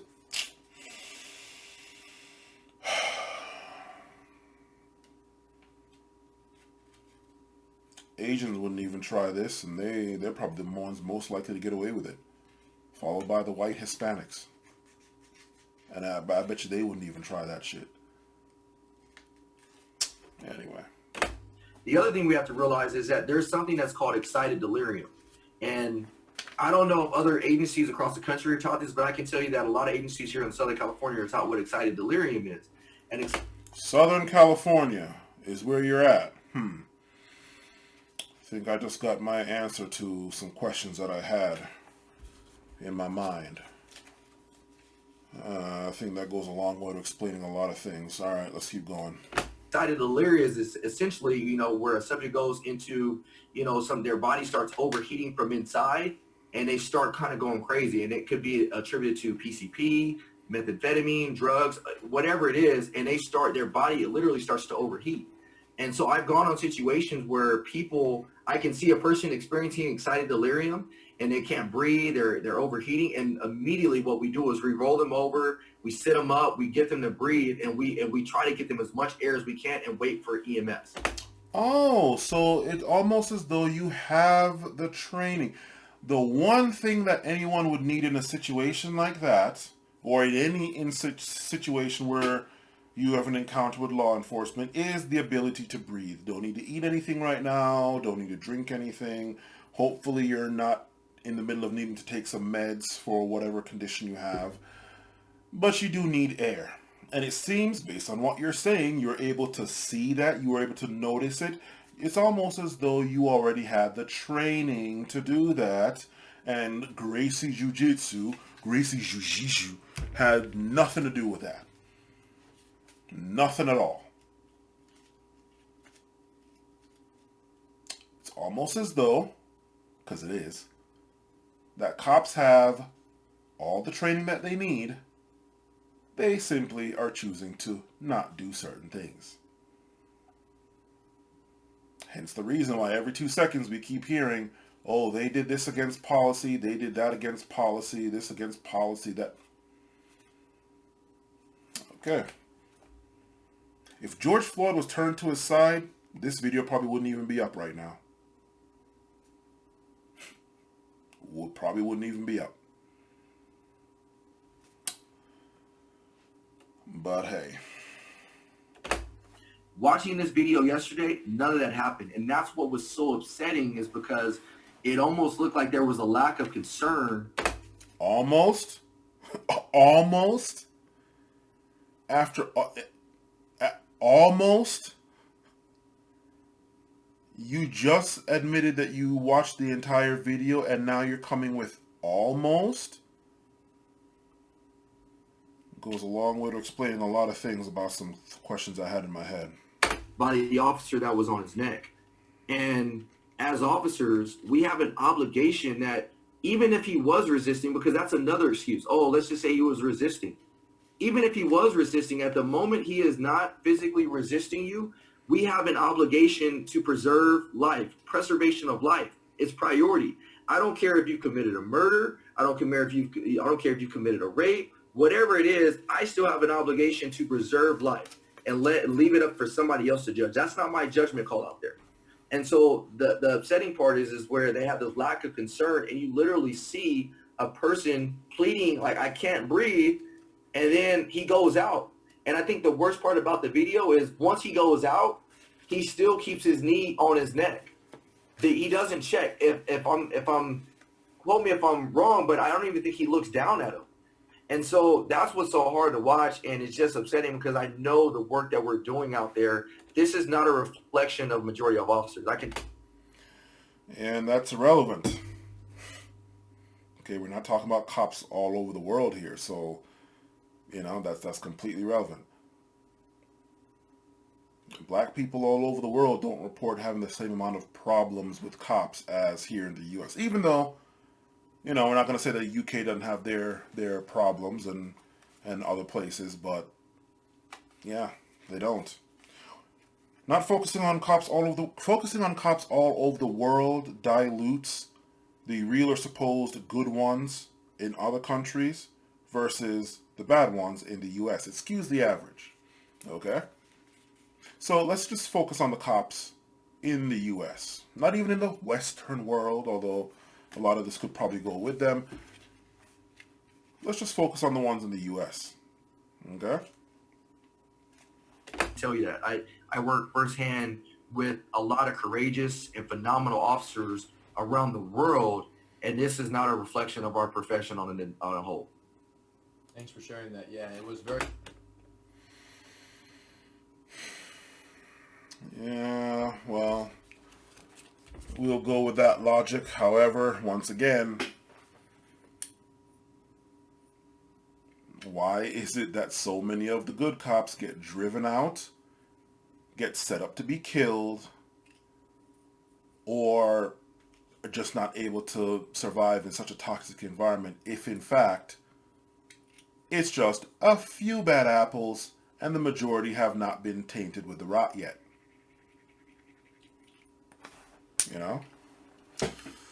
Anyway, let's keep going.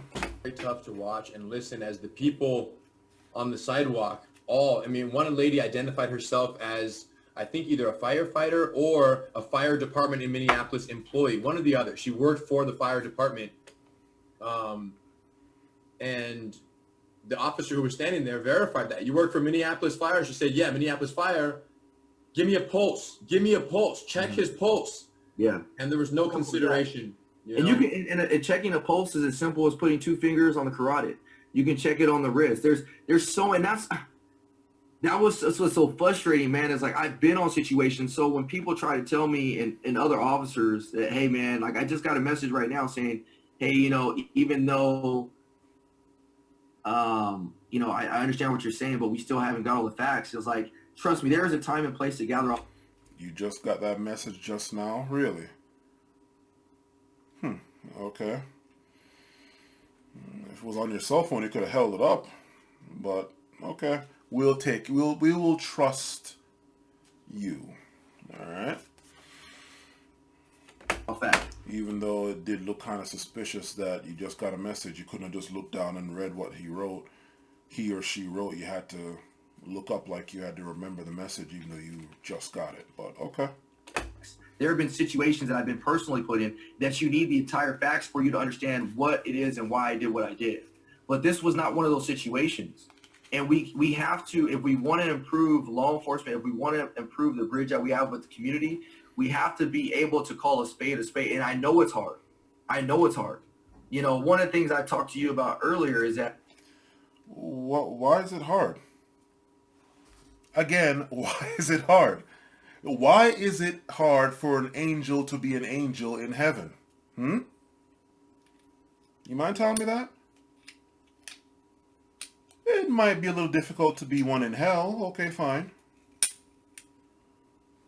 Might be a little hard for a demon to be a demon in heaven, right? But why is it so hard? I mean, hell, it was real easy to do in the case of Muhammad Noor, right? It was very easy to do in the case of Muhammad Noor. Very easy.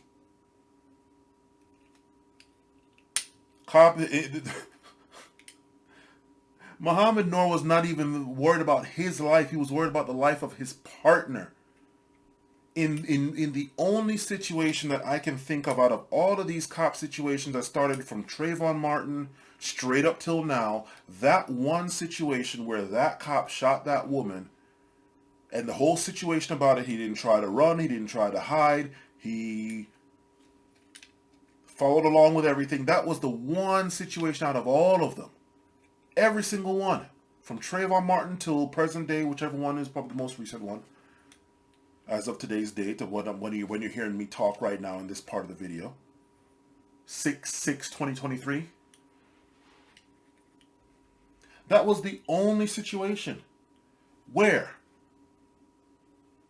it made the most sense. It's like, okay, I felt in fear for my partner's life. It was nighttime. We're in the alley. All of a sudden we hear some banging on the thing. Not saying that she deserved to die. Obviously she didn't.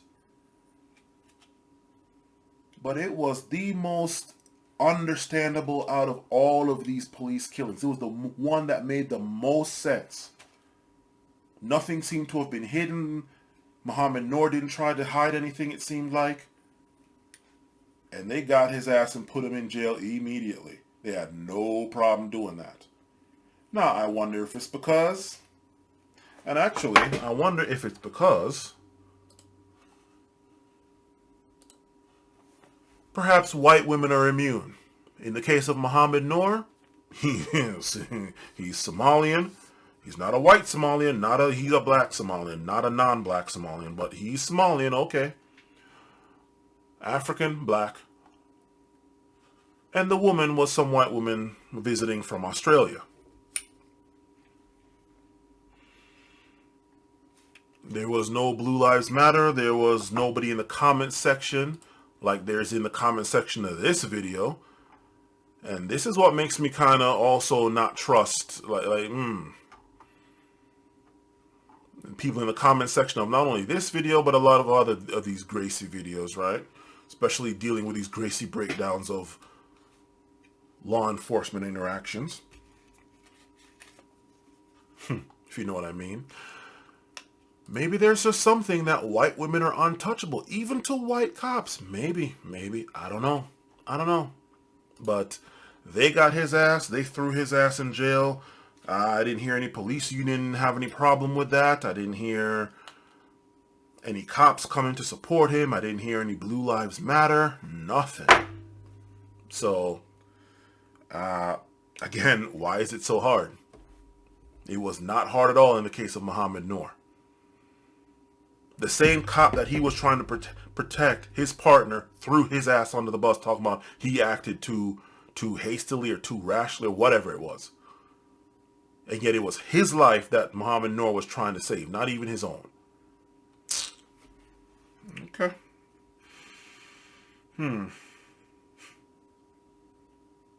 Okay. Okay. Let's keep going. You know, my oldest son, he has a lot of aspirations to become a police officer. Like, that's what he wants to do. And so, you know, if my son wants to become a police officer, I need to leave this profession better than what it was when he gets in it. And my grandfather would always teach me that principle when I was younger. He's like, Ryan, if you walk into a room, make sure you leave that room better than what it was when you walked in. And so I take that same philosophy and I apply it to my profession, because law enforcement is only getting harder. And why would I want my son to come into a deeply strained profession that could, one, compromise his safety, compromise his family, whatever it may be, And so if I have anything that if there's anything I can do to help my son out, I want to do it to leave that profession better, which is why my motto is, I'm going to change the face of modern day policing. But the only way to change modern day policing is by being willing to call a spade a spade. And I know it's tough for our officers out there. I know it's hard to acknowledge it, but that's the only way we're going to be able to develop trust and accountability amongst the community. Because if we don't do that, man, I can tell you, man, Henry, is not going to be good. It is not going to be good at all. No, it is not. But one thing I will tell you is this. More or less better than you have tried, and yet here we still are with it. Okay? Not saying that you shouldn't try, but it's just, this thing has been here for a while, and it's been like this for a reason. Which now leads to... Where was it? Where was it? Where was it? Where was it? Where was it? Where was that one that I was looking for? I was going to show you. See if it's here. Oh, here it is. It's not going to be good. No, it's not. And the reason for that is because, number one, you're going to run out of black people, either because black people are going to be extinct if they don't start fighting back, or they will start fighting back. But you're also going to have to go start after non-blacks. Non-blacks might not put up with that. God forbid you're going to have to go after some whites. You do that, you're going to have Ruby Ridge and Waco on your hands all over again. Which now leads to this dude. We don't get to violate people's constitutional rights because somebody in our chain of command tells us otherwise. It's not how this country works. I got a call and I said, listen, the video needs to be taken down right now and you need to accept a letter of reprimand. Oh, why? Why? Why? He's calling a spade, is he not? Is he not? Huh. Why are these good apples telling this other good apple not to do that? Or we're going to take a very different approach to this if you say no again. Ooh, if he says no again. So he's already done this before. He's already tried to call them out. Okay? And, I don't mean to, but, considering what happened to Muhammad Noor, hate to break it to you, man, with the head on backwards, but something tells me if he is running into roadblocks,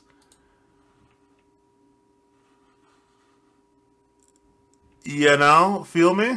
And I'll just leave it at that. All who know, all who don't worry about it. Again, he said again. And a very different approach. What the hell kind of threat is that? What different approach are you going to take? Does he need to feel in fear for his life? Does he need to feel in fear for the safety of his family? Is something going to happen to his wife? If he has a little boy, is his little boy going to get killed?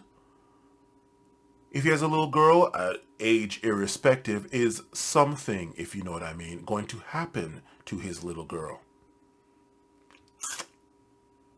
If you know what I mean. Perhaps maybe they might think that she's filling out real nice and thick in the mini. What's going to happen?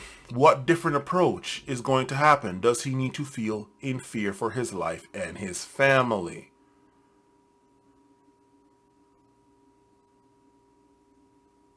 Do you see now why I do not trust any of this? I don't trust the law enforcement, considering that their own are not able to call out their own without having to have problems. I don't trust anyone that supports them. Do you see it now? We are now, what, 3.5, going on, or probably close to 4 hours into this video? Assuming you've watched this video all the way through from 0.00 straight on till now. Do you see the problem?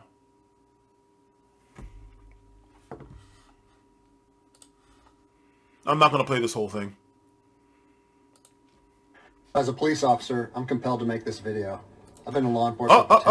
Watch the message that cost him his job later in the video he responds. There you go. Now then, I haven't even watched this entire video myself. I've only watched, I don't know, maybe like 3 minutes in or some shit like that. However, remember when I said, hey, are you still a cop? And you're still doing this? That really, and now I'm fine, and here it is, you're in Southern California any at all, much less Southern California. Do you see now why I'm a little suspicious of you, man, with your head on backwards? Do you see now why I am a bit suspicious of you? The fact that you are able to still be in there as a cop, you're able to still function as a cop, right? And you have this thing supposedly calling out the cops and supposedly trying to hold them accountable. And yet, this here, square jaw, looking like former military, looking like maybe a half-brother of Guile, Colonel William M. Guile, right? Right. Charlie, Nash, Charlie. Cost him his job, while he, no blonde hair or blue eyes, but close enough, is doing what you really, or supposedly, are trying to do. You see now why, and then he is not the only one. Okay? So far, I have yet to see any of these cops that have done the calling out and the holding accountable and all that stuff, and still have their position. Still have a job in it all, much less their position. God forbid they get promoted for their fine work. I do not trust this entire thing. And I am sorry for the real or supposed good cops that might be in there that have not been driven out or killed yet, or been forced to leave. But I do not trust it, and I do not trust anyone that supports it in any form or fashion. I don't. And you're seeing now why. Well, they should have probably seen it from a long ass time ago. I mean, 4 freaking hours in here and you're just getting it now? Okay. Years, and I'm speaking to my peers, other fellow officers, people in any kind of law enforcement position. I've seen officers nationwide enforcing tyrannical orders against the people. Nationwide, not just in, oh my God, liberal commie, can't have your guns. No. Not in we the people land, if you know what I'm saying, if you know what I mean, if you know what I'm talking about. Not in flyover country, not in the heartland, America heartland, right? Nationwide, which means there is nowhere you can run to. So it's not red cops or blue cops or cops in red states or blue states. Nationwide. And I'm hoping it's a minority of officers, but I'm not sure anymore, because every time I turn on the television, every time I look to the internet, I'm seeing people arrested or cited for going to church, for traveling on the roadways, for going surfing, opening their businesses, going to the park with their families, or doing nails out of their own house, using their own house as a place of business, and having undercover agents go there and arrest them and charge them with what? With a crime? I don't know what crime people are committing by doing nails in their own house, but we're seeing this more and more and more, and we need to start looking at ourselves as officers and thinking, is what I'm doing right? Correct. And again, this is why I say they choose. And you want to know the ultimate reason why I say they choose? Because there are stories plural, more than one, where officers have been, where officers, and I believe even as much as the police chiefs or the captain in charge or whatever, have been given orders, official laws, actual laws, rules and laws, handed down to them from on high, from up high, up high, up high. And they have flat out said, no, we're not going to enforce this, even though they are literally getting paid to do just that. They are choosing of their own freedom and free will to not enforce it. They are not taking the Goebbels defense. I was just following orders. They know. They know.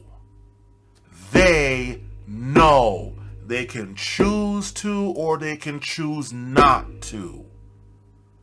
They know. And the police chief or the captain or whoever the hell it is, and all of his little pawns, actively said, no, we are not going to enforce this. We will not. Look it up if you don't believe me. There is more than one.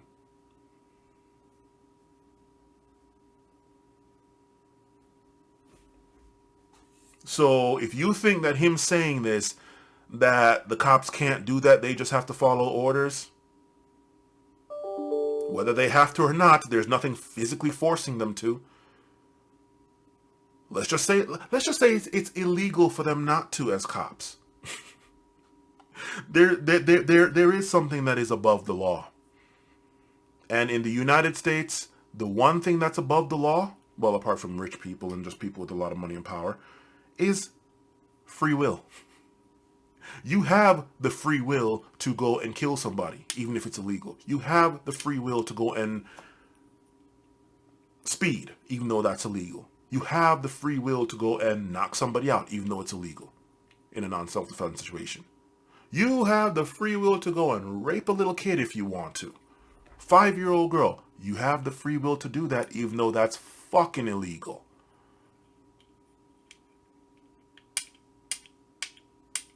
Laws don't physically stop you from doing anything. Laws are made up. Laws are just something that some entity or entities plural thought up and saying, here, do this at the threat of a gun. That's it. That's all laws are. Nothing more.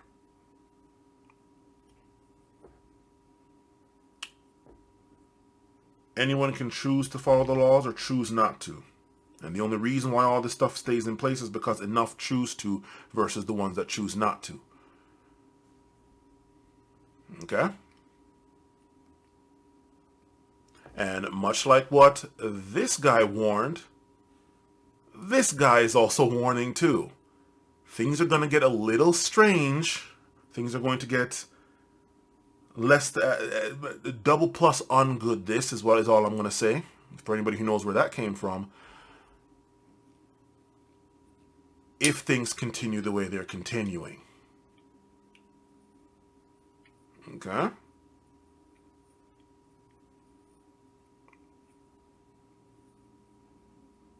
And the reason why a lot of the stuff is happening, I mean, there's a bunch of reasons, but one of the other reasons that stuff is getting a lot safer.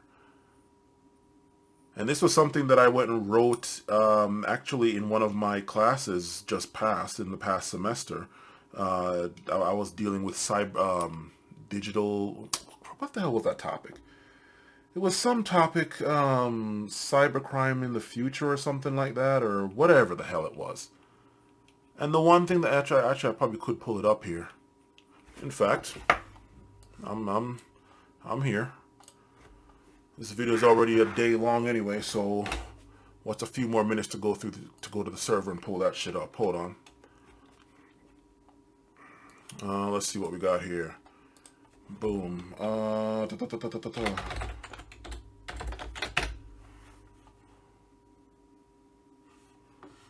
Let's see what we have here.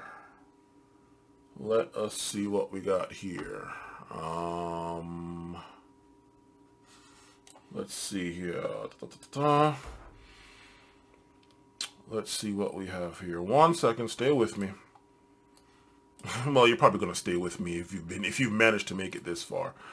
FCC, nope, not graduation, spring 2023. This was the cybercrime and digital forensics class, and this was the research paper topic, research paper. Here we go. What did I write here? Dynamics of social engineering and what is needed to stop it, by me. This was a full-on official research paper that I did for the class. Where is it? References. Stay with me here.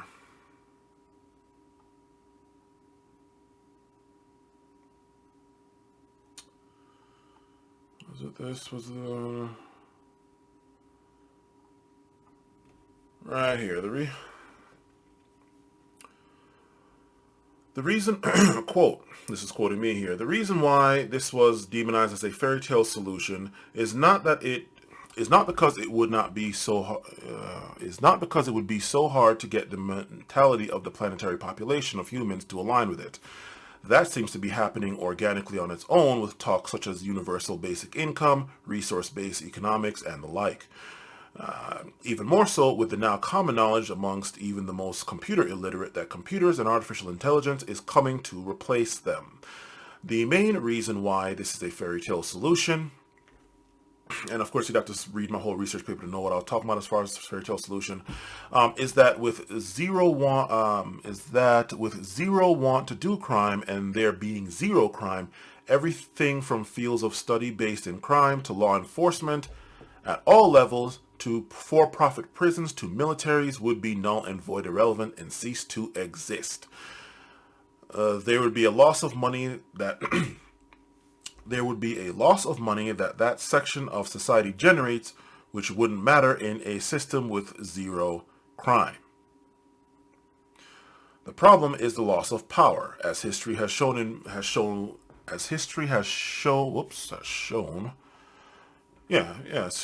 many times.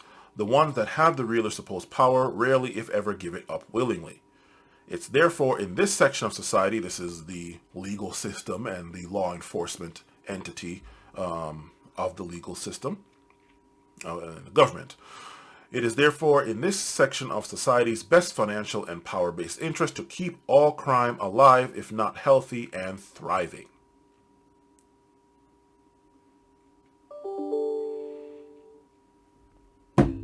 So there you go.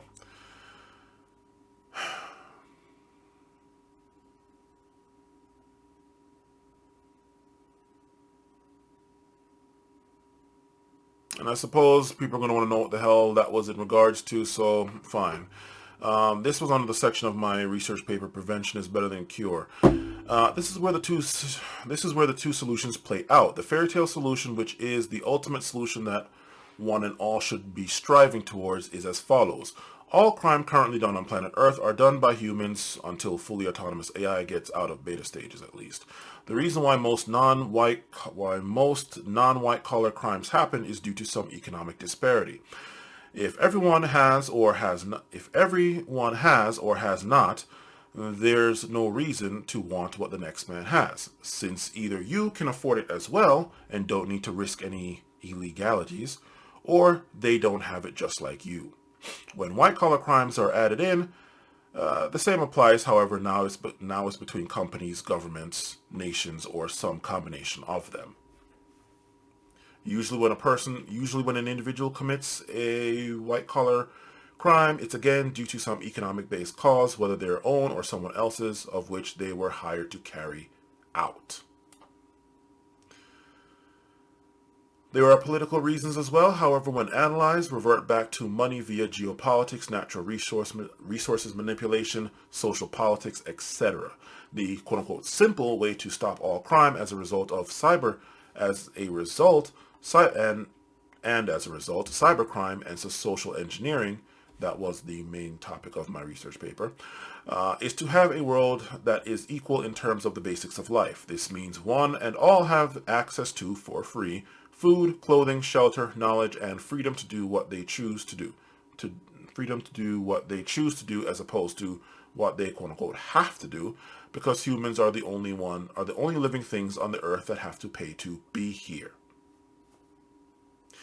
If everyone has equal access to all, there would be no need to compete, quote unquote, for supposedly scarce, and I do mean supposedly scarce resources to stay alive, and all the negatives that inevitably brings, such as racism, classism, slavery, oppression, 7 deadly sins, etc.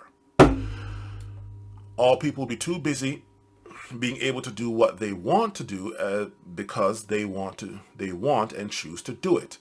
And as such, we would still have doctors, entertainers, chefs, and most of all, and almost all the skills and professions that currently exist. And then that's where this part goes into why it's demonized as a fairy tale solution, to which point I just read it. So there you go. That was part of my research paper. And yeah. So bringing it back to this. Are we still going? Are we still going? Are we still going? Yes, we are. Come on. There we go. So we are still going. Bringing it back to this. You heard it from 2 different cops. If you cops don't stop the bullshit, things will get hard for you. Especially after you kill off all the ones that won't resist you. And then you really got to ask yourselves, since we're all mortal and human, we can all be killed the exact same way. Is it really worth it to sit there and fuck with somebody rather than just give them the goddamn ticket? Or just stay in your car, write the ticket up, bring it to them. Do you want to sign this ticket? No. Okay, fine. Send it to their address or the address on file, and that be that. Do you really want to risk it for that? Just to go and try to do more? Find some drugs when you know full well there isn't going to be any? Bring in the dog and have the dog produce a hit after circling the car 15, 20 times with no hit? You sure you want to risk all that? Because you all already got rid of all the people that would take that line down. And this is a hypothetical. They haven't gotten rid of all the people that would take it lying down, or else cops would stop. Because trust me, when, you know what, we'll leave it at that. I want to remind you that regardless of where you stand on the coronavirus, we don't have the authority to do those things to people just because a mayor or a governor tells you otherwise. Sounds like using discretion to me, and in this case, just flat out choosing to ignore an order. Ignore a policy or law. Huh. Okay. And I don't care if it's your sergeant or your chief of police. We don't get to violate people's constitutional rights because somebody in our chain of command tells us otherwise.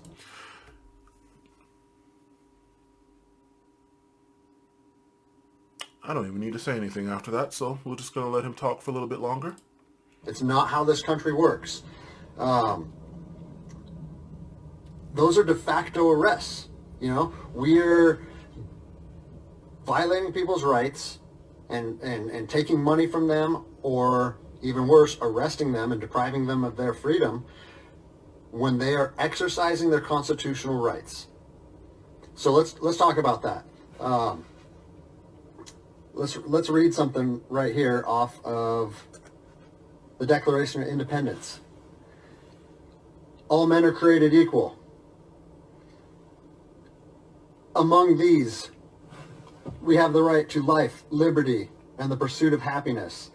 That to secure these rights, governments are instituted among men, deriving their power from the consent of the governed, meaning our power and any government official's power is derived from the people. Okay? We don't hold power over our citizens. It's contradictory to everything that our country stands for. And I'll leave it at that. Remember what I said just a little while ago? That laws are made up? laws are made up. Laws are nothing more than scratch on paper, that whole Constitution business, and at this point, scratch on digital paper, right? Remember what I said about the whole free will thing? You have the free will to do whatever the hell you want, irrespective of whether it's illegal according to man's standards or not. Yeah. Yeah.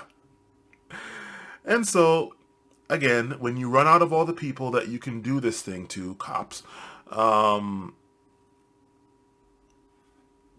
what are you going to do with the people that won't and will view you exactly what you are? Mortal and human. The tinfoil badge does not give you superpowers. You're not immortal. You're not invincible. That's not an adamantium shield that goes all over, or vibranium. Like.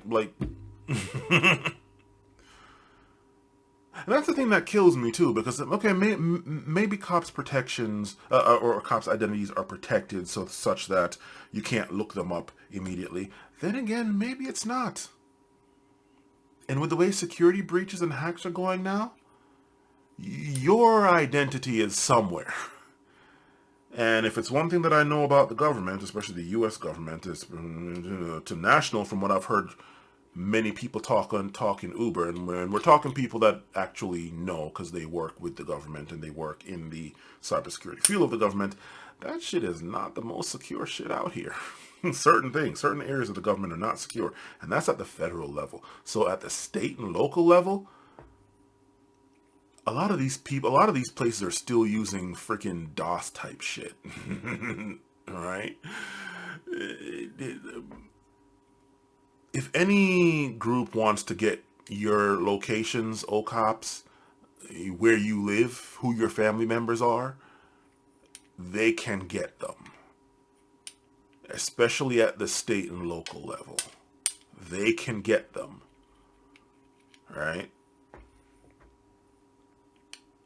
You can, as long as you live on the earth, you can be found. All right? So, again, laws are just here because people choose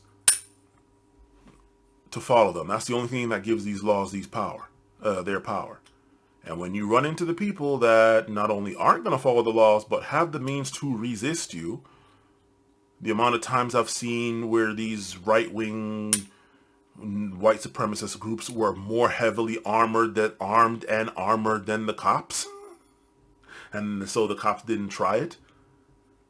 Hell, the few times I saw some black groups walking with the hardware, the items, cops didn't mess with them either. Yeah. Laws are there if people choose to follow them. The moment that they don't, and enough of them don't, well, you got a problem. And now you got to decide, do you want to sit there and die for a law that, you know what, really shouldn't have even been there in the first place, or because you want to exercise some control because you feel like you're powerless? Go be powerful at a traffic stop. Probably not in your best interest to be powerful after you went and violated the rights of somebody who has a gun with a silencer on it, or an AR-15 or something, and their boys are nearby. Probably not in your best interest, but that's my point. Moving right along. These cops, good and goddamn well know. Here it is. He lost his job trying to do the right thing. You have not yet. Which makes me wonder how effective you are. Let's keep going. Yeah, it's keeping getting tougher. And I've done so many Gracie breakdowns on use of force incidents, and it's interesting that at the end of every video, not every, but several of them, I make a very deliberate case where I say, listen, you guys, these officers are undertrained. These officers are not given but what, you know the deal, 4 hours a year of defensive tactics. It's kind of a joke. You know, and in many cases, better training would have resolved the situation more efficiently, right? And respecting that. The officers simply didn't have the bandwidth or the training bandwidth to handle the situation safely. So that. And as this video that you're literally saying it on, the topic of this video that you're literally saying it on, has proven, That's not the case. As you yourself are about to admit, that's not the case. More training is not it. And as you and as he has shown, yeah, you all have enough training and enough tools to handle situations. The only thing you might not have is the tools to handle, I don't know, 20 armed people, but at that point you call in the SWAT team. You all don't try to handle that yourselves, despite all the militarization and nice toys that you all have been amassing. And that's public knowledge. That's not me being a conspiracy theorist. Maybe they used force prematurely. They have utilized deadly force when they maybe shouldn't have. Who knows? And I look at that and I go, oh my gosh, if that officer only had the tactics to control the subject more efficiently, more effectively, and with less violence, that person would still be alive. You know?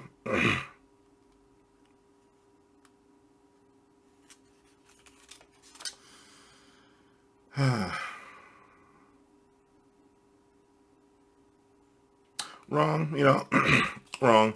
If it was such a, if that was truly the problem, they would be dropping so fast. There physically wouldn't be any more cops if that was truly the problem.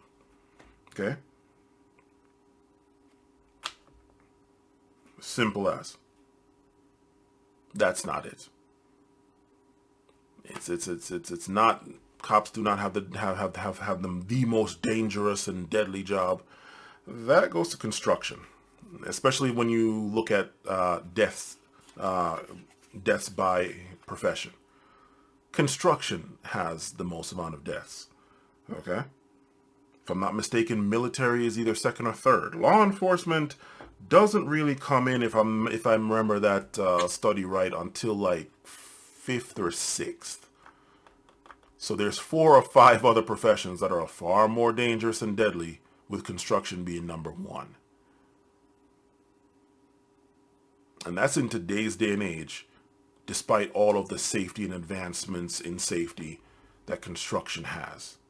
So, the vast majority of police injuries and, if I'm not mistaken, deaths come from off-duty people shooting themselves or doing some dumb shit, that self-inflicted gunshot wounds, if I'm not mistaken correctly.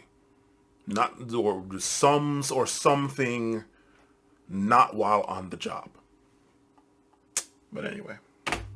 100%. And that's why I struggled looking at this one, because I went, wow, this isn't one of them. I don't know what amount of training I could have given in this situation that would have, because the guy was cuffed, prone, and there were 3 people on him, and he was unconscious. Yep. So there's no training I could have provided that would have given the officer in that situation kind of the moral, right, the moral bandwidth to say, this is wrong what I'm doing. If that wasn't wrong to him then, it's not going to be right. It's not going to be wrong to him because he learned some new control tactics, right? What was there spoke for itself, and that's why it was such a struggle. Exactly. And he is not the only one. He is not the only one. And worse, either you and or your family, directly and or by proxy meaning other people who have gotten this jiu-jitsu training, right? And are now disseminating it amongst the rest of the population, are teaching more just like him. Have more efficient ways to do the exact same thing. I mean, hell, wasn't it Horian or Hoist or somebody who said in an interview, with our jiu-jitsu, it lets them destroy the person but leave their entire body intact. You can literally kill somebody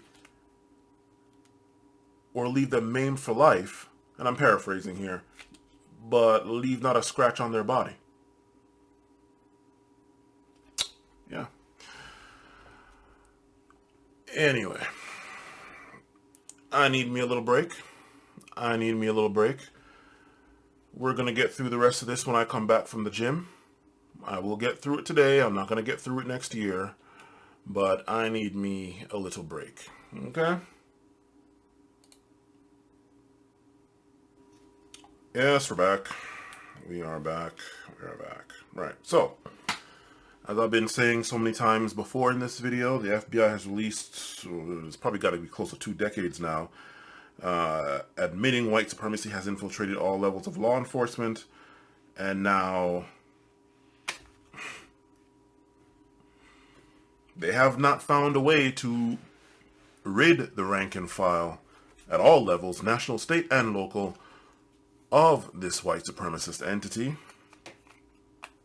But yet, you want to train them to be able to use jiu-jitsu, and we are to trust that they won't abuse it. Yeah, nah. Nope. No thanks. Policing as a whole, we won't even go back hundreds of years. Policing as a whole, ever since, hard to not go back hundreds of years, ever since the 80s, the 70s, 80s, was it the 70s or 80s was the crack epidemic? War on crime and all that business, right? Yeah, crime is still here. Okay. We'll start with the 70s. Policing since the 70s has been less than desired, less than favorable, less than ideal. That's as specific as I'll get. And now that everyone essentially has a more or less production studio in their pocket, depending on how powerful the phone is,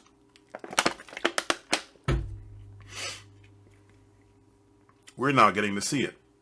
Like, people want to think that, oh my God, now there's just a giant uptick. There's no giant uptick. All of this has been happening for a while now.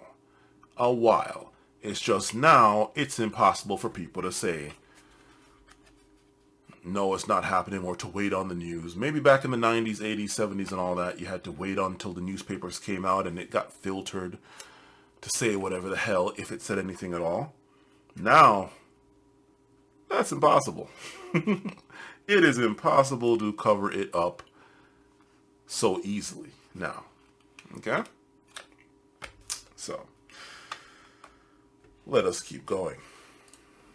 But at the end of so many of my videos, I make a concerted effort to articulate the fact that every single time a video like this, a very remarkable incident, a use of force incident that really captures, right, goes viral and captures an audience and the world is watching, every time that happens, I make a concerted effort to tell the public, you guys, we cannot let there be 2 tragedies here. The one tragedy of someone losing their life, right, can never be undone. And whatever the situation was in a different breakdown, right, George Floyd is not coming back. Justice will be served, hopefully, and thank you for putting that in there. Those officers have been terminated, and now we wait to see, the justice system do what it does. And we hope that in this case, it does better than what has sometimes in previous cases let us down as a community, as a nation, right? Let us down. Us down. Since when were you black? Let us down. All right, but you know what? We'll take. I'll take that. I'll take that. Let us down. Okay. Okay. It's let some down more than others, but we'll go with that. But again, that's out of our hands.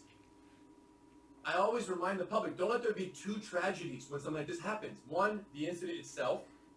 The other is the generalization of law enforcement to where people look at a video or an incident like this and say, yeah, F the police. And now all of a sudden they're at fire towards all of law enforcement, the profession, because of what they saw in one video.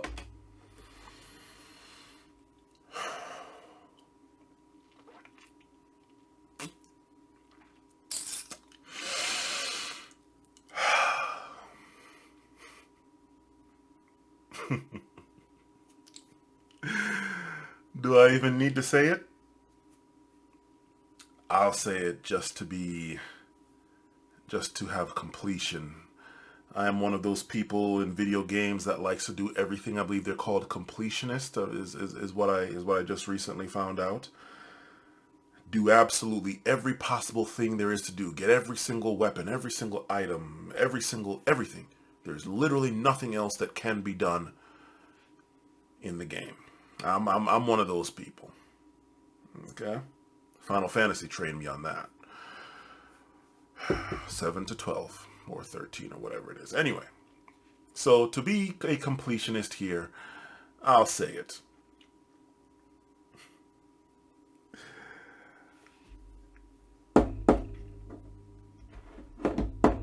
It is not one or two or maybe a few incidents, especially when it comes to black people. Maybe other groups of people, this might not be happening as much, if at all in some cases. When it comes to black people, this has been happening day in, day out for, I can't go back just to the 70s now, over 300 years. Anybody can feel free to go and look up the origins of the police in this country.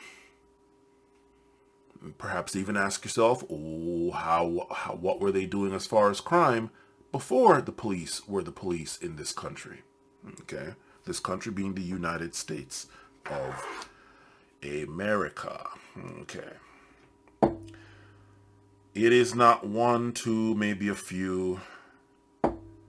This has been a problem for over 400 centuries, or over 4 centuries. Okay? So, it's not a generalization. At this point, if you have managed to get from way the hell when this movie, at this point, movie, right, started, and you watched all the way till now, you, whoever you are, whatever your race or group or whatever the hell it is, whatever your classification is, you should be able to tell him exactly what I'm telling him. Probably not as much unless you're black, probably not as defined as I'm doing, unless you're black, okay? And even then, unless you actually know. But you should be able to tell him, okay? It is not a generalization. This kind of thing happens way too much. Now everyone has cameras, so everyone can actually show that it happens routinely. It's not an isolated incident. It's not one freak accident. Okay? So, hate to break it to you, although I love breaking it to you. Yeah. It's not generalization. It's not. It is, yes, fuck the police, because the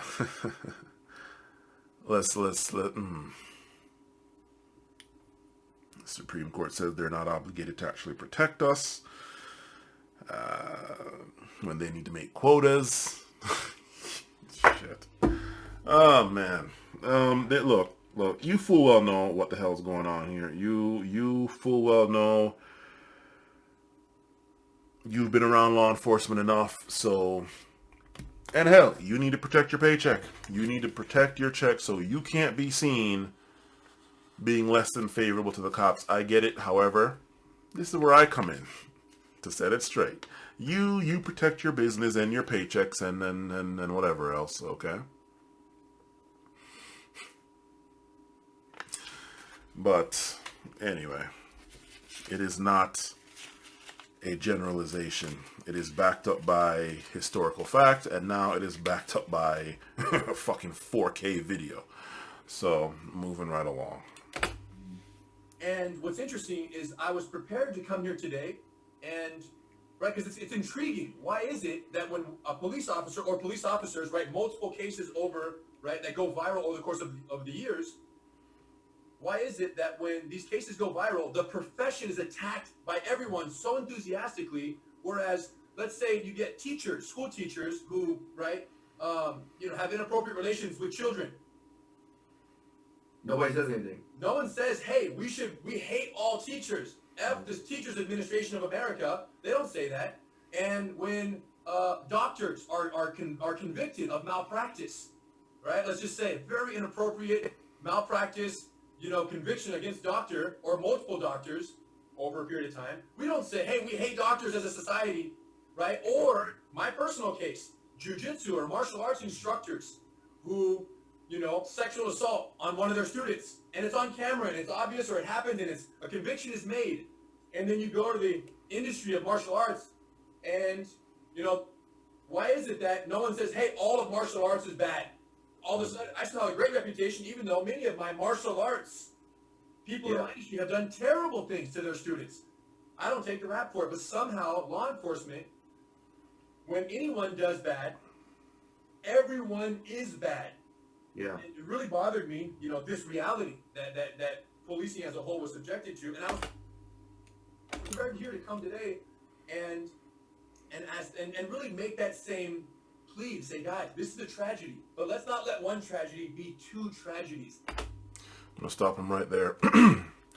What he just said right there, and I have had this video since it came out. I have been angling at this video since it came out for that one part right there. That is the one, and that is actually 50% of the reason why I have this entire video that I'm going through dissecting in this.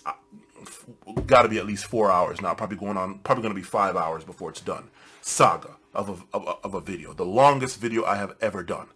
Longer than the 3-hour plus long video dismantling their family. Longer than all my other videos. This one part that he just said right here is the main reason above all else. In fact, I haven't even watched the rest of this. Well, I haven't taken any notes like I have on this part of the video. But that one part right there, that's when I stopped watching this video, after I heard that part. Okay?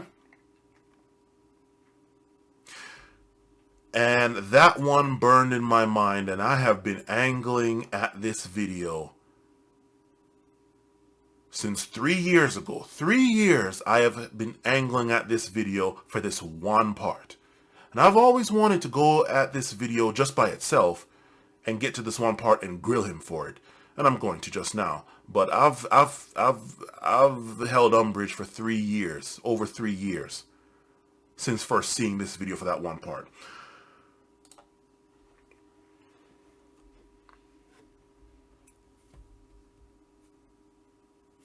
Whether he is playing dumb or not, at this point I don't care. But I am going to spell it out again, completionist. The reason why in seemingly every other industry, when someone does something bad, the industry as a whole is not demonized, but it's pretty much that one person. Hell, even with, well, actually can't even really say religion too much, but hell, even more or less religion. And they're the Catholics more than anybody. We all know, y'all know what I'm talking about. Even them. The reason why is because in all of those other areas, the people that do bad things and they get found out, they get tried. Well, okay, let me just start from number one. Number one, they don't get to investigate themselves and found that they did nothing wrong. They don't get time off with pay. They do not get to write their own reports on the matter of what happened. They do not have entities in the government that will cover for them. Okay?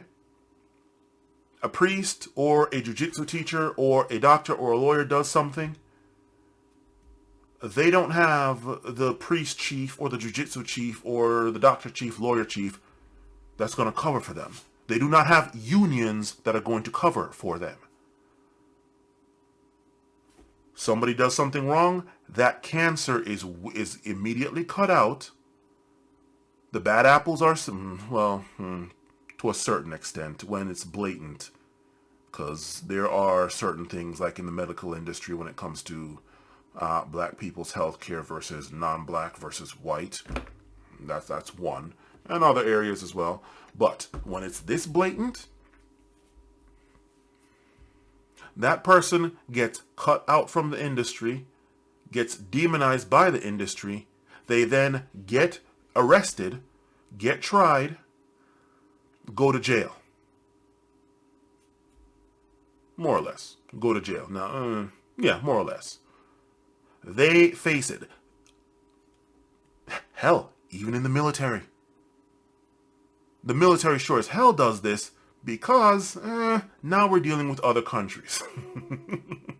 You're not trying to start World War III over some Abu Ghraib type business, right? You don't want to go fucking with Russia or China over some dumb shit because one of your Marines or one of your servicemen, God forbid women, goes and rapes one of their citizens, especially on their fucking soil. No, so you make sure you handle them, and if you don't want to, you hand them over to the country and let that country handle them, right? So even in the military, they get handled. The only time it might be a problem is if you do it to one of your own, like all of these rape scandals that keep coming up in the military all everywhere, right? When it comes to cops, they're the only ones that seem to be immune from all of that. They get to investigate themselves, find they did nothing wrong. They get immediate benefit of the doubt. When you're trying them, you're obligated to look at it from their point of view rather than looking at it neutrally, which pretty much, as far as I can tell, makes all cases involving police when they're getting tried null and void, since you have to look at it from their eyes and then judge, oh jury, if a reasonable person would do it. But you have to look at it through their eyes. Can't look at it through the eyes of the person that they destroyed. No. The person that they killed. No. You have to look at it through the cop's eyes. Totality of the circumstances and all that foolishness. This is why the cops get demonized and nobody else does. They get infinite leeway, they get infinite chances, they get infinite belief, they get believed automatically, and you have to come in there and listen up, atheists and all you people that says that you can't prove a negative. You have to essentially prove that they were wrong. It's not so much proving your innocence, prove that in fact they were wrong. And that is the only way that you're going to get them. This is the reason why. Doctors malpractice, yeah, they lose their license. They lawyers don't hold up their judicial or their what is it? The judicial obligation or no, fiduciary. Well, no, that's involving money and whatever. You get what I'm saying. They don't hold that up, they lose their license. They might even get jailed. Your jiu-jitsu teacher starts raping people. First of all, considering not even wrestling, but jiu-jitsu itself, considering how pretty much all of their moves are essentially sex positions. Yeah, what the hell did you think was gonna fucking happen? Shit, right? What did you think was gonna happen, right? But even they have to go through the legal system if something comes up. Catholic priests, same thing. If they get reported. Cops, you have to go to the police about the police. What the fuck sense does that make? Do you go to rapists about rapists? Do you go to murderers about murderers? Do you go to pedophiles about pedophiles and ask them to investigate themselves and bring themselves to justice?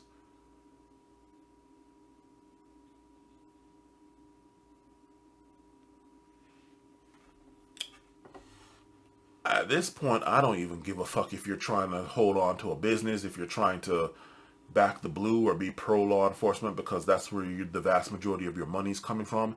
That right there, let me know. And that right there should let everyone else know what you're on.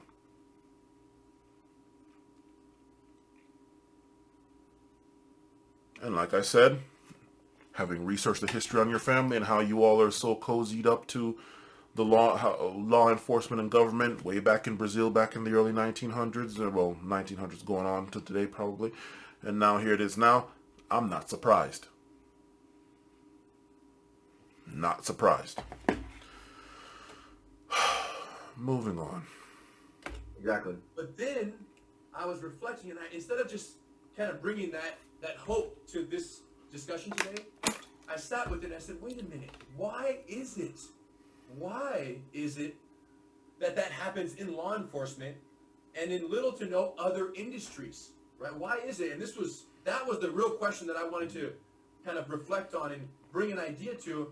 And what I realized, and you touched on it earlier, is that one of the reasons, certainly there may be more than one, but what I believe the strongest reasons why the general public, right, collectively condemns law enforcement when they see these incidents is because police officers rarely speak out against police officers, even in cases of, right, very obvious and very extreme, acts of injustice. That's why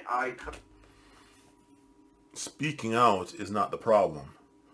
In fact, you don't even have to speak out. Plenty of people speak out. There are plenty of cops that do speak out, and as you just saw recently, if you got this far, they get fucking fired, right? So speaking out isn't doing anything because stuff still happens. They don't get tried and convicted. The same punishment that comes to a person, a non-law enforcement person that does what they did, what the law enforcement did, does not come to the law enforcement entity, agent that did what they did. If you don't understand what I just said, I go and kill somebody, I go to jail. Cop goes and kills somebody, they don't. 9.999 times out of 10, I go to jail if I kill somebody. Especially depending on, actually, no, I'm black, so 9.999 times out of 10. Same 9.999 times out of 10, the cop doesn't. There's always some justification that is automatically accepted. Speak out or not. So, nice try, but no. No. No. Nope, you did not just save yourself with that one. That is the reason why people are speaking out. And now, because let's just say the blacks of today, especially the younger blacks, are not the blacks from the civil rights era and before that, okay? The law enforcement has pretty much ran out of blacks that they can just essentially walk over like that, like they could back in those days, right? Today's day and age, you really got to be careful if you're not running into somebody that just says, you know what, I got nothing to lose, and they be on some demon time saying fuck it. Law enforcement knows that, and now they're having to turn their attentions. Oh yeah, they're still on blacks. They're still on black people. Still on black people, but they also have to turn their attentions now to other people. They're running out of easy target blacks. Okay? They really are. They can't do what they were doing back in the civil rights times, okay? And earlier. That's not going to work.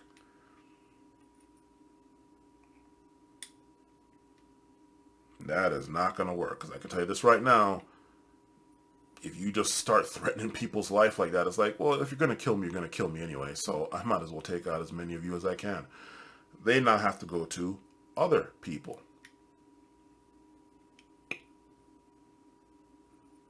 Yeah. Moving right along. Come out and I speak out against the bad. Because if we want the community to take law enforcement serious, if we want the community to have trust in law enforcement, then yes, it will take us speaking out against the bad things that do occur in law enforcement. Because we can't sit here and act like every single police officer is good. We can't sit here and act like every single police department is perfect, because we're not, just like anything else. And that's why we have to bring the human aspect of it. So that's why I do what I do for Breaking Barriers United, because I try to attach the human side of it. I want you guys to get to know Ryan Tillman, not Officer Tillman. Don't really give a shit about that. I don't care if you're Cyborg Tillman. I don't care if you're Grandmaster Poobah Tillman. You need to remove the white supremacist element And white supremacy, not always white in racial classification. There's no shortage of non-classified whites that still have the mentality of white supremacy. So under the guise, under the hopes that they'll get some entrails of power from white supremacy. Okay. We're talking about the Hispanics. We're talking about the Asians. Maybe even the East Indians, the dark ones, they, by and large, but the ones that manage to bleach themselves out, bleach their skin out, and can act as white. Shit.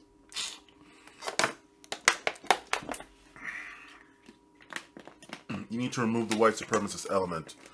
Next thing, when cops do crimes, they need to get punished with the exact same punishment that they would get if a civilian did that exact same thing. It's that simple. And yeah, there's going to be a lot of cops that are going to leave if you start holding them to that level of accountability. It's like, nah, you're under the same rules. You go and kill this person. You had no reason to do it. No, you did not feel inferior in your life. Or we can start saying, okay, you felt inferior in your life. Well, now every single civilian that goes and says the exact same thing, race irrespective, they can just simply claim they feel inferior in their life and they get off just like you did. I felt inferior for my life. And they're just believed just like you can. Make it fair and equal, and then we're going to see who really wants it.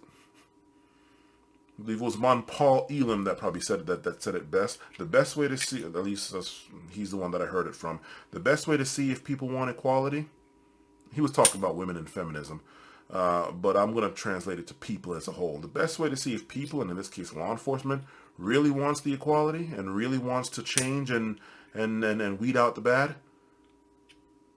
give it to them. Put them under the same rules as civilians, or put civilians under the same privileges as law enforcement, and let's see who really wants it. Okay?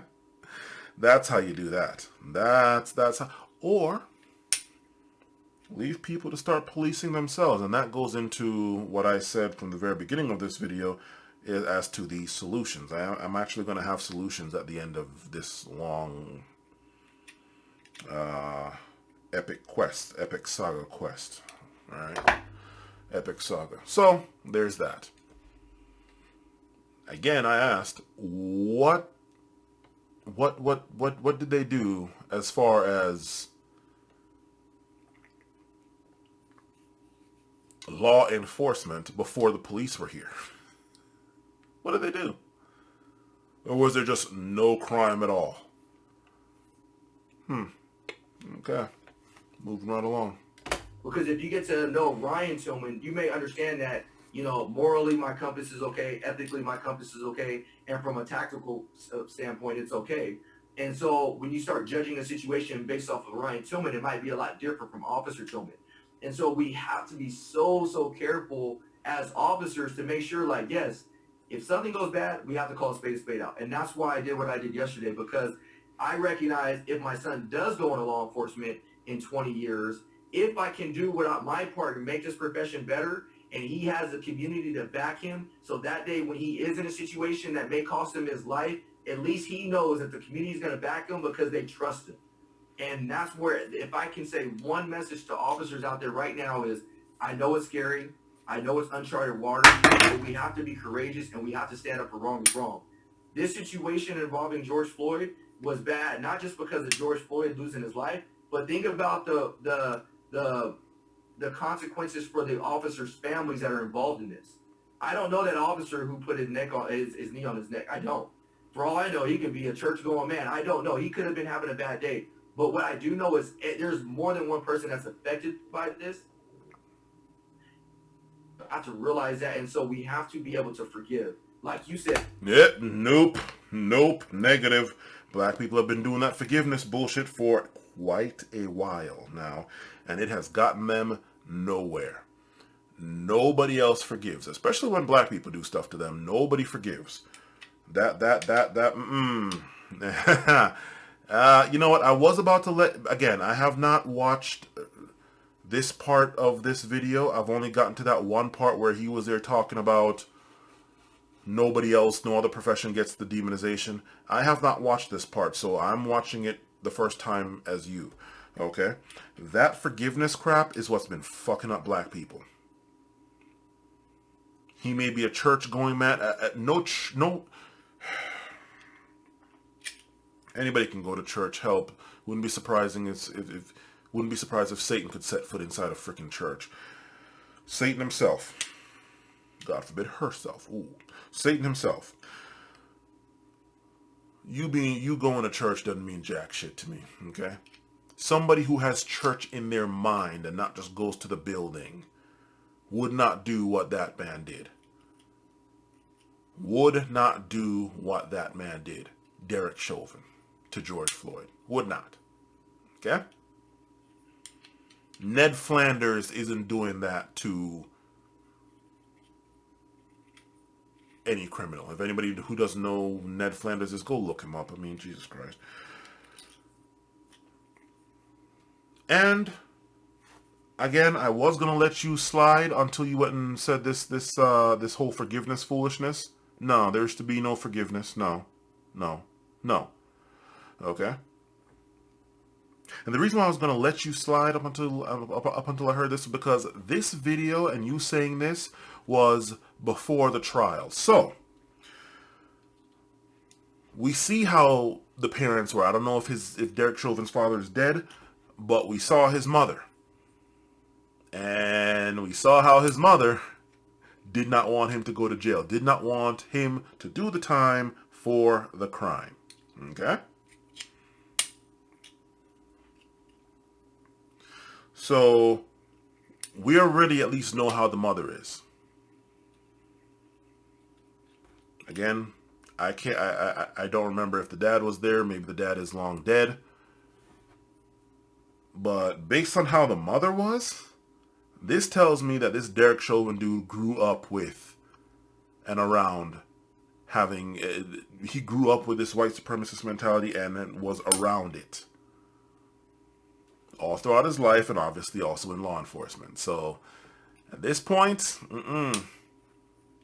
no forgiveness. Now, if his mother was like, nope, I don't know him, screw him, I didn't raise any of that. Look at all the rest of the family. They all sit there and respect everyone. They all sit there and actually actively go and help blacks and help other people that are disenfranchised by white supremacy. We don't know what the hell. We have disowned them a long time ago. Fine, yes. Sorry for the poor family. But considering how we saw the moms, nope. And then you sitting here on this forgiveness. Oh no. No. That forgiveness thing. Again, it's going a long way to explaining a lot of things. How is it that you are sitting here calling out these cops, but yet you're still a cop yourself? You have not been fired yet. And again, we saw just that one instance of that cop getting fired. There's numerous instances, and when I get that video up, because I've been saving the links to all those videos, you'll see. Moving right along. Okay. Let the justice system do what the justice system does. I know people feel like the justice system has failed many times, but oh God. Has it or has it not? I know people feel like the justice system has failed many times. Has it or has it not? Has it or has it not? That can't cause us to lose hope.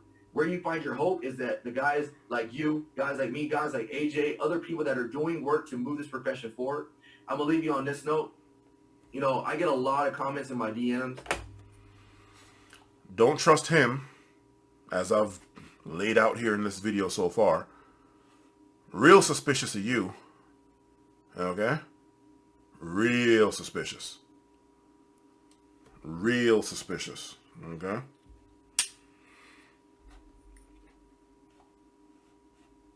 Real suspicious. And the fact that you are able to continue operating calling the cops out and attempting to hold them accountable, the fact that you are A, still breathing, and or B, able to continue being a cop, and or C, able to continue with whatever it is, foundation or business or whatever it is that you got going, makes me really wonder, what are you really doing? Because for you to make proper change, even at your local level, much less at a national level, it pretty much means the removing of white supremacy from law enforcement at the very least. And to do that, you're going to have to remove it all up and down the rank and file.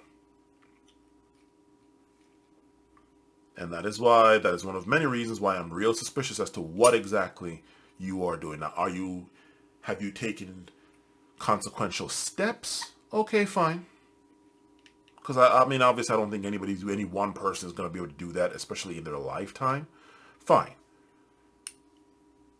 But we see what happens when when cops call people out significantly. At the very least, they get fired. Unions be damned. Okay, so there's that. Moving right along. And, you know, I get a lot of people that come to the department I work at that are trying to work there. And my chief had hit me up and he said, Ryan, you know, it's crazy. It's like almost every person that drops an app, they mention your name. And the reason they want to come work here is not only because they've seen the work that you're doing, but they know what our department represents by the work that you're doing. And the reason that's so cool for me is because that's the hope right there. Because you have people that hitting me up in their DMs saying, hey, look, I want to go out there and serve my community better. I want to go out there and change this profession. That's where we find hope. That's where George Floyd's name won't die in vain, because there's going to be other people that are dedicated to making sure the way we do policing is a lot better. And that's why I say I'm always dedicated to making sure I change the face of modern day policing. Thank you for that, Ryan. Yeah, so it's so ironic, right, is that now let's be clear. I think it's the right time to kind of insert the disclaimer and the recognition that police officers have one of the most challenging professions in that they're often required to make split-second decisions, right? Hindsight is 20/20. Split-second, and I know this because I trained them and we train for those. So split-second decisions, and you know, things happen, and maybe things happen sometimes that they regret because in the heat of the moment they just acted the way they did. So number one, there's that consideration, and I respect that.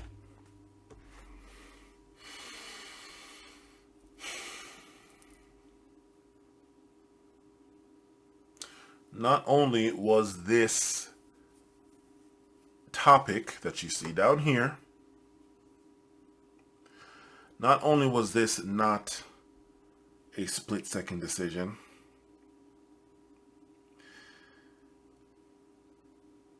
none of the killings of the black men were split-second decisions. None. Not Philando Castile, not Trayvon Martin, even though that wasn't even done by an actual cop. Not Breonna Taylor. None of them were split-second decisions.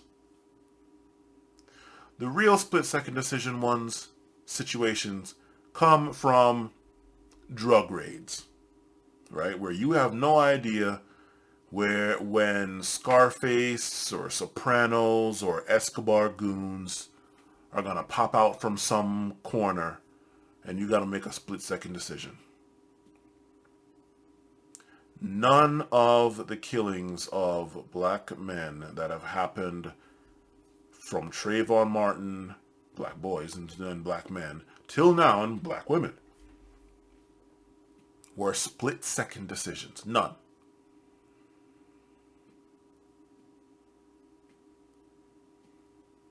None.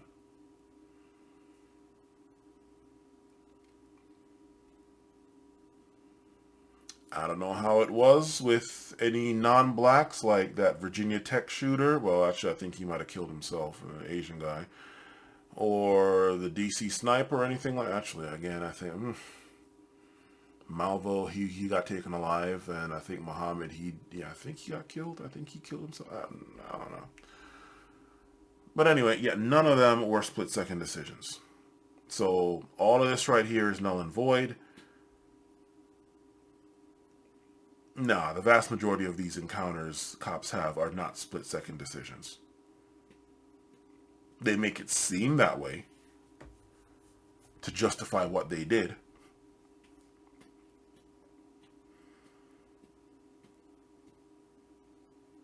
It's not.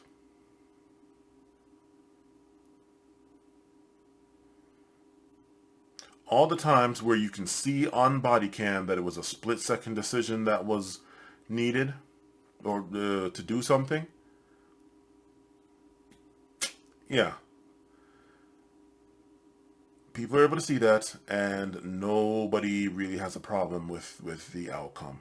The reason why a lot of people have a problem with the outcomes of all these black people, well, yeah, a lot, sizable amount of people have a problem with what happened to all these black people is because it wasn't, Botham Jean, not a split-second decision.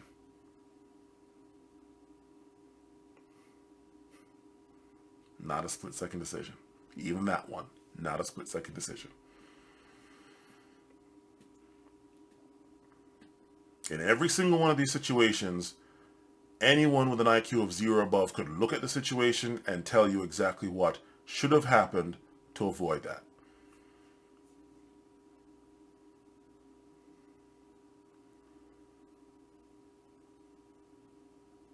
Don't believe me? All right, Philando Castile. Got shot because he was reaching for his ID that he was told to get. Okay, well, all the cop had to do was just be like, no, don't reach for the ID. Go on ahead and step out the car. So, no. I know I said reach for it. Don't reach for it now. Stop right there. Don't reach for it. Okay. Step out the car. Let me have your wife reach for it, and I can see right there. And reach for it slowly. And so, there you go. And of course, you gonna be calling for backup with that. Call for backup. Call for backup. You have at least 2 or more. You usually have that much anyway. Okay. Have them surround the car. Guns could be drawn, yes. Not pointed at the person, but drawn.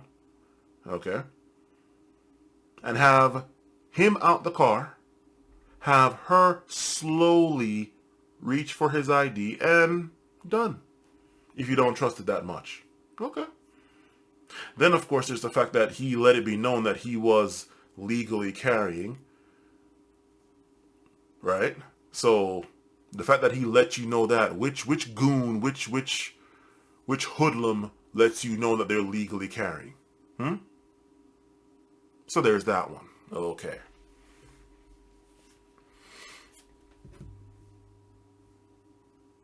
I won't even do Breonna Taylor because that one's too easy. It's another one. So damn many. Botham Jean. She opens the door and sees somebody there. She's at the door. She can easily turn around the corner. Easily duck to the corner and yell commands. Or not yell commands. Go somewhere, call for... Hell, the person's already supposedly in your apartment, so whatever the hell they're going to do anyway. Duck back behind the corner, since you're at the door, and call for backup. Call 911. Since you're a cop, they'll probably get there fast. And God forbid in calling for 911, you check the freaking door number and be like, oh shit, this is my apartment. Hey, sorry, my mistake. I'm just going to leave now. Done. There was actually, you know what? I take that back. There was one instance where it was a split-second decision. Muhammad Noor. That was the split-second fucking decision. And guess what happened to him? Point proven. Moving right along. Number 2, there's also the consideration that when a video goes viral, we don't have all the facts, right? We only have it from the time that we saw, from the time that video ends. And as you know well, that's only a snapshot in time. And as anybody with an IQ of 0 or above knows, you don't really need anything else before that or after that. it's irrelevant. Okay? Why? Again, for the exact same reason, and this is the reason why I say, hell, have cops and civilians under the same rules as far as the law goes. The video is not going to give a fuck what the hell happened. Hey, this dude went and raped my, let's just say I had a daughter, right? 5, 10-year-old girl, whatever. This dude went and raped the shit out of my daughter. He went and killed my wife. He went and killed my son. He went and killed my dog. He went and overturned my pet rock.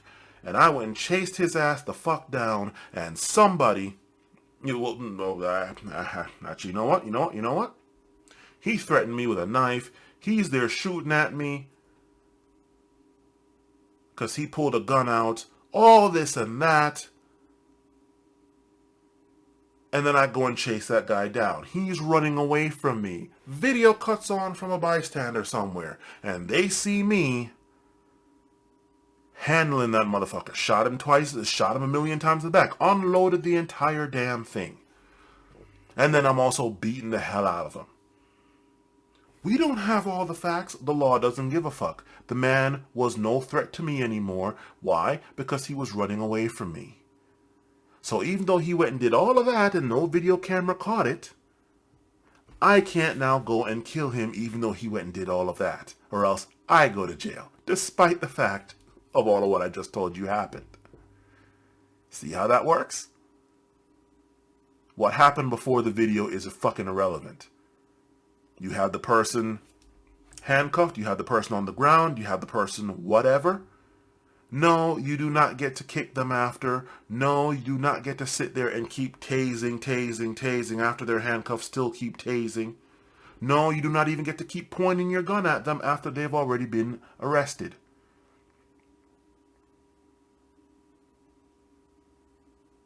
If civilians do what cops do under the same guise of defending themselves, of feeling in fear for their life, they risk significant jail time. And no amount of video showing, well, look, he did all of this to my family. Yes, okay, that's all well and nice, but you were not in any immediate danger with him running behind, with him with his back to you, running away from you while his dick was out, still have the freaking nut stain, nut bust juice from when he pulled it out of your daughter. He was no threat, therefore it's murder because you went and killed somebody who was not a threat to you. See how that works? Okay. A lot of times the criticism, even when I do breakdowns, is, Henry, you don't have all the facts. Yeah. And I go, you're right. And that's why I'm not making all the judgment. I'm just showing one technique on a situation that could have been done differently. So I limit my input. And this is the first time that I've ever spoken beyond the tactical and really in no way about the tactical, even though I have some things to say about that. This is way bigger than that. So I respect the snapshot in time. I respect the split-second difficulty of police work. But that being said, you said it, call a spade a spade. That being said, right, when we have enough evidence, enough video, enough information, right, to give us all what we need to know beyond a reasonable doubt. When I look at that video, it's clear to me that the priority there was not to protect and serve. Mm-hmm.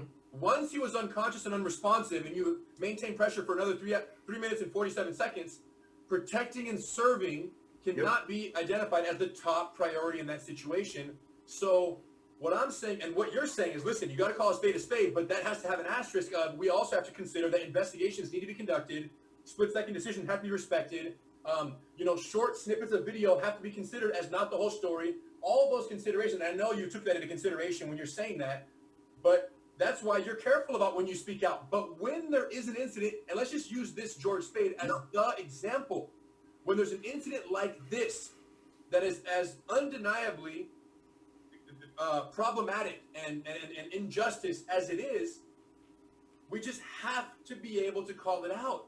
Because if you don't, right, you mentioned that, the family of the 4 officers involved are at risk now. Well, I'll take that one step further. Every single police officer in America is at greater risk because of the incident that went viral. Yes.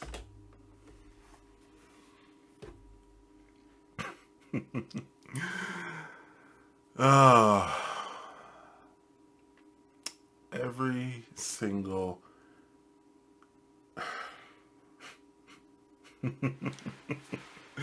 Oh, that's cute.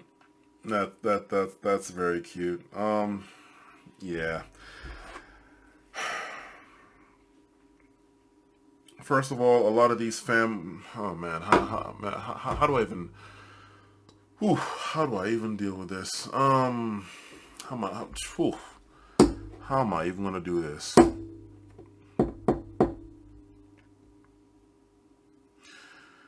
First of all, this one incident was just so bad that they were forced to deal with it. No union could have saved this dude. No,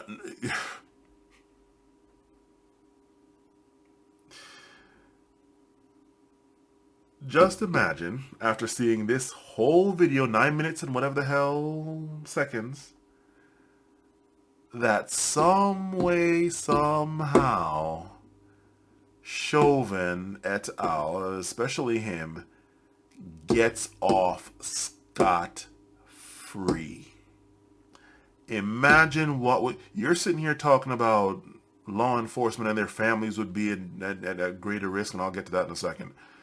Imagine what would happen if the standard issue happened where some way, somehow,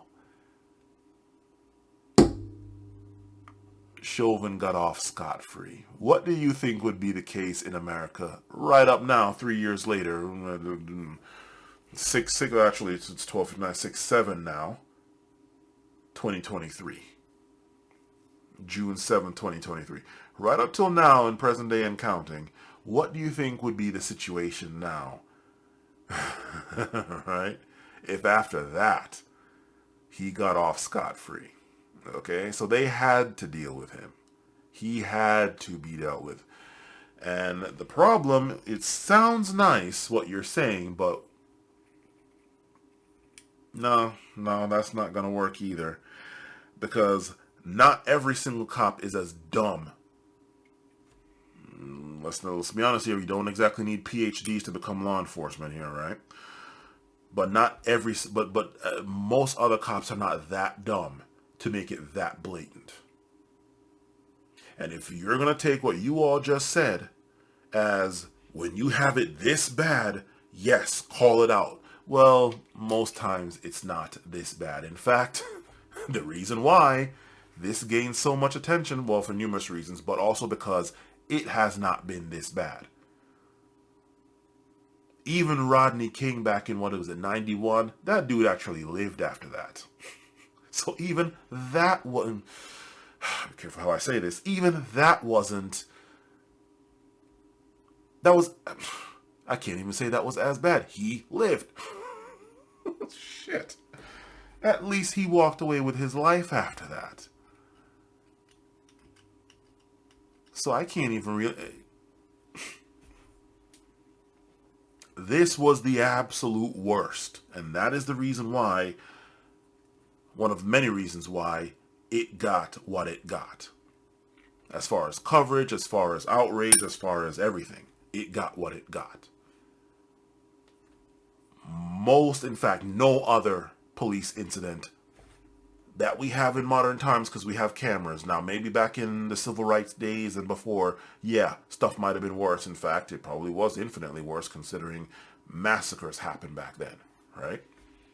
Full-on massacres. By both the cops as well as cop support, people backed by the cops, or that the cops were sympathetic to.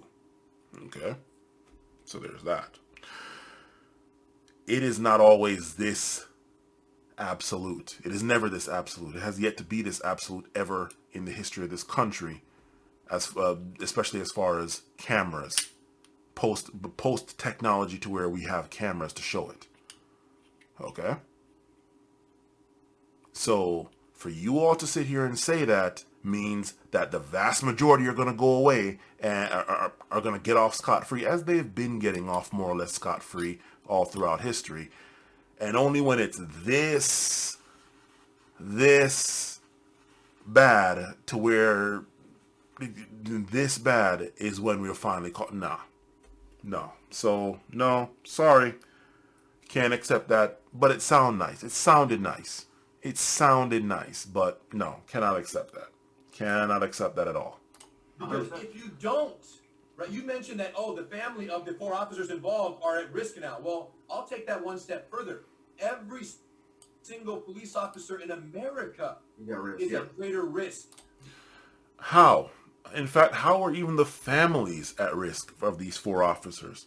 The families weren't there.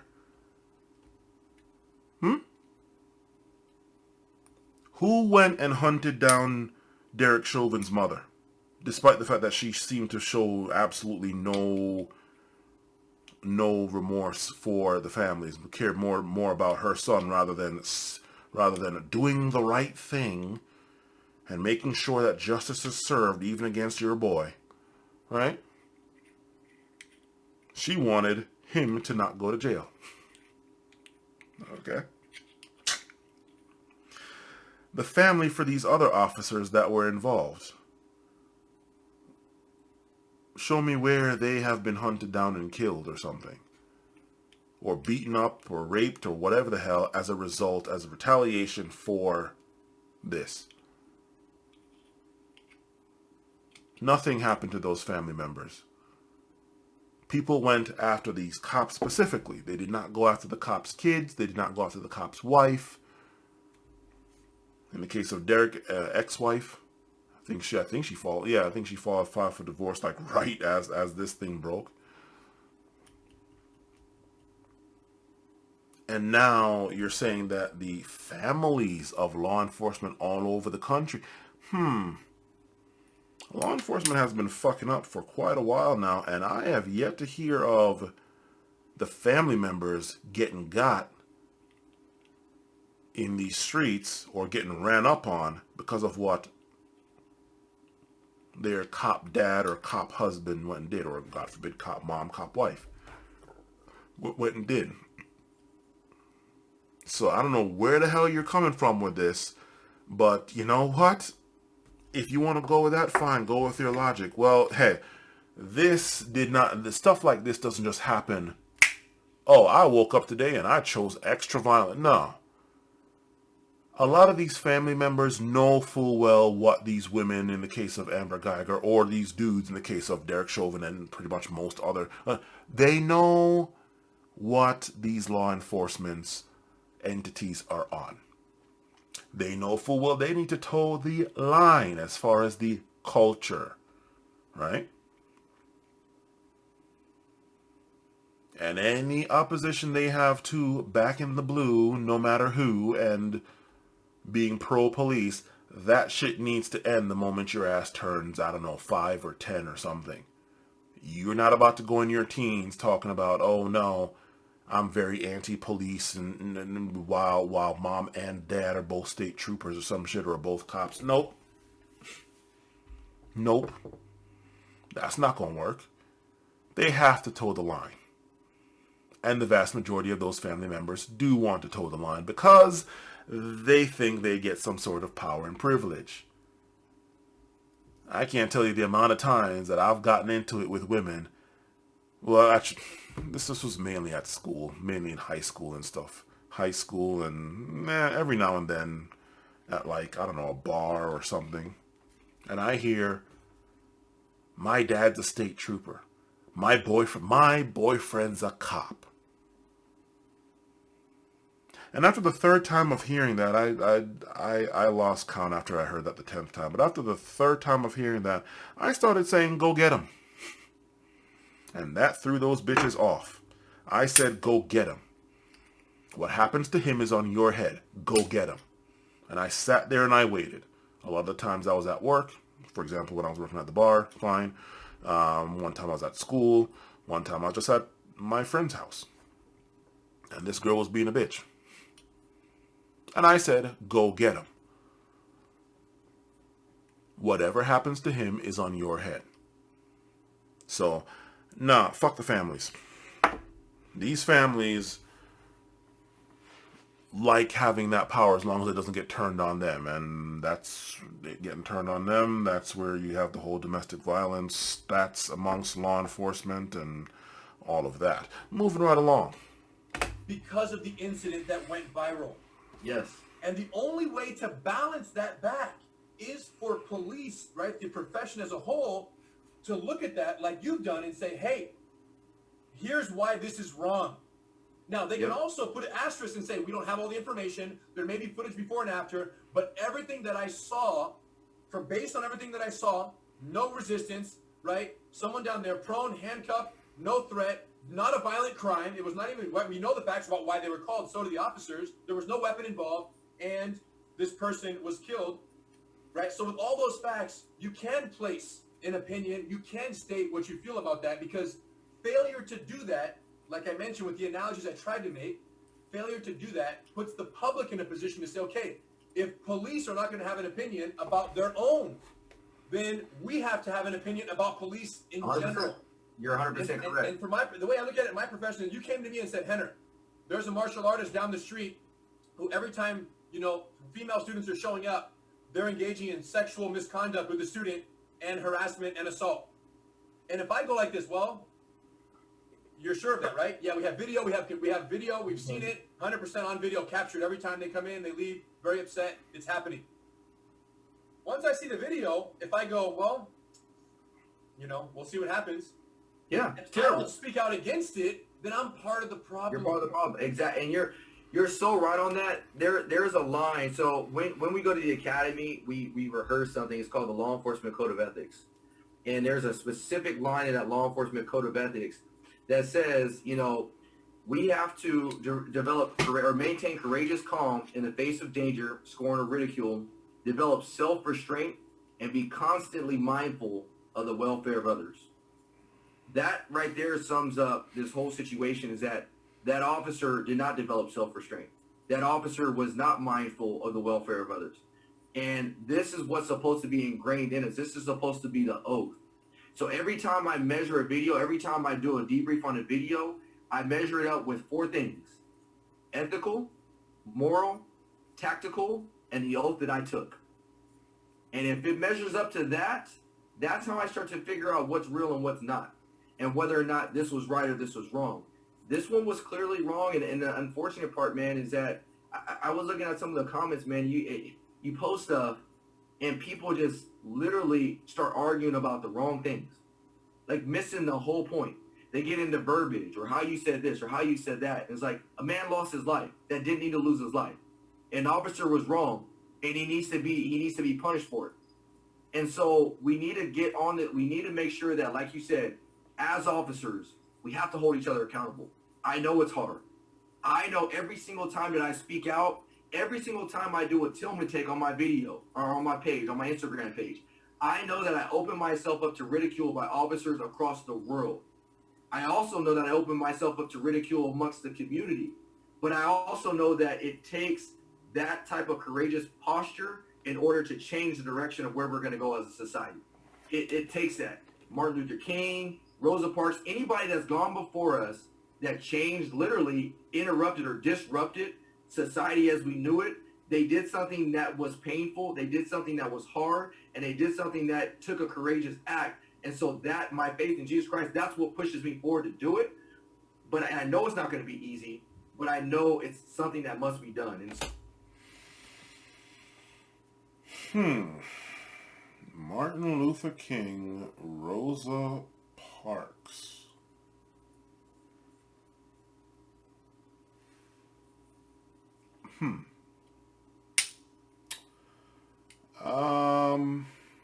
Yeah.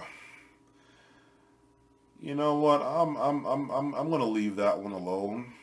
I won't even go into that one. That one, I'll leave that one alone. However, like I said,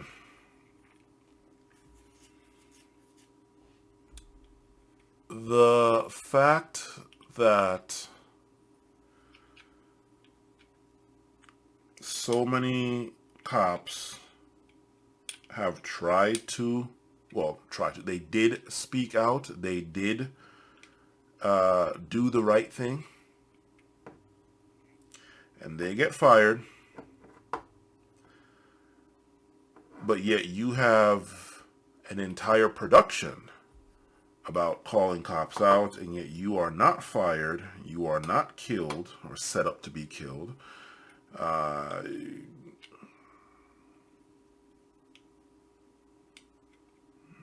Makes me a little suspicious. But hey, I will think positive and think that, you know what, maybe you're just so big that they know they can't get rid of you like that. Maybe they realize that he is too big for us to get rid of like that. And yeah, we could try to set him up to get got, but then we got to worry about all these other people that are involved, and anyhow this doesn't go right, all 10 things don't line up properly, then, you know, one of these hoodlums goes and snitches and lets it be known, hey, he was set up by these people. They came to, so you know what? We gotta leave him. Maybe that's it. Maybe that's it. Maybe that's it. And I will try to be positive and say, you know what? That's the reason why. At least that's what I'm saying. I'll go with that. Let's keep going. So, man, I get so passionate about this situation, man. It was hard. And yes, I did notice he didn't bring up Malcolm X. I'm very well aware of that. Thank you. Hard to watch, but we must be better as police officers. We must. And the way, if you're an officer watching this right now, if you're wondering how you can go out and change, you know, things and make things better, you can go out day to day and make things better with every person you interact, without a doubt. When you go to work today, you can go out there and make things better just by your mere interaction with that person. But if you want to do something right now to start making this profession better, we have to stop making excuses. We have to stop making excuses. Call a spade.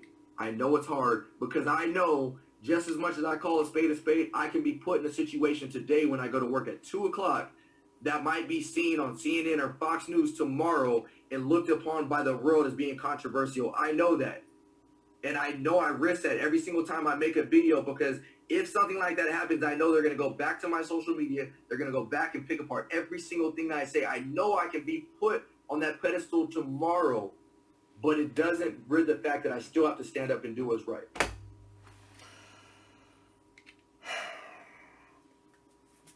I don't believe in that whole split-second thing outside of something that usually involves a SWAT team or higher. When it comes to just regular cops, I don't really believe in split-second anything. I don't. I believe that the reason why they end up in supposed split-second situations is because they did not employ all of the tactics that they could use to make sure that the time gets paused or slowed down, we'll say.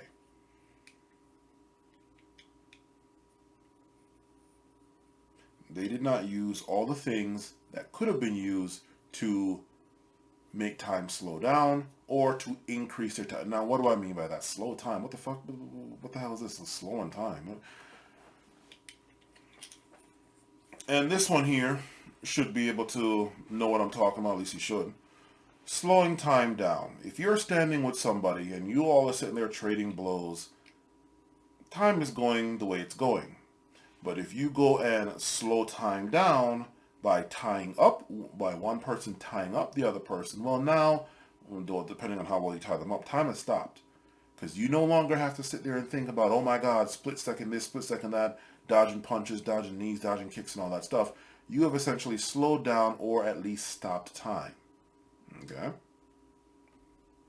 All right. Of course, there are ways to speed time up as well. But my point is, there are tactics that can be done to increase or slow down time. You're about to infiltrate some unknown building. You don't know who the hell has guns or what. Okay, fine. Do you go in there by yourself? No. You can't slow time down like that. You call for backup. Call for as many as you need, because obviously they're going to be there. Finally, some action. All right. Let's not play dumb like they're not on that shit more than likely. Okay? Unless, of course, they got retirement. Like, this is their last shift before retirement. Then they'll be like, man, fuck you. Right? But, anyway. You go and order copies of yourself, Agent Smith style, call up for backup. Boom. You now turn into 5, not 1. That slows the time down, meaning each person can do something and not have to worry about doing what the other person is doing. Whereas one person would have to do all those things at once, or as much at once as possible, as humanly possible. And that's where that whole split-second foolishness comes in. They have means to slow time down. And not obviously literally slowing time down, but they can get more done in that same time, so the net effect is the same. They simply choose not to do that. Now, in situations where it's like you need to call a bomb squad or a SWAT team or something, well, that's not regular freaking street rat cops now, is it? Right? If you need to call in the National fucking Guard, that's something a little different. So, as far as these regular beat cops, street rat cops go, nah, I don't believe in split-second decisions. I really don't. There are ways to increase time or to slow time down to where you do not need to get into a split-second decision. And no, it's not getting jiu-jitsu.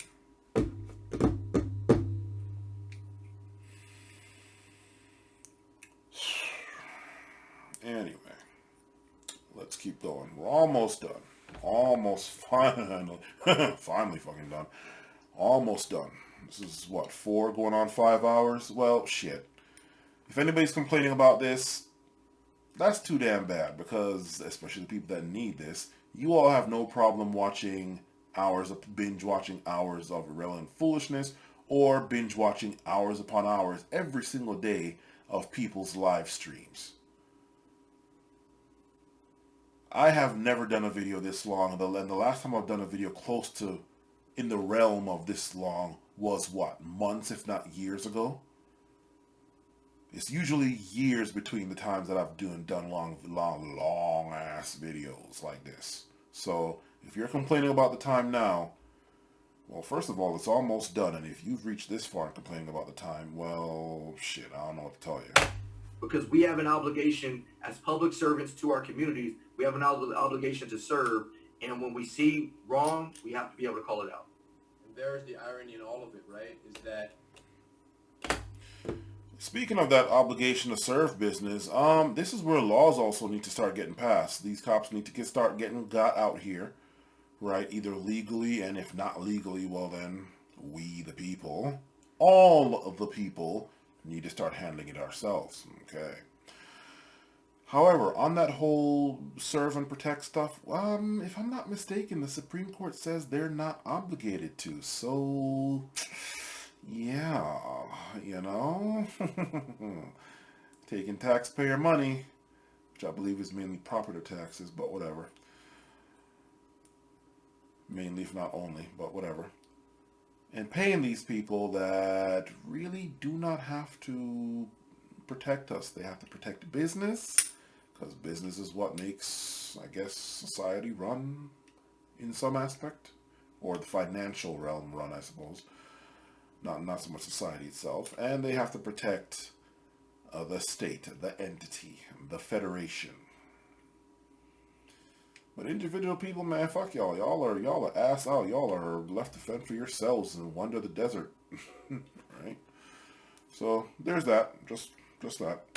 police officers who don't speak out against the injustice and the abuse of power and the wrong when it is wrong think that they are protecting law enforcement by doing so. But the irony is,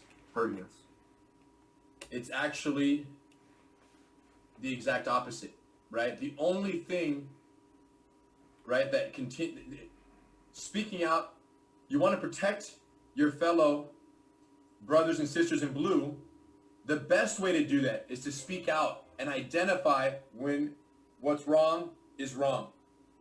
And then the public can look at law enforcement as a profession and say, okay, there are some good, which we know to be the truth. There are most good.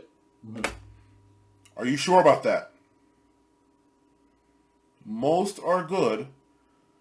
If that was the case, I mean, just don't need to be psychic here. Just raw logic will tell you, if most are good, then all the cops that keep getting terminated and stuff for doing the right thing or for calling shit out, they would not. If most are good. If most are good, the good ones wouldn't have to leave because they just can't function in that environment. Are you sure about that? Moving right along. Some bad. And when the bad act up, the good call them on it. Yep. So we're good. We're in good hands because they will hold themselves accountable. Yep. No, they do not hold themselves accountable. You will not expect them to hold themselves accountable. Hence the reason why we have the kind of systems that we have in place. We do not hold rapists. We expect rapists to hold themselves accountable. We do not expect murderers, thieves, anything else. We do not ask people to hold themselves accountable. We expect the law to come and hold them accountable. There would be no need for laws and law enforcement if people, of which law enforcement is made up of, held themselves accountable. We know full well people don't. Survival of the fittest, F you as well, fuck you as long as I'm good. And if we really want to go down that route, well, first of all, yeah, okay, let's go that route. Let's try that. Since we got away from the concept of God and all that stuff. Okay, let's go with the animal. We remove the divine element and let's go with the animal. The world, the biological, the animal, the world, the nature, natural way of doing things. Okay, fine.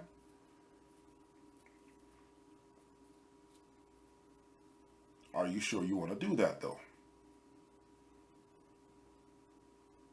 There's no such thing as murder out in the animal kingdom. No such thing as rape out in the animal kingdom. I'm sure you ladies love that one. There's no such thing as being a thief. Nothing. Right? And since none of that stuff exists, there's really nothing to hold people accountable to.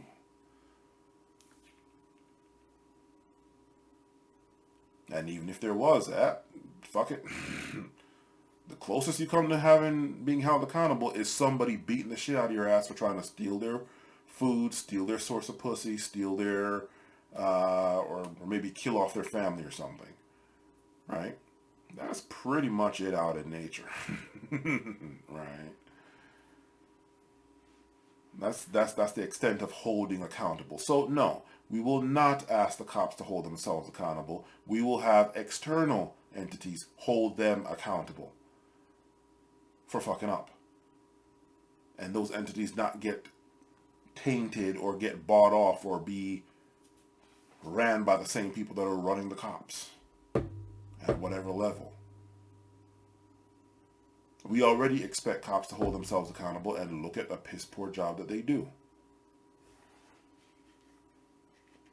Having to go to the cops to file a police report about the cops. Really? That makes logical sense to anyone. Not go to a separate third-party agency that has power over the cops. No, you have to go to the cops about the cops, and that makes sense. Moving right along. Have to come down on the whole profession every time an incident happens because they're going to come down on themselves where it's necessary and where it's appropriate.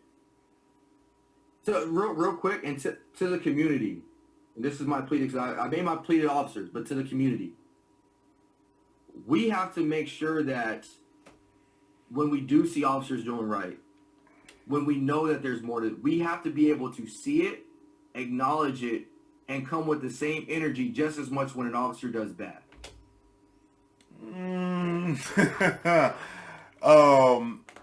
at the risk of sounding like I am just completely against it, and I mean, hell, in this whole damn video,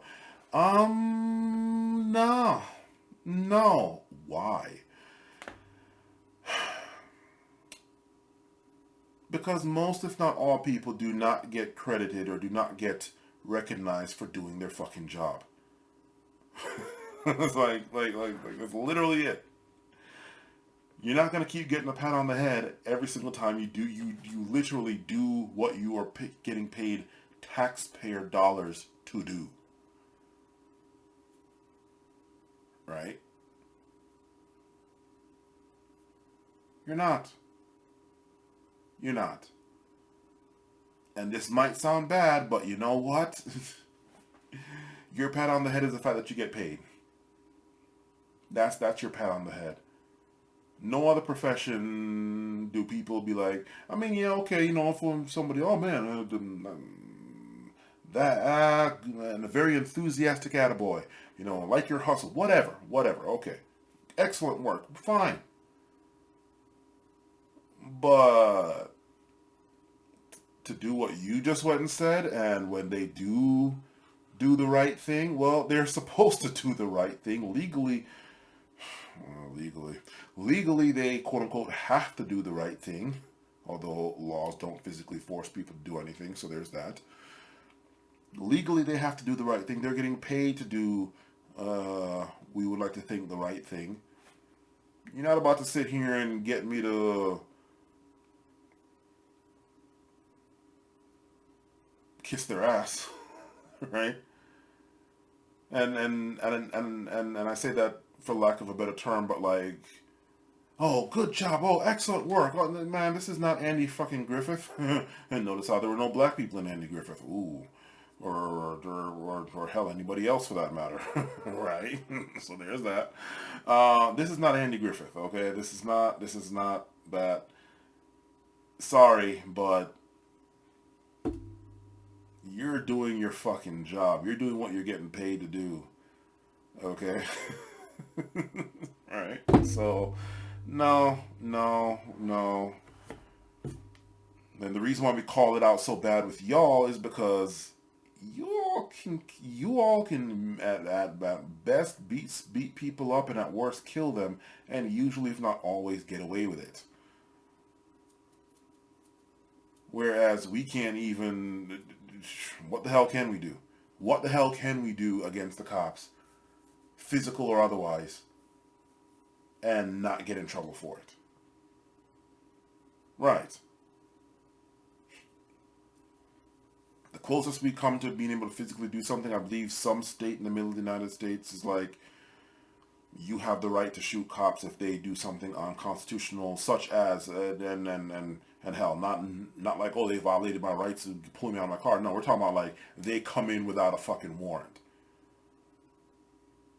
Like Breonna Taylor and all that, she might have had a constitutional right to shoot the cops and kill them, and she would have gotten off scot-free. That's pretty much it. Right? And you better make sure that they don't have a warrant. It's not that they have a warrant, they just didn't show you. I don't know if they legally have to, right? And if they don't, then, well, as far as the law is concerned, you did not see a warrant, therefore you can act as though no warrant was given. I don't know.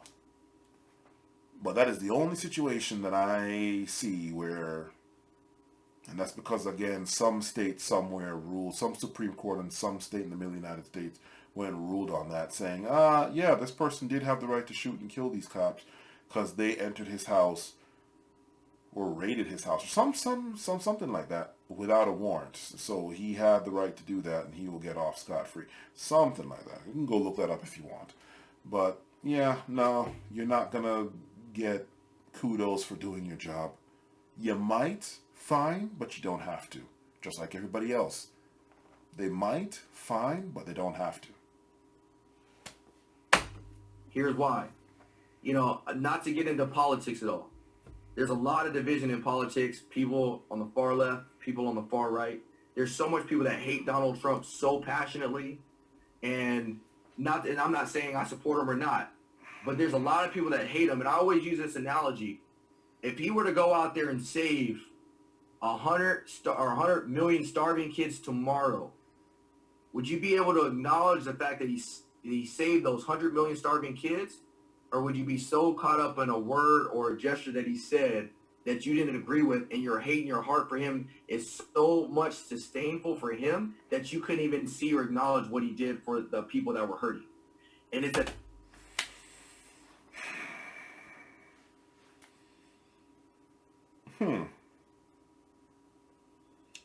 I go and save the planet from getting destroyed by a meteor, an asteroid or something. I did this one good. Can you ignore the fact, and this is all a hypothetical, I gotta say this just in case. Can you, in fact, you know, let me not even use me. Let me use a completely different person, because, fuck, this is the example I'm about to use, the logic I'm about to use, which is his logic right there. I don't want anybody be like, oh, so that's the shit you're on. Okay. All right. So person A, do this for the dumbasses out there that's trying to get me. Person A goes and saves the planet, and all living things on it from an asteroid or meteor or something. Single-handedly does this somehow, some way, somehow. Okay, fine. Can we ignore the fact then, like, can you admit this, even though this person admits to and will continue to keep busting nuts balls deep in 5-year-old little girls, 10-year-old little girls? Can't get enough of that shit. Can't get enough of that. Hopefully virgin, tight, wet, love it. He'll just save the entire planet. Can you all get past the fact and at least acknowledge that, you know, can you do that? You see how that works? Just because somebody's capable of doing some godly work, we're supposed to, what, ignore the Satan part? Okay, fine. You know what? Let's go with that logic. Yes, we will acknowledge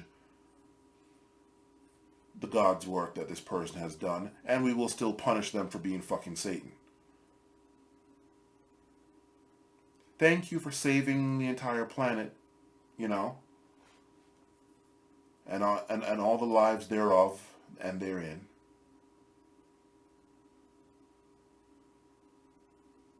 We much appreciate it, but let's go on ahead and chop off these dick and balls, no anesthesia for all these little kids that you keep fucking with.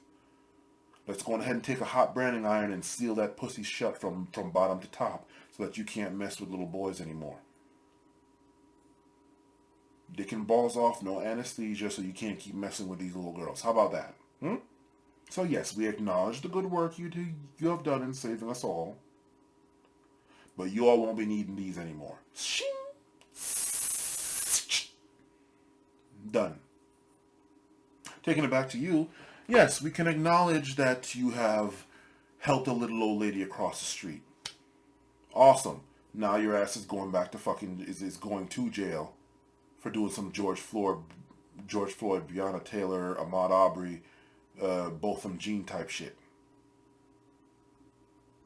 Okay? Awesome. The same concept in law enforcement. The sad part is like, I see a lot of social media accounts where they will only post stuff when it's bad. Only post stuff when it's bad. The thing that makes my social media account unique is that you're going to get the bad and the good. You're going to get both. You're not going to get one side. And the reason why that's so important is because, like I say, when you have a platform, when you have influence, that influence comes with the responsibility. And we have to recognize and acknowledge that, unfortunately, some people in our society, they don't get news from anywhere else other than Instagram, Facebook, and YouTube. And if you're that person that they follow, and if you're that credible news source that they follow, and the only stuff you put out is negativity, then guess what? Their perception of law enforcement is only going to be negative because of the message you're constantly sending out. Awesome. Okay. You know why there's not any general negative view or stance of nurses? No negative view or stance of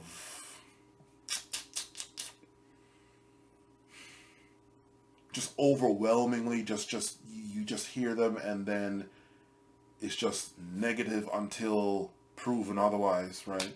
When it comes to, I don't know, astronauts, when it comes to, I don't know, scientists, when it comes to more than less anybody else.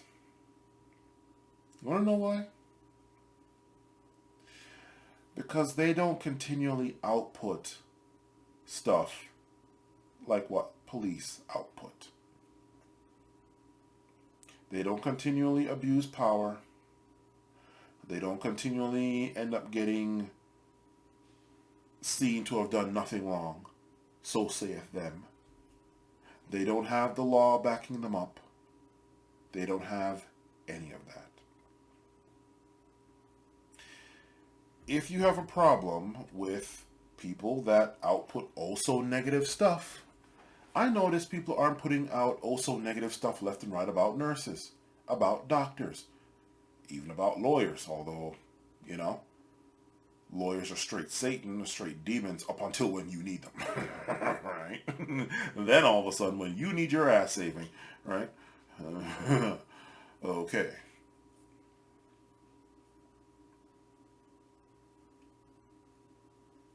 Most every other profession,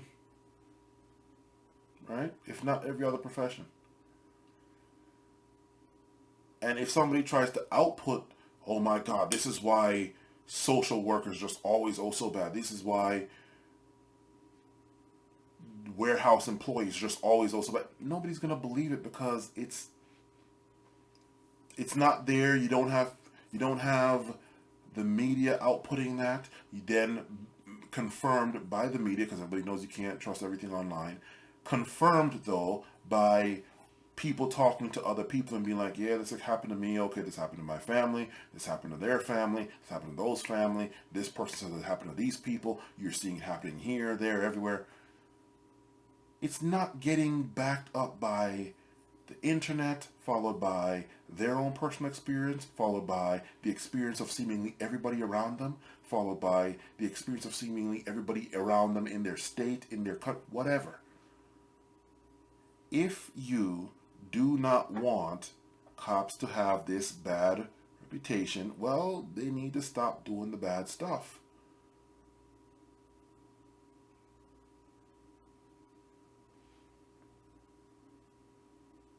You know? You don't have all this negative stuff to output about warehouse workers, because warehouse workers aren't doing bad shit left and right. Right? And certainly not bad stuff that ends up killing people or and destroying lives. Right?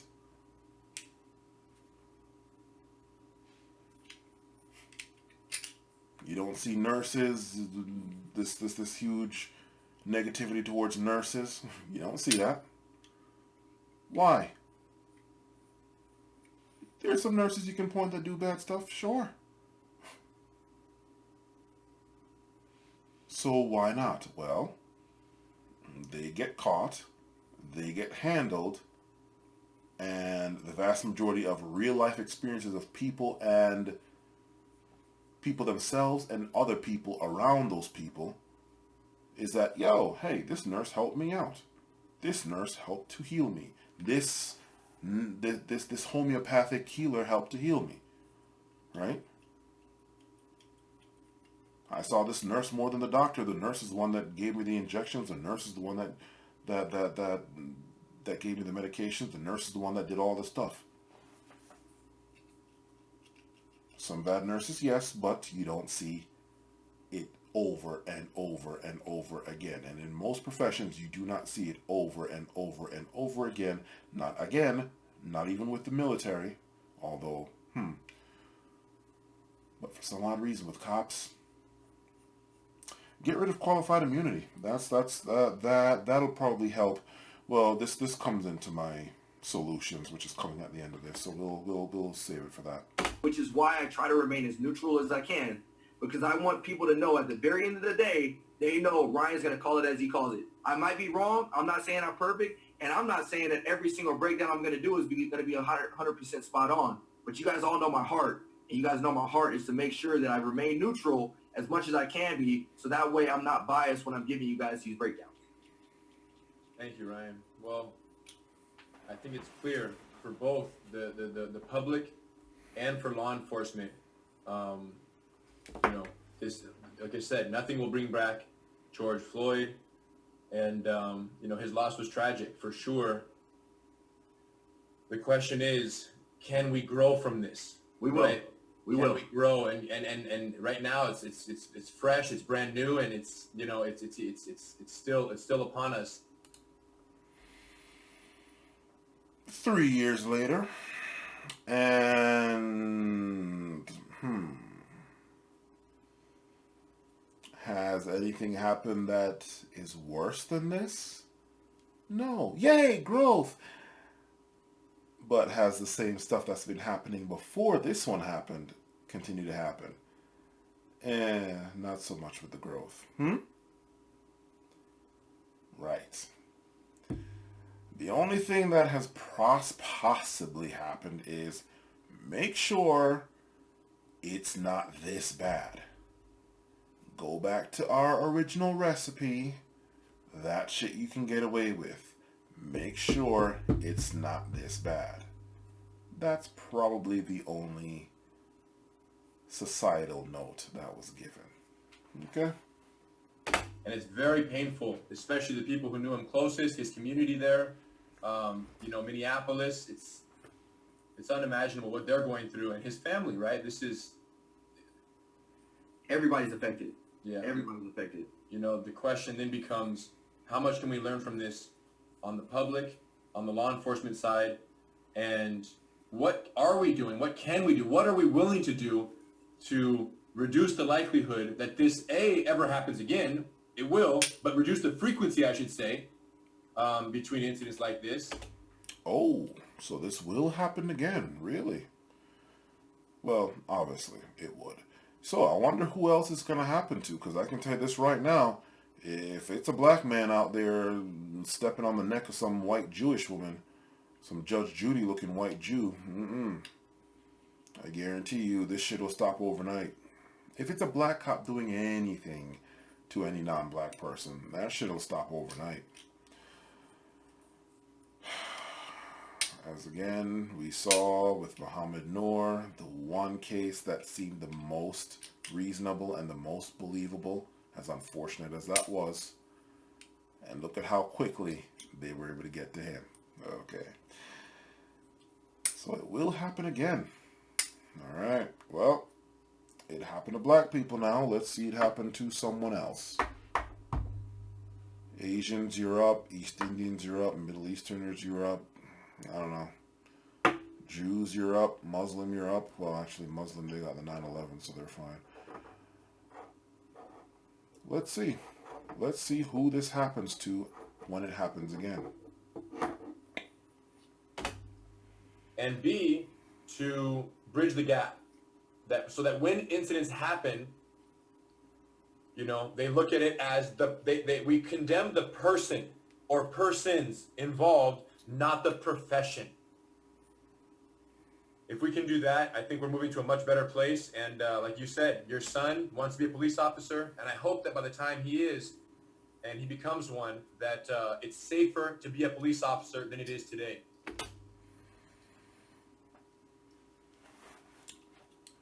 That whole safety part, I'll ignore that. But you know what? Fine. I'll take that. I will take that. Because for that to happen, what you just said would require, again, white supremacy in law enforcement to be 100% eradicated, 100% made to be extinct, and laws change, qualified immunity goes away, and all of that. So, yeah, I'm all for what you just said just now.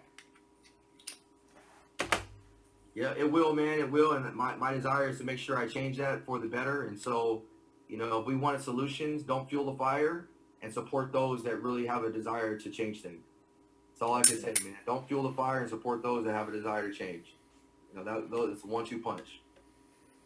Well, thank you, Ryan. And man, really congratulations on all the good work you're doing. It's very rare. It's very unique. Law enforcement needs more like you. And, you know, if every department had a Ryan Tillman, the world would be a better place, because you really are in your community, right? You're really doing special work.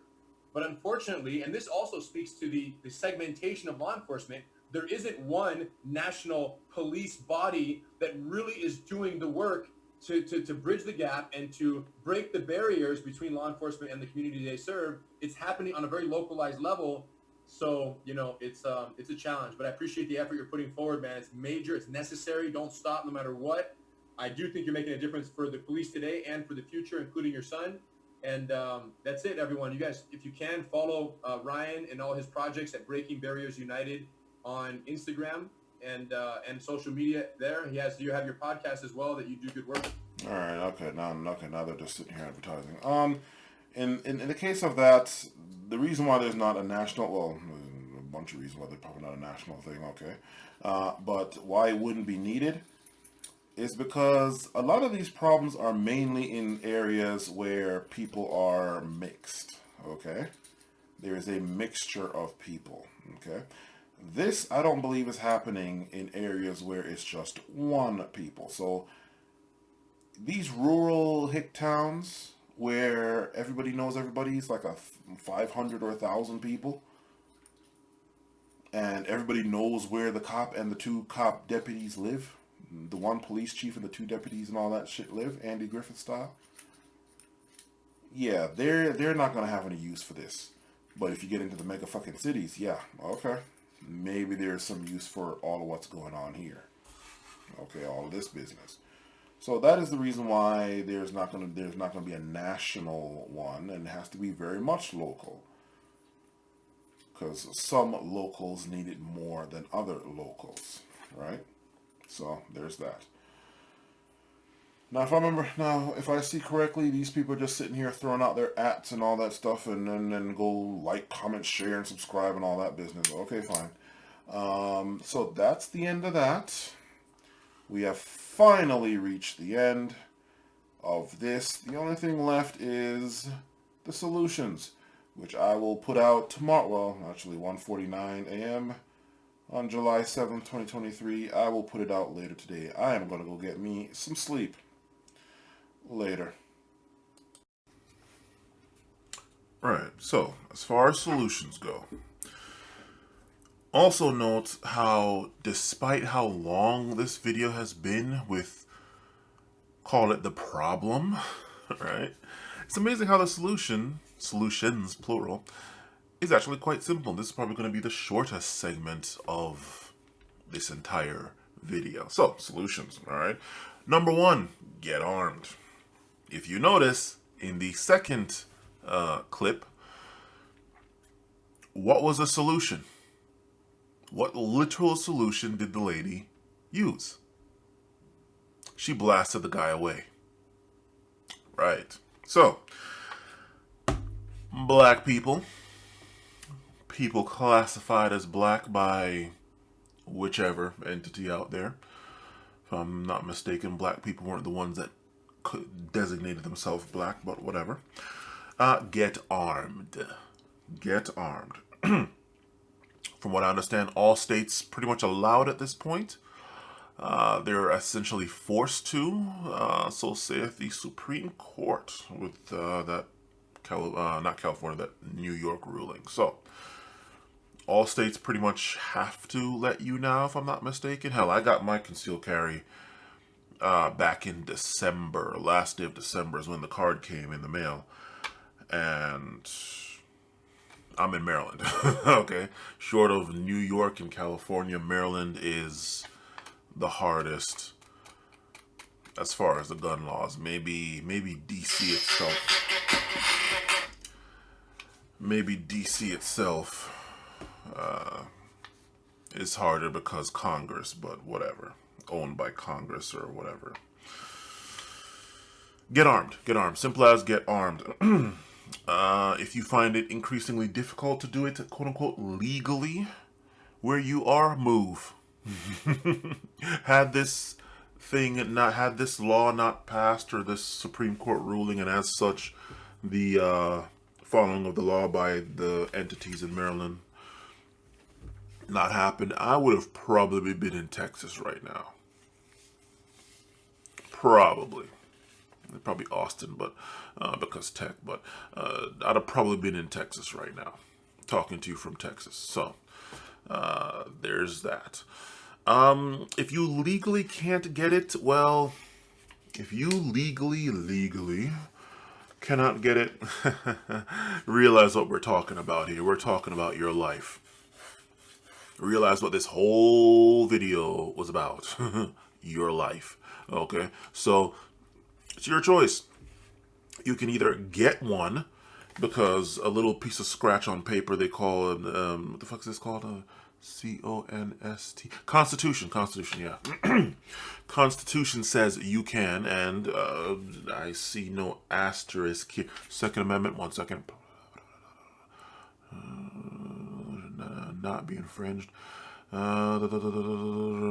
Regulated militia. Yeah, I don't see any asterisk here with this whole Second Amendment business that says that some law in one of these states overrides it. Okay? So, I'm not telling you what to do. You hear that, FBI, CIA, and whatever the hell else, other 3-letter agency? Stay the fuck away from my doors. I'm not telling you what to do. I'm simply saying, Constitution, the supreme law of the land, supreme law of the land, says you can have it, and it doesn't say anything about convicted felon. It doesn't say anything about mental illness. It doesn't say anything about any of that. So there's that. This is your life, so you can take your chances getting caught out here slipping, getting caught out here lacking, as they say, or you can say fuck it. Biologically dead, or fuck the laws. I'm going to protect myself by any and all means necessary. So there's that. There is that. Next thing, get around people that are like you, not only in mentality, but perhaps preferably in classification, right? Because it's all well and nice to be around gun-loving people, but when you're the only black person around a whole bunch of non-black people, and you all love your guns, oh yeah, for Second Amendment, uber alles, okay, fine. Know what I mean? So, yeah, it's in your best interest to be, okay, as groups, you all can be around each other fine and love your guns and love your freedom of guns and guns of freedom, whatever the fuck. But individually, groups are made up of individuals, obviously. It's probably helped to be around your own peoples, if you know what I mean. To be around your peoples, your kind. Especially when it comes to needing cover in whatever way possible, be it legal cover, financial cover, biological, like literal out in the world, free map roam cover, right? Middle of a firefight, you need cover. Yes, it's probably better to trust your life with your own versus having to trust it on someone else. Okay, if you know what I mean. So, and those are the two universal things. In the case, you've seen how law enforcement, as it were, former law enforcement or militaristic enforcement in the form of this former quote-unquote Marine, if you can even call him that. That dude, from what I'm understanding, from what I've been seeing of him, hearing of him, and researching, that dude basically did what white women do, or what women as a whole, and I guess white women specifically do with the military. Went in there for the benefits and then got the hell out. So he might as well have been a male version of some, what do they call it, a barrack bitch or a barrack bunny or something. Get in there, can claim, oh, I'm a veteran because I was in the military, but your ass got pregnant, made sure to get your ass pregnant by passing yourselves or getting passed around. Like freaking Dutchie on the left-hand side, right? I don't know why I keep on making that. It wasn't about, that song wasn't about weed. or smoke. Oh, Jesus. That song was not about weed or... Anyway. He basically did the male version of that, or the male, I guess, quote-unquote, equivalent of that. He didn't do anything of consequence. He wasn't full metal jacketing it out there. No. So, okay. But then you have the firefighter, then you have the actual literal cop. You saw that one. As far as law enforcement goes, the solutions to end all that foolishness, and you're going to hear me give up these solutions in upcoming videos. Number one, end qualified immunity. I don't mean reduce, I mean end that shit. In no other profession anywhere, hell, even in the military, the actual literal military, I don't see qualified immunity there anywhere. Okay? Military, you gotta worry about fucking starting World War III. You go and have your fucking military personnel going, I don't know, rape a bitch in some other country or something. You know, you gotta worry about freaking war starting. You gotta worry, and even war starting, you gotta worry about just making it harder, closing themselves off to you. God forbid somebody sanctions the U.S. and it have an effect, right? So even with the military, they can't really do shit like that. That whole let me not even bring that one up. And qualified immunity. No other profession that I can think of has it where you can do whatever the hell, get away with it, investigate yourself, get away with it, and found you did nothing wrong, get paid vacation, whatever. Still get your pension, all that. Next thing also, all people employed by the government, their address is to be made public record. Their current legal address is to be made public record.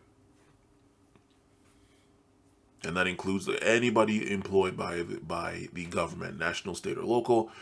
We need to be able to find them. This is one of the reasons why in those rural towns of I don't know, 100 people or some shit like that, small ass towns, this is the reason why stuff, quote unquote, doesn't happen there, because everybody knows everybody and everybody knows where the fuck everybody lives. All right. That's the one thing that I've noticed when I came across looking at some of these police cars that I see coming around here. I'm just like, wait a minute. So I'm here in Frederick and it's the end of the day and I'm seeing a police car from Gaithersburg. I'm seeing a police car from Bowie. I'm seeing a police car from fucking Baltimore coming in here, and like, yo, you all are going the wrong way if you all are going in for the night shift. Like, you all are going the wrong way. No, you all are going home. So if your ass is working in Baltimore as a cop, why aren't you living in Baltimore? Now, of course, you can easily say, well, hell, people work. I mean, hell, I lived in Frederick and I worked in Gaithersburg at my previous job. So, you know, there's that. However, I find it quite interesting that these people are stationed in one area, like, say, I don't know, Gaithersburg, Rockville, maybe even Potomac somewhere, I don't know, whatever. But yet they live somewhere completely different. So it's like, okay, you're trying to sit there and hide in plain sight, or hide by living somewhere else. You don't want to do shit in the area where you live because people are going to know where the hell you're at. That's not lost on me. So to help alleviate this crap, we need to know where the hell these people live. Their address needs to be made public record, easily accessible by anybody on the internet. Right? I mean, after all, if they didn't do anything wrong, they shouldn't have any problem with that, right? I mean, Hell, you could find other people's address, non-law enforcement's address, civilian, as it were. You can find their address, usually just a Google search, if nothing else. So I don't see why it's any different. Okay.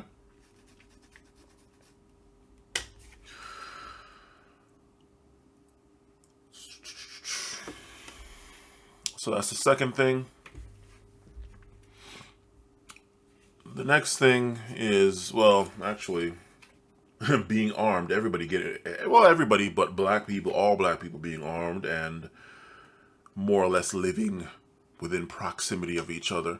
That'll stop a lot of this stuff, because all of these things that you see happening out here, starting from Trayvon Martin straight on through till now. Okay. Do you think that would have happened if 100% of black people were armed and carrying, not just, oh, I have the ability to be armed. No, actually fucking carrying. Do you think that we'd be able to get away with that? Well, the answer should be quite obvious to you, considering, again, what happened with this one lady right here. And, okay, that was her boyfriend or husband or whatever, fine. But I highly doubt if 100% of black people were armed, that anyone, be it some wannabe consequential Marine or any form or fashion of law enforcement or anybody else, would be doing any of the stuff that they did. Again, we look at the rural places. Now, of course, in the rural places, yeah, they all know each other, they grew up with each other and all that stuff. Okay, fine. But if any of them get out of line, including the fucking sheriff or his deputies, his or her deputies, well,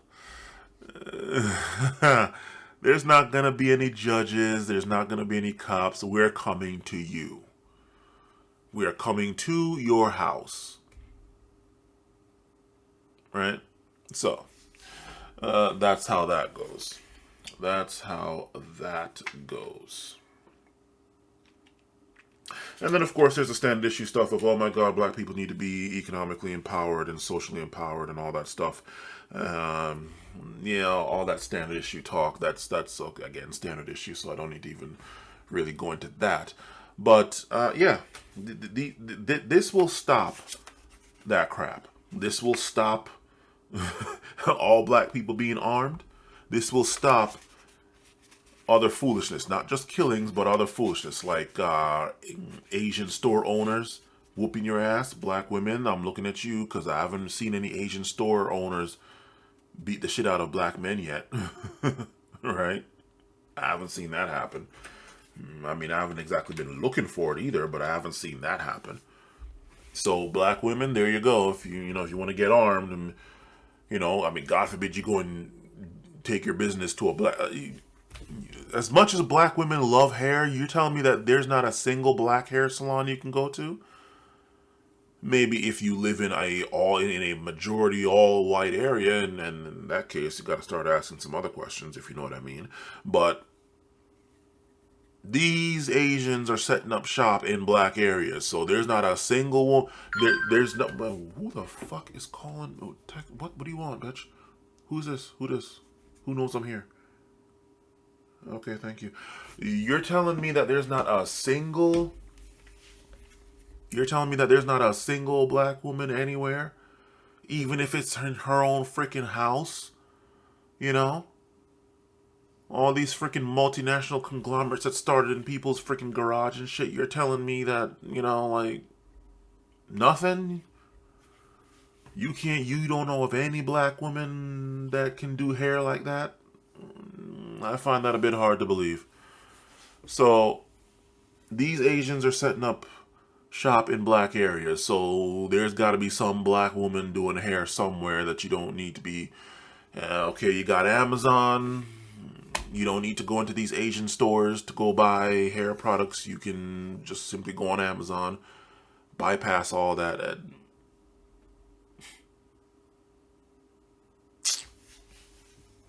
Look.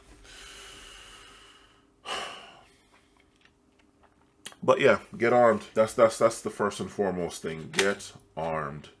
Get armed. Carry. Don't just have it. Don't carry. Carry with the safety on, but X plus 1, be it 10, 16, 20, 6, however much your shit carries, plus 1, if you know what I mean. Put the safety on if you so choose. Make sure you practice pulling the shit out and in one fell motion get the safety off as well. Especially if you're doing that dumbass appendix carry bullshit. I don't trust that at all, but anyway. But those are the solutions. Those are the solutions. That will make all this shit end. All this 6 hours, 6+ hours of all of what's going on in here. All that shit ends the moment black people start carrying and black people as a global whole ultimately, but as a whole start moving around with each other. Plus, if everyone is armed, and this is really just everyone in the U.S., much less any one specific group, if everyone's armed, that's gonna, and everybody knows that everybody's armed, that's gonna weed out the dumb shit. Because the people that are gonna try some dumb shit are gonna try some dumb shit. They're gonna get got. They're going to be extracted, if you know what I mean. Leaving a distilled amount of people that are going to operate the way they should. The undesirables in your own group are going to get removed real quick, are going to be removed real quick. This is self-correcting, self-cleaning, auto-correcting, whatever you want to call it. So don't worry about that. Oh my God, everybody has a gun. What about all the crazy? They will mess themselves up and they will be taken out. So don't worry about that. Anyway, that is that. Despite whatever religious affiliation you have, God bless you if you manage to make it. God bless you if you manage to make it from start to finish in this thing in one sitting. Anybody that managed to do that and can prove it, I don't know. I need to, like, I don't know, fucking pay you or something. Shit.